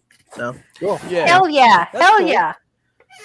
You know, Like it's, you yesterday- know, we're all crazy. Q, you just got to find somebody that's the same kind of crazy as you. And if you did that, I am happy for you. That's I it. have all of my partners are just about as crazy as I am, if not a little less. Sweet. And no, it's not the level, it's the kind of crazy, the topic, Yes. the category. Yes. Yes. That's what We, matters. Yeah. The four of us got into a group chat yesterday and talked about Hell of a Boss, which is a LGBTQ friendly adult animation on YouTube. It's amazing. That is Hell of a Boss. Has-Been Hotel. Yeah, it's Same People by Has-Been Hotel. Yeah.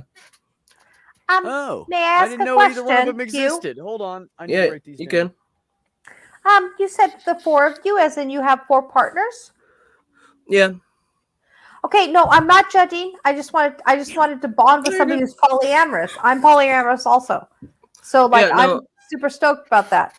It's cool. And then one of my partners, I don't have, this isn't public knowledge, but I just started recently getting comfortable saying it. I have DID, and so one of my partners and I had a conversation about that, and it was very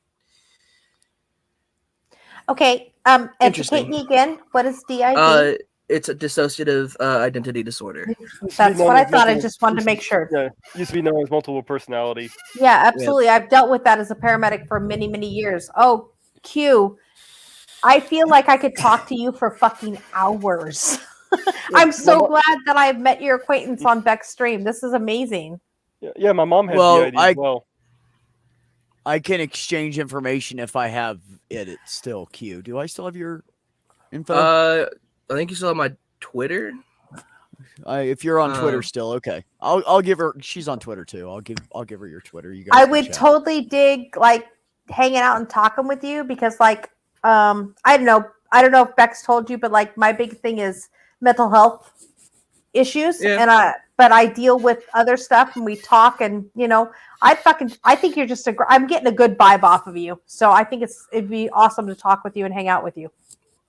Appreciate that. Same to you. Thank you, I sir.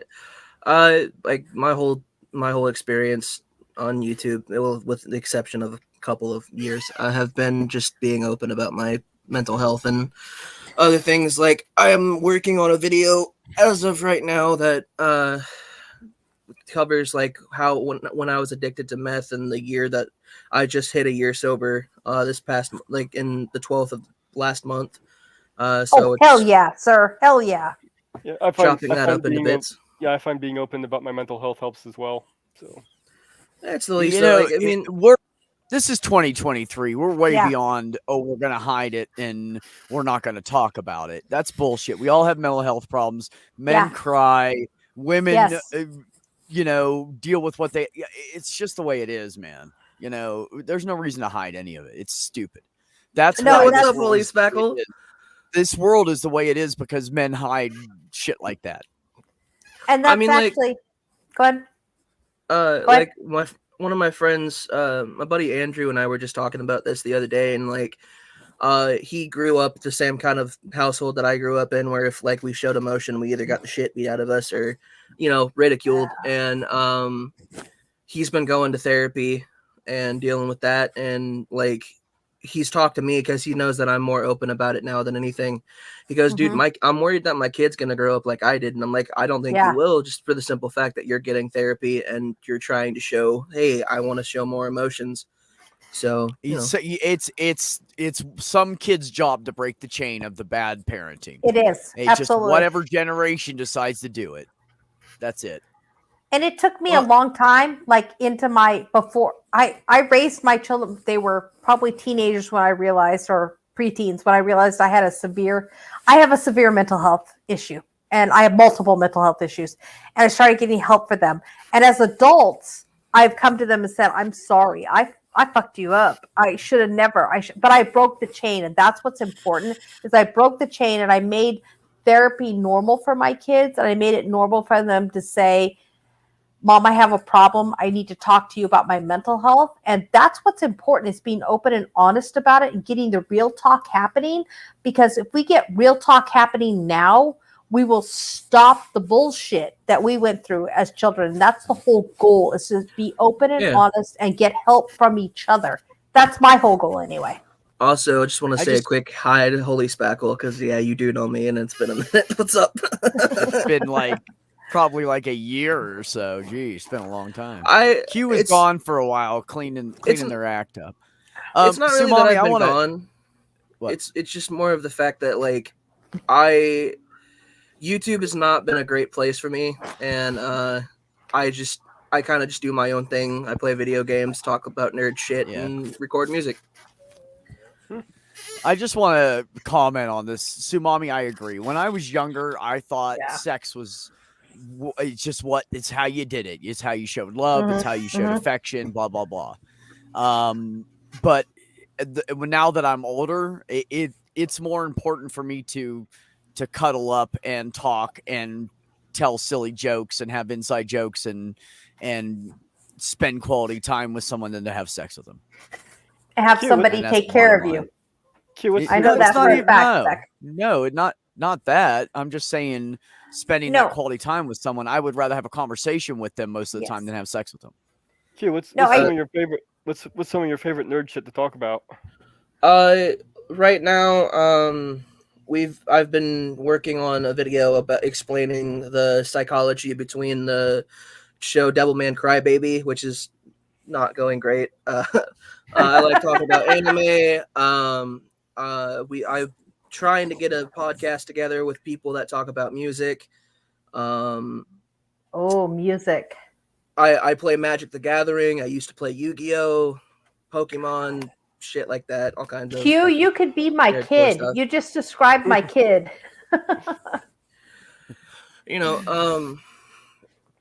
One of my friends and I are currently working on a streamathon for raising breast cancer awareness.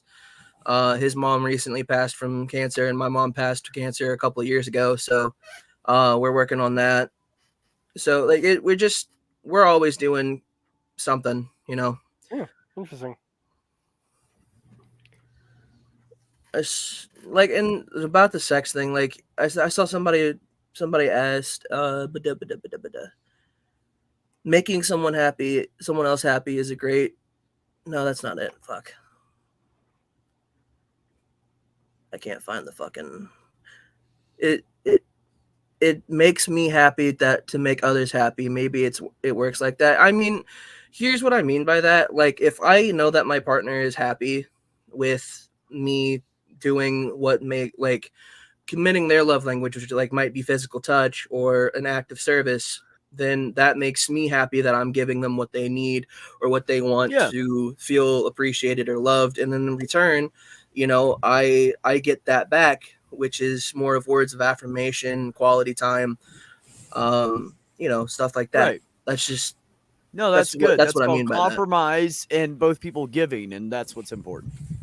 So yeah, that's good. I have a date with one of my partners coming up where they just want to smoke weed with me, and hell yeah, that's cool. It doesn't matter what you do; it's still getting together. I've watched several incarnations of Devilman, and it always shocks me what happens to his girlfriend. Yeah, no, he just can't have a girlfriend, bro. But the reason I picked Devilman Crybaby was because it's the latest reincarnation of it, and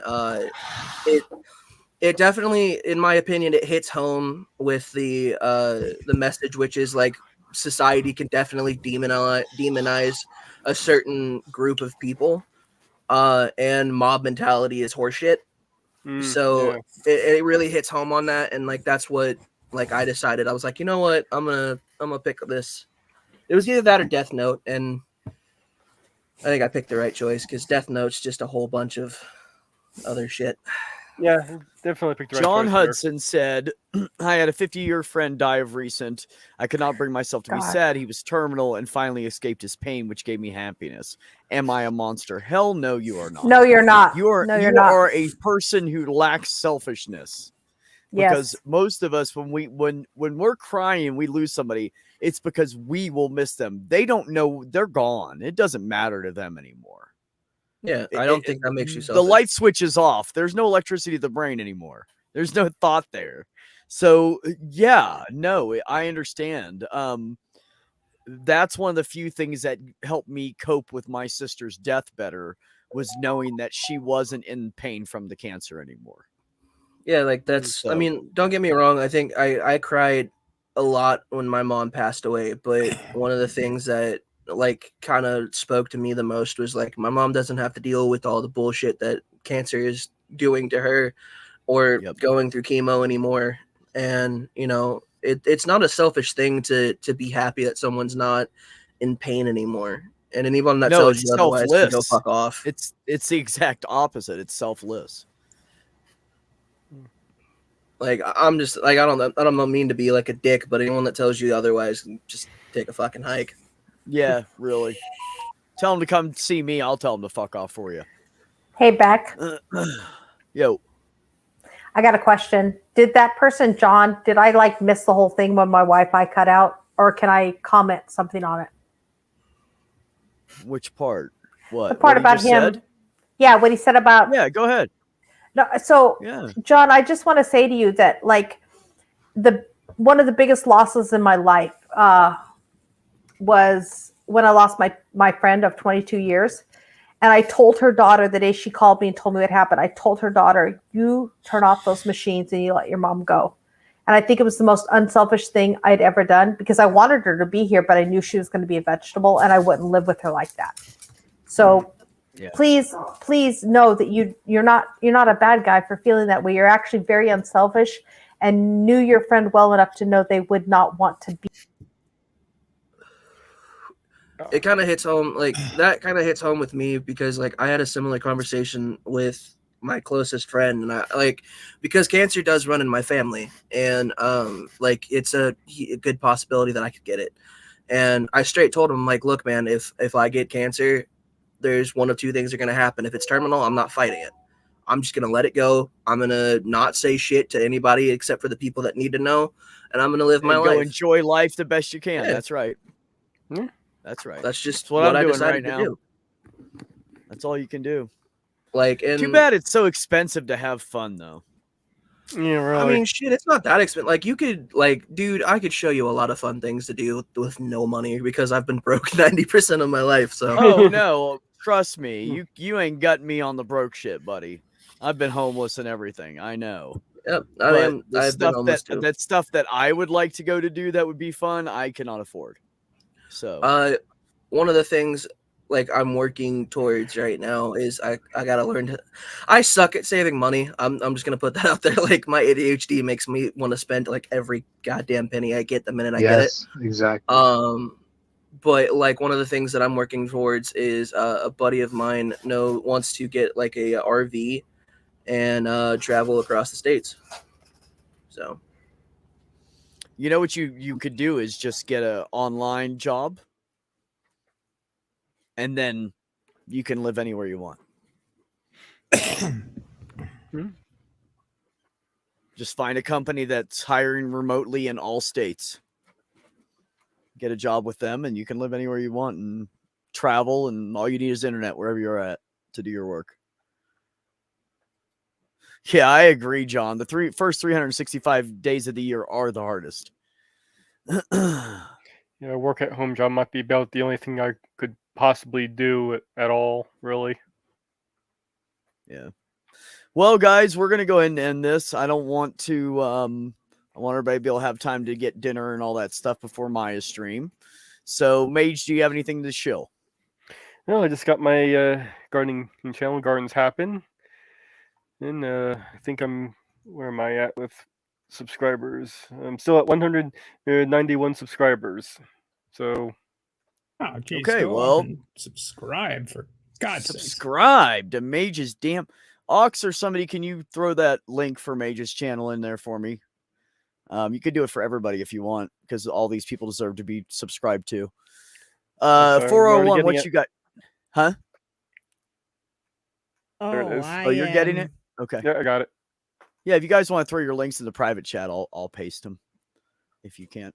Yeah, go ahead, 401. I'm trying to get my link. I got one video out next week. I'm doing a series where I am basically taking comments that were left, basically comments left by Russian trolls, and making fun of them. Here's the first installment. I just posted it. And I'm going to be doing that for a while. Then hopefully next weekend, I will be finishing up or doing part 2 of the live stream debunk of Alex Jones and the Russian propagandist Soviov. And I'll try to have plenty of fun with that. I mean, Alex Jones is one of the most ridiculous pieces of shit the world has ever seen. So that ought to be fun to make fun of him. Yeah. Okay, well, cool. Who's next? Cosmic Kyle. Well, actually, care if I show my poster canvas thing?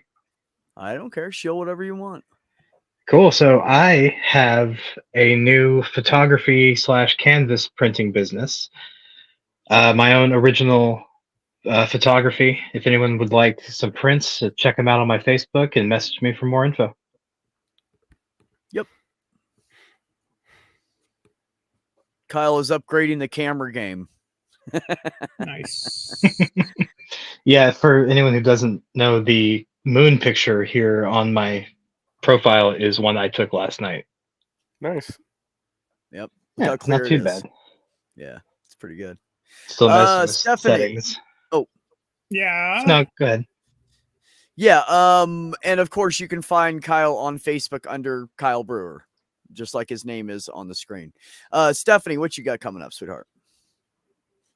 Well, coming up is starting next Thursday, putting an Etchells together in Marblehead and doing the Etchells New England Championships Friday, Saturday, and Sunday. Doing some yacht racing in Marblehead. Very tough field down there. Well, a bunch of world champions. Let's see if we can beat any of them. And so that's in the offline mode, although I hope to get a few things I can throw up on my channel. Friday, I celebrated 200 subs. Actually, it was, by that point in time, it was 210. Okay. But